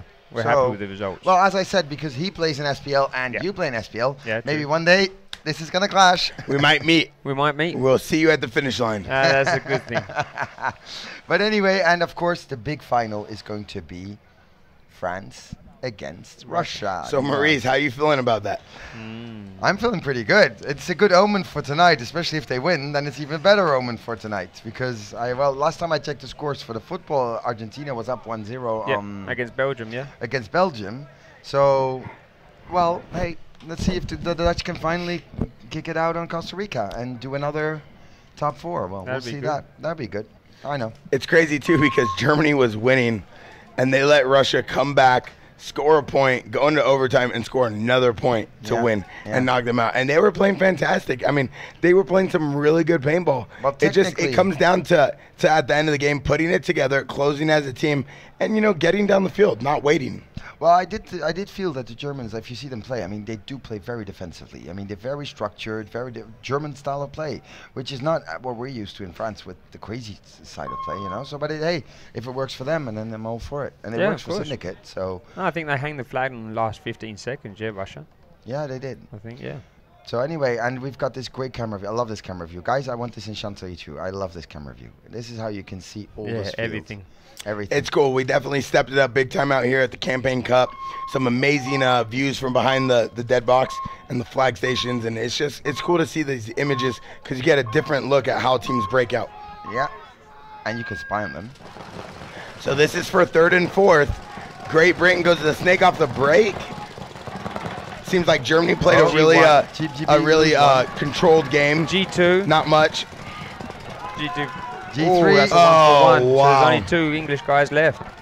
So that's a 1-for-1. Germany going to just pile down. They want to eat. They want some schnitzel. Let them feast. Let's see if Germany can come over the top and put it away. A little schnitzel action right now. Oh, no, he misses. He says, hold up on that. Let me get a nice little beer. Germans are in Dorito 50 already, so. Yep. German player getting shot. Oh, wow. Can Germany put it on him? I don't know if Germany puts it on him. No, he misses. So Great Britain's got a player in the Snake 1. Germany has a player in the Snake 2. Shooting down the wire. No one's shooting down the Dorito side. So, yep, their German moves up to their Dorito 3, yeah? Yeah, so right now, all this German player needs to do is come right through the center and just do work. Just put the paint on the Snake 1 right now and don't let him play the game. Oh, wow. Great Britain gets out. No. And Germany blasts the Great Britain player. He trades out with the German guy. Yeah. And he does a 1-for-1. So it's 2 on 1. Yeah. Yeah, so those are 1-for-1, but there's still one Great Britain player left, and the last Germany player blasts him. So Germany's going to get that after the craziness goes down. There was a 1-for-1 pulled on Great Britain. So they'll be playing with 4. Great Britain will start with 4. That's what I mean. And that hurts. First point, starting again with 4. Now that is never good for England. Yeah, I mean, at that point, Great Britain was already losing. There's no need to try to cheat or whatnot. Didn't really see the penalty, but, he got shot. He just continued to run. He gets the 1-for-1 pulled, but there's no bodies left. So Germany comes running down the field like wild mongooses.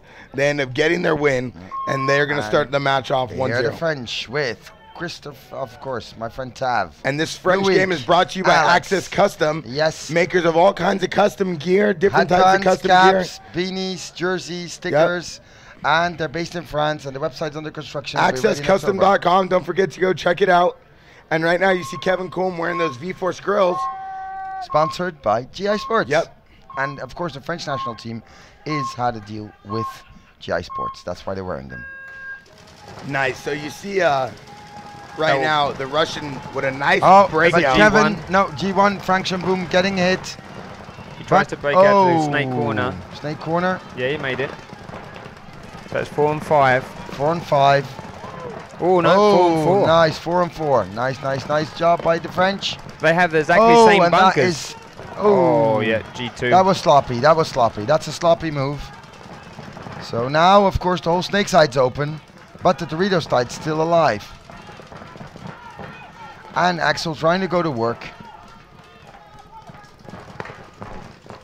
And he made it to the corner, and he made it in one piece. So now, of course, the only one holding down the snake side is Loic in the back. As the Russian also move up to Dorito 3. Yeah, and you see right now that... Oh, and Loic getting shot. Yeah, Loic just got blasted going out snake side. So it's Dorito 3 and back left for the French. Oh, and now, of course... Oh, but that's a really nice shot that... Look at Louis, what's his name? Tav, trying to shoot across, trying Axel's to contain. out. And I just mowed down the last guy. And that there Oh, goes. wow, a little punishment. Russia does a little over the top, Benny in the jet, 2 to the dome, sending him home. So Russia's going to get that first point. Well, hey, that wasn't good. But you know what? They got the nicest G because that snake guy is really dangerous. So when you get that guy, Frank Chamboon, off the field, you feel better. Yeah. You feel much well, better. at that point, what you really want to just do is just stay alive, right? So you don't really want to focus on people trying to get dying and sloppy Gs. Just run down the field, finish off the game, hang the flag. Yeah. I would have tried the first point. I would have gone to the, what do you call it, rocket? The tower. Yeah, tower. That's what I would have gone. Here you first go. point. A little inside action. Boom, boom, take it. Must nice. be nice. 1-2. He was nice, though. Yeah. He put 2 point balls on him. Clean, professional. Great Britain's playing with 4. Yeah. We saw that happen. Great Britain still with a nice little wide breakout. Yeah. Not staying in the center, as you see. By Germany going wide, it no spreads the field. risks. Yep.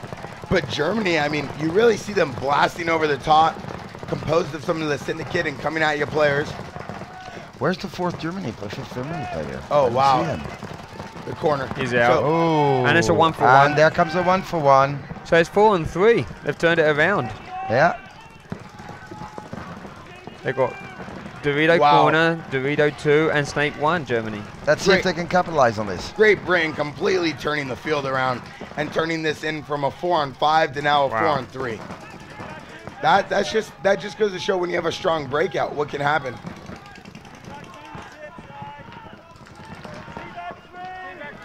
Germany makes it to Dorito 3 as well. Snake 1. Snake 1, Dorito 3, but where's the third And guy? the back left. Yeah, Dorito corner, yeah, there he is. Always forget about that one because he's hidden by the small Dorito if you sit down. That's why. Great Britain haven't lost a player yet.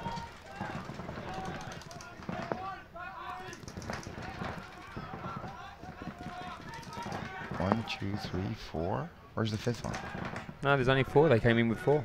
Oh, of course. Yeah. Yeah, they haven't dropped a player yet. No, so, no. yeah, Britain started with 4. So, this thing you see on the screen, yeah, that's correct. That's correct. 4-on-3. Well, it's not always a bad thing starting with... Oh, wow. So the Great Britain we played saw with a a splash, huge move into the 50. Oh, Germany but he just gets goes down. ran down.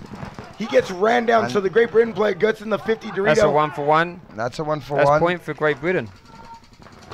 Oh, no, wow, there comes a 1-for-1 for Great Britain. on Great Britain. So, it's 2 on... 0. So that's on point. 0. That's point.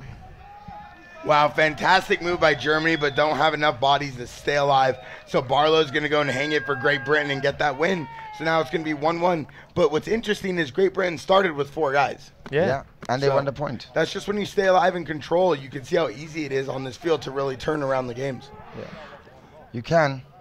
Sometimes it's harder to beat a team that starts with 4 and when they start with 5. It's true. Yeah, no, 100%. And at the same time, you have to realize that when you break out, the game changes. Yes, everybody has a game plan. You know where you want to go, but depending on where they're shooting depends on what you do after that. The game changes. So let's see if a downstairs coach of the French, I think it's Pascal Hauser, if he thought the same thing I thought, you know, I would go to the rocket. Yeah, and if you see right now the way the French are going to line up, it looks like they're going to send Chambon to the Corner. snake off the break, and Kevin Kroom right behind him. Yep, and Chambon lines up. Oh no, but he stopped short.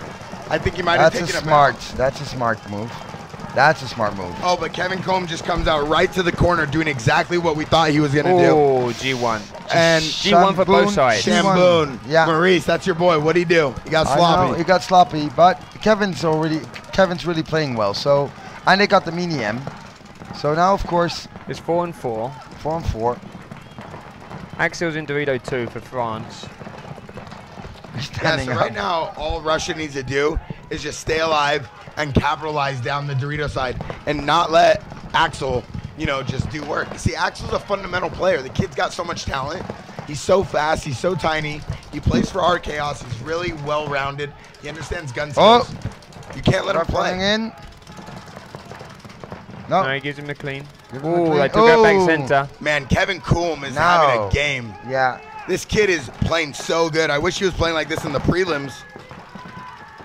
That was really smart. Really smart of him going to the Snake 2 straight away. And now you see Kevin Coulm's And look matched at Tavares going to Dorito 3 off the break. And I think Axel's Dorito 4 already, isn't he? Yeah, he's in Dorito 50. So you see right now, Kevin Coulm is matched up. He's in the Snake 2. Great Britain. I mean, Russia has a player in the Snake 1. If he'd step out, he'd get him. Yeah, if he steps out, he's going to get him. Yep, and he's looking for this wide shot. Yep, he just needs to keep going. You see him. Kevin Coulm's looking for it. He's going to try to shoot his foot. And he got him. He got him. Nice job by Kevin. Fantastic playing by Kevin Coulm. You know what? Tonton should have him play his Snake a little bit more. So it's 4 and 2, yeah? 4 and 2, and now... Oh. Did they trade out? No. No. But nobody was shooting him. No. So I know who was shooting him, but nobody is. Well, this cake on the Snake side for Russia, he needs to realize that Kevin Coulm's going to come down this real quick. And he's going to come out, and now Tav is completely free to move up. And there he goes. Tav moves up. Yeah, so Axel... Axel's in Dorito 3 still. Axel's in their Dorito right now. Yeah. No, Axel's in Dorito 3. And look how sneaky. And look how David, sneaky. I think, is in Dorito 5. Look what he's trying to do. Just like creeping up on them. Yeah, and he's waiting for it, and then now he doesn't know if he wants to come over the top or not. He's waiting for it. I think he's waiting for the little mini M to cross. Kevin Coulm just needs to come over the top. Ooh, that's nice. And he got him, and he's still alive. That's it. Point. Yeah, look. Axel came from the 50. Yeah. Dorito Tavares was already there. Checks himself. Love these kind of games. Yeah. It's a 1-1. So what we saw is France going wide on the Doritos. Yeah. You know, Chambon and Luik, as well as Kevin Coulm coming down the Snake side. Kevin Coulm, man, I wish he played like that in the prelims. I wish he played like that for the Tauntauns. Let's be honest. I mean, they would have gone home. I mean, look at the way he got in the Snake. He understood what was going on. Fantastic. A little jambone, ham bone, and a croissant, and he is down the field. Maybe he just needs to be fed. Maybe it's the English food. Maybe he doesn't like it. Maybe he likes croissants. Yeah. I don't know. He needs baguettes. I don't know. He needs baguettes. He needs baguettes. Feed the kid. He's hungry. Get him a baguette. Get him a sausage with that. Yeah. I mean, let the kid live. Give him a beret. Let him run down the Snake. Don't put him in the back. Nope. So here we go. Great Britain Team GB on the right, and they're going to be playing against Germany, and Germany's lining up like they're going to go wide. 1-1.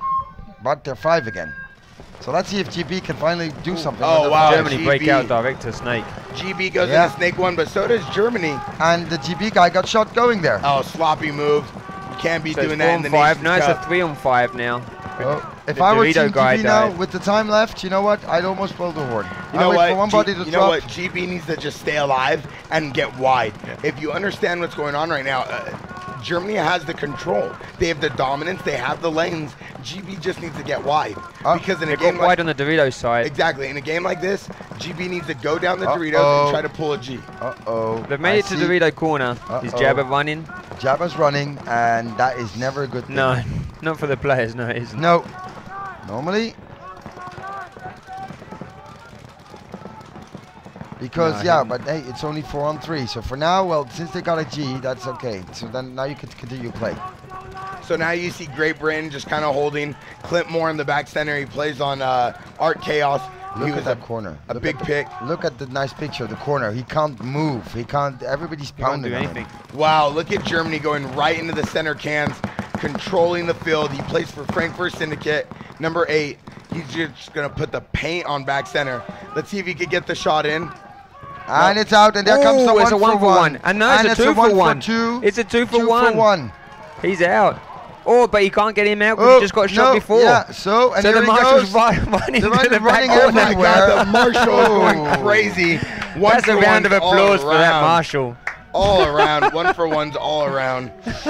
Wow, that was a big point. Hey, Clint Moore's going to send him a thank you note. That's for sure. Wow, that was a big point. It's because he was going to take him out, but just boom, he got hit on his elbow before he could take him out. We'll try to get that replay for you guys right now. But what just happened is the Germany player went in the snake one. He got shot. Continued to play. He wiped it. But he continued to play. When he saw the ref coming over, he decided to a little Windex, a little shoe shine. And, if you're not going to know how to clean it properly, don't clean it. Get off the field. I understand the game. It's part of it. But let me tell you something, dude. Learn. Don't just think that you can dive into dirt. So here you go. He's going to come out snapping. He saw he got hit. Look. He's not going to say nothing. He comes in. Oh, let me see. My hopper's not working. Where am I hit? Oh, you're hit right there. Thank you. Come again. Thank you. 4 for 1. Ooh, and that is actually, and that was a wiping. And here he comes. Here he comes. Look. And just now, boom, he gets hit on his hand. Yeah, so he's out. So he can't take him out. So he goes one into the other one, falls over, walking like an ape. Listen, man. Talk about running around the field to pull players. That ref just ran like a 5'4". I mean, he was just running around the field like a wild But how maniac. can, the guy got hit. He put down his gun like that, so nobody could see his loader was hit. So I think the marshal saw it. So he started cleaning his hands. Let me just tell you something. If you get shot in your hopper and then you go, oh, I'm not hit. Where am I hit? And you put your hand on the floor, what do you think the ref's going to say? Clean your hands and then pick up again. Like, oh, what's that big hit on your hopper? 5 for 1. I mean, it's not that hard. 1 for team. You either get shot and you go, where am I hit? And, oh, it's already gone. Or you get shot and you say, my bad. So you saw Birnikov on the sidelines. He plays for Art Chaos. He's a world champion for Russian Legion, one of the best players ever to come out of Russia. He's coaching the Russian team right now from the sidelines. Yeah, because if I'm not mistaken, I think his dad's playing. Yeah, his dad plays on the Russian team. He also plays on my PSP team, Red Storm. Exactly, yeah, that's true. His dad's a fantastic player. His brother also plays on Russian Legion. And this French game is brought to you by Access Custom. Yep. So for all French national teams, and brought to you by Access Custom. Listen, tons of custom gear. I'm talking t-shirts, headbands, caps, beanies, jerseys, stickers, banners all over Europe. They're based in France. They're for the players, by the players. Facebook.com/access.custom or accesscustom.com. You guys check it all out. Show them some support like they're showing you guys. What would you call this? Hyphen. So it's access-.com. Yeah. Maurice wants some English tutoring up here. Maurice, anything for you, my friend, because I'm always here for you. I know, and I'm so bad in my languages that you know that. Well, Maurice, you only know 13 languages, so I don't. You know what? You know what, Charlie? I took this guy around see Monaco, and that was a great fun, wasn't it? Hey, Maurice, Monaco and you and me at nighttime. Yeah, let's not talk about that. That was fun. So now we got Russia having a little team meeting. Like, listen, guys, I know we drink vodka. I'm sorry, but let's just go out there and pretend we know what we're doing right now. Come on, get it together, Russia. Hey, somebody's pretending to be Justin Rabakov for that kind of meaning. Hey, sorry. Listen, unless your last name is Rabakov, don't ever wear purple. Okay? No, don't. Unless you're Justin Bieber or Justin Rabakov, I don't ever want to see you wearing purple at the paintball field. But that's my boy Sergey with the blue bandana right there for Russia. Fantastic player. Fantastic. Played with him in Chicago. Oh wow, the French have some nationals singing their anthem in the stands. So here we go. French is gonna line up wide. Axel Godin goes straight to the snake corner. His dad coaching him, and he made that. Oh wow, Shambone playing out of his mind. And there goes the second one. Yep. Oh, and a 1-for-1 is called. Yep, that's the G2 already. No, G3. G3 for Russia. So they only got back center and snake now corner. The French are going to accelerate. Here they come. Oh, Colombo. Right through the center. He's looking for the snake corner. Let's see if he can put it He's together. out. Oh, and he's out. Wow. They threw the towel. And they threw the towel. They threw the towel. Oh, wow. And the French stands are going crazy. The fans are going nuts. France Look at the eyes of Colombo. It's like, man, I'm not taking this. He wants blood. He wants blood. Listen, man, French came here to win. They had a rough prelims, the Tauntauns, but now they're here and they're showing why they're still great players. And you know why? The only thing I'm asking is, why the fuck didn't you play that way when you were in the prelims? Come on. Maurice, sometimes, when you play with your friends and you're just out here, they got Axel back with them, they're enjoying themselves, you play differently. You play calmer, you play more fun. It's true. And right now it seems like they're just enjoying themselves. Yeah. They're running around the field, they're shooting their guns. That's what we want to see. Right. Enjoy yourself. It's paintball. Turn up a little. Yeah. As I like to say, Live. we out here living. Live. Oh, there's Grossman, number 8. Ooh. I call him Big D. He plays on Syndicate and he just runs it. Yeah, you got Big D and Mini D. Hey, Big D and Little D. Little D is Baby Dennis. But Big D, he's cool. He took me to a hookah bar with Patrick Warble, and it was an interesting night in Frankfurt. I call Patrick Warble the Wolf of Frankfurt. Ooh. And here we go. I want to know more about this. Germany on the left. After the break. So Germany goes straight into Snake 1. The Marshall's running that is never good. Has he seen a hit for Great Britain? Yeah, it looks like Big D is shooting from the back center, but misses him. They're clean. And so both 5 of them alive, clean, both 5 teams. alive. But Great Britain in the snake. I thought it was 2-1 for Britain. No, it's 1-1. There goes Clint Moore. These are his types of moves that he likes to do. Oh, wow. Great Britain with excellent fills getting to both corners. Okay, now actually I was just told, as I agree with, there was a no point on the last game. So there was a no point with Clint Moore. With the 3-for-1. It was a no point. I thought it was point for Britain, but there was a no point. Yeah, that's a no point. Told you. Hey, look, guys, it might be end of the day, but I'm still there. Wow, and here comes Big D right through the center of the field, shooting from the tower. He's shooting over the top. He blasts. Yep, he does it. He shoots the player behind the snake. That leaves only one left for Great Britain. He's going to wear it. And he wears it a lot. Wow, tic-tac-toe, 3 in a row. Big D's getting G counts for the team and putting Germany on his back. I like that. I like what I just saw. Little intimidation, though. A little bit. You Hey, know what? sometimes a few extra balls gets your head right. Wear it. Hey, yeah. Hey, we're out here playing for the Nations Cup. Okay? Yeah, this ain't no joke, Maurice. Yeah, we're not running around Monaco trying to party right now. Okay, we're out here trying to win a tournament for our country. They're gonna put extra balls on them if they need to. This is where it counts. This is where it matters. Okay. Yeah. As long as Holland wins tonight, I don't care. I mean, you just need to realize. And by the way, sorry what we did to Spain. Sorry what we did. They didn't play well this World Cup. No, they didn't. Hey, Spain, I'll be there on Monday. I'm running with the Bulls. I'm gonna go tackle the Bulls. You're running to Pamplona? I'm doing it. Yeah? I'm doing it. Have you been there? I've been there. Is it crazy? It is crazy. I will be there. Whatever you see on the TV is true.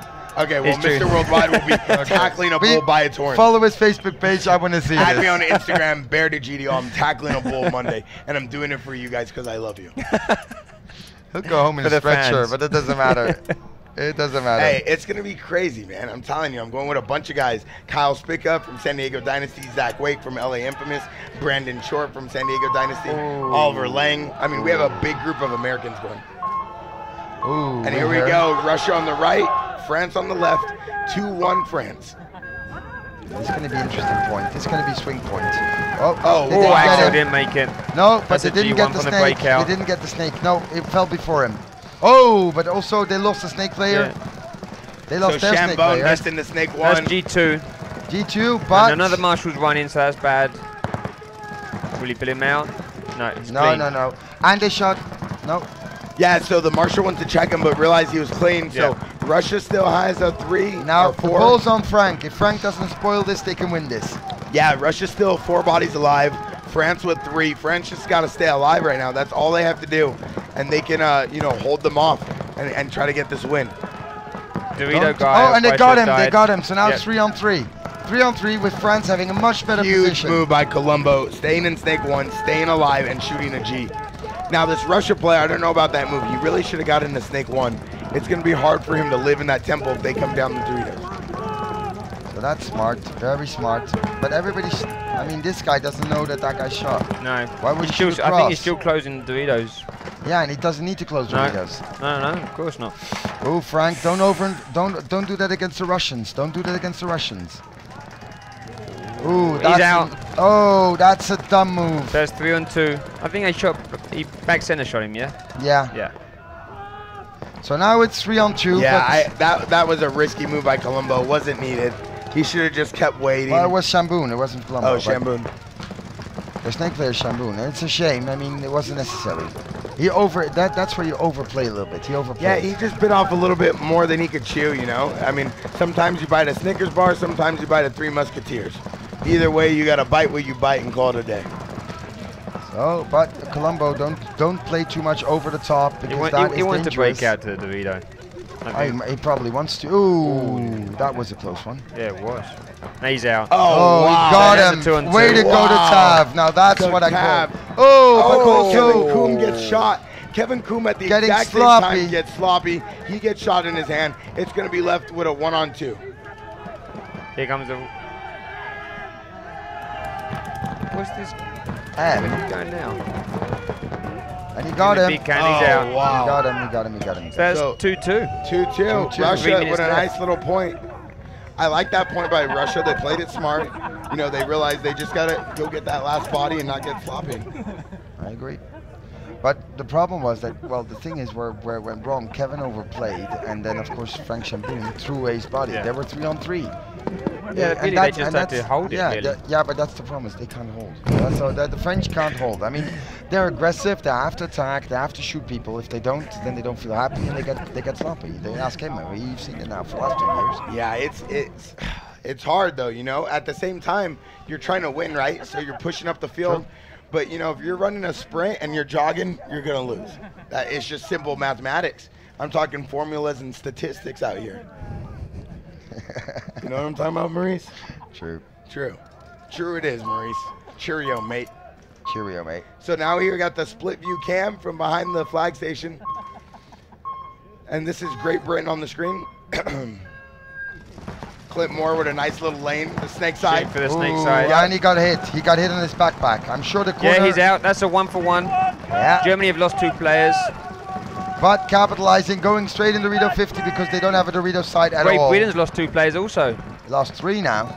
And maybe even a 4. And a 4th. No. They have Dorito 2 and back center Great Britain. Yeah, oh, so that's a 2-on-2. Now that's where you have Clint Moore. That's where you have Clint Moore. Shot at the Dorito 3. They try to fill it. 2 against 1.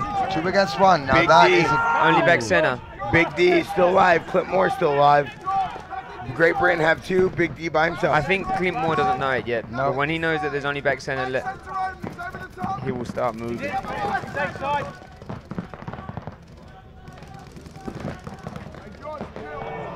Oh my goodness. It's a 1-on-1. Some of the sloppiest closing I've seen today.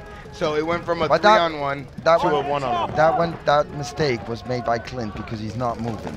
Yeah, I don't really know what Clint was doing. I think he doesn't know that they've taken out the back left because he's still shooting over there. Yeah. So right now it's a 1-on-1. Let's see if Big D can pull us out. So now they're battling cake to cake. Clint Moore, Art Chaos, Big D, Syndicate, Germany versus Great Britain. This is it, man. This is where you got to represent for your country and dig deep. This is when it matters, you know. Sweat some blood, grind, tear some muscles, do what it takes. Just get that win. I mean, Clint Moore is a fantastic 1-on-1 player. Yeah. No, I'm talking, you know, if you're going to eat right now, eat. Oranges, pineapples, and bananas. Get your sugar in. Clint Moore's just got to do work. He's got to stay alive, you know, put some pressure. I think now he's just going to wait for the German guy to come out from the left-hand side. This is going to be crazy because it's going to be a minute 40, and whoever wins this is possibly going to win the whole match. Because if time runs out, I don't know if they keep playing this, it's going to be crazy. Clint Moore put himself in a bad situation, though. Yeah. He's got to paddle with those Medusa legs in the way. You know, you don't take a monkey to a banquet. Oh, wow. And there Clint Moore wears it. And Big D with an impressive 1-on-1 against Clint Moore. The draft for Art Chaos, one of the best players in the UK. And he's just going to get smoked down like that. So, cheerio, Benny mate. We did it again, but no. And now with 3 minutes left, it's 2-2.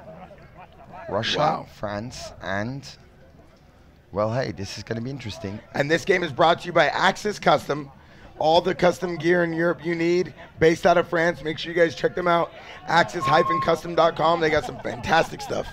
Yes, and thank you for sponsoring the French team.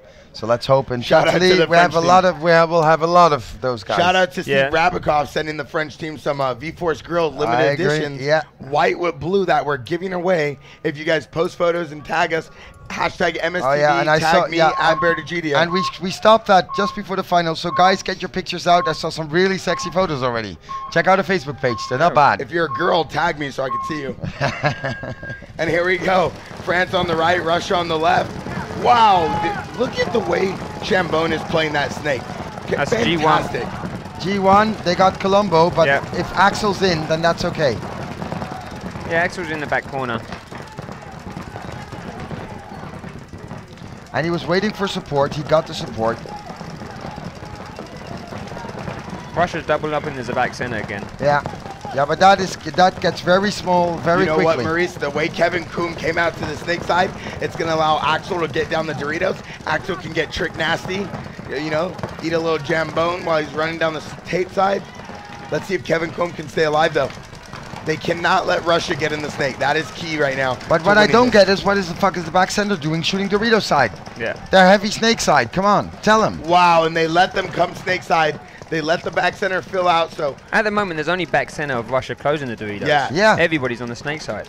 Yeah, so Russia's got 5 alive right now. So no wonder he's not moving. No wonder he's not moving. And there it goes, snake 1. Now finally the back center understood something, but no, Luik's still trying to help somebody to advance. Well, Luik's just trying to protect Axel, because it is hard that Axel has to deal with back center. It's hard to get out of that Dorito 2 when the back center's alive. But the dynamic right now, you know, the flow of where the lanes are shooting, it's going to come down to understanding check and move. Yeah. You know, head check and then move again. Yeah, and there they go. There goes Dorito 2, and it gets shot while doing that. Oh, G2 at the same time. And another one. Sergey gets shot over the top by Kevin 3 on 4. Kevin Kuhn comes over the top and shoots Sergey. Oh, so nice 2 job. on 4. That's a nice job. And with 1 minute left, they really got to put this together properly. Let's see if they can do it. If he puts it on back center. That's it. That's 4 on 1. Oh, wow. And Russia blowing the horn. Yeah. So Russia throws the towel again with 1 minute left. Remember, they did this in the prelims. It was a strategic move by the coach to try to get them to play into overtime. It worked, and then they won the overtime point, which makes them here in the final. That's true, yeah. So let's see if that move works again. There's Clint Moore. Clint Moore, and Clint now has... Fantastic player. Just, you know, had a rough little one-on-one, but let's see if he can bring it back. Well, I don't know how much time they have left. 1 minute, 2 minutes. 1 or 2 minutes. So right now, all the Germany guys got to do is just hold them off. Yeah, and that's for going 1 to be minute. game. Yep, that's it. So now let's see if they can do a Tonton style point. 1 minute 17 seconds. Flying V. That should be it. Let's see how this is going to work. Sorry. Sorry. No, 1 minute 17 seconds left. Yeah. All right, so you got to run a power play, full court press down the field, which they do. Great Britain goes snake. They go Dorito 1. They go snake corner. I like the breakout straight. Oh, takes it in the face. So Germany shoots crossfield and blasts him. Let's see if Germany 4 can and just 5. hold him off. See, Germany, they could play to win, but really they should just play right now to stay alive. Because if they do that, they can just hold this off and they're going to win this match. You don't want to chance any penalties. Yeah, but the error comes from Great Britain. How can you go with 1 minute 17 to your spots? You know you're not going to make that. Uh-oh, they know they got to push the envelope. So they go snake 1, they go snake temple.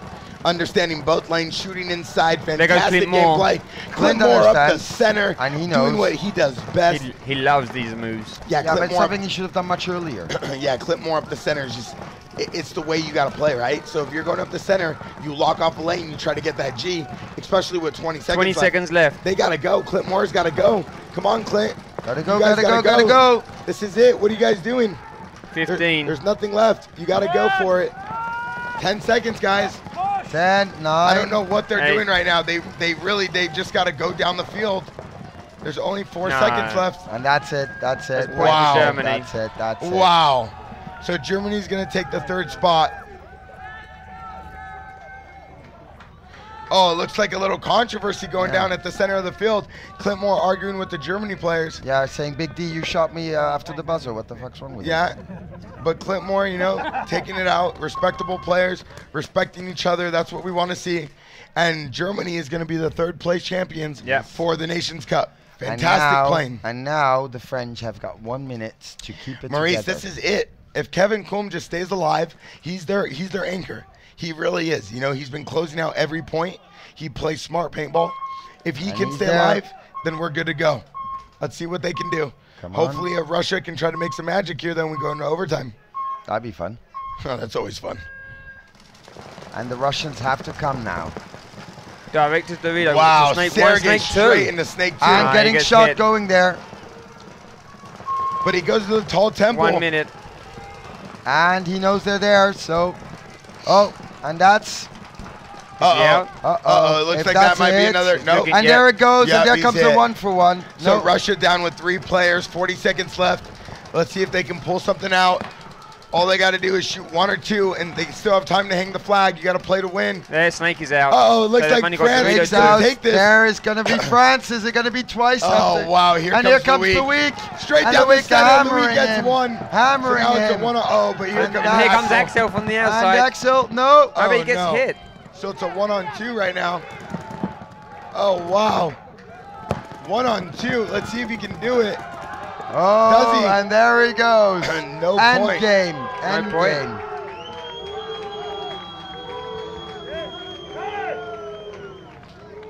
Uh-oh, we have a little bit of controversy going down right now. The ref pulls him. Point to Russia. We're going to be going into overtime. Ladies and gentlemen, Russia has done it again. This is what happened. Axel Godin runs down the tape. He shoots a player. As he shoots the player, he gets shot, continue to keep running. Russia turns around and gets shot in the back. As he does that, the referees pull a 1-for-1. The point goes to Russia. 3-3. Wow. This is what I'm talking about. Maurice. This is paintball. Maurice. This is paintball. Jabba! Jabba, is that a 3-for-3? You can't yell from the commentators, good Maurice. I can. Maurice, we know you. We love France, but stick to the game plan. They just called it automatic point to Russia. Let's see what's going to happen. I think France are applauding because I think they've won. I think it's an automatic point for France. Let's see. We're going to find out exactly what happened right now. Here's the replay. Look, Louis gets him. Now that's clean. There's nothing you can say about that. He walks off. Then Axel comes. Here, look. He doesn't shoot. He doesn't do anything. Here. So the ref goes to check him. Let's see what the ref does. Nope, nothing. So the ref calls him clean. And then this is where it happens. The Russia player takes off the field. He gets hit already. Yeah, and then I wouldn't know where the problem is. Okay, so there might be the penalty on Russia. The ref might have called it wrong. Yeah. Let's see. Okay, anyway, but it's France who wins. It's Okay, done. so It's done. France is going to get the win. Ladies and gentlemen, We've got France ourselves a winner. is your 2014 Nations Cup champions. Congratulations. No, that's with the Masters. That makes it 2. Wow. So, way to go for France. There's Patrick Warble, the coach for Germany. Yeah. Fantastic coach, great person, really understands the game of sport. Brought Syndicate, I think, to a whole new level this year. Yeah. So, guys, well, hey, that's it for us today. We're going to go home quickly, and thanks to Access Customs, thanks to them, and thanks to the French. Shout out, Mr. Worldwide. See you guys tomorrow morning with some new action. See ya. That's us from the tower out.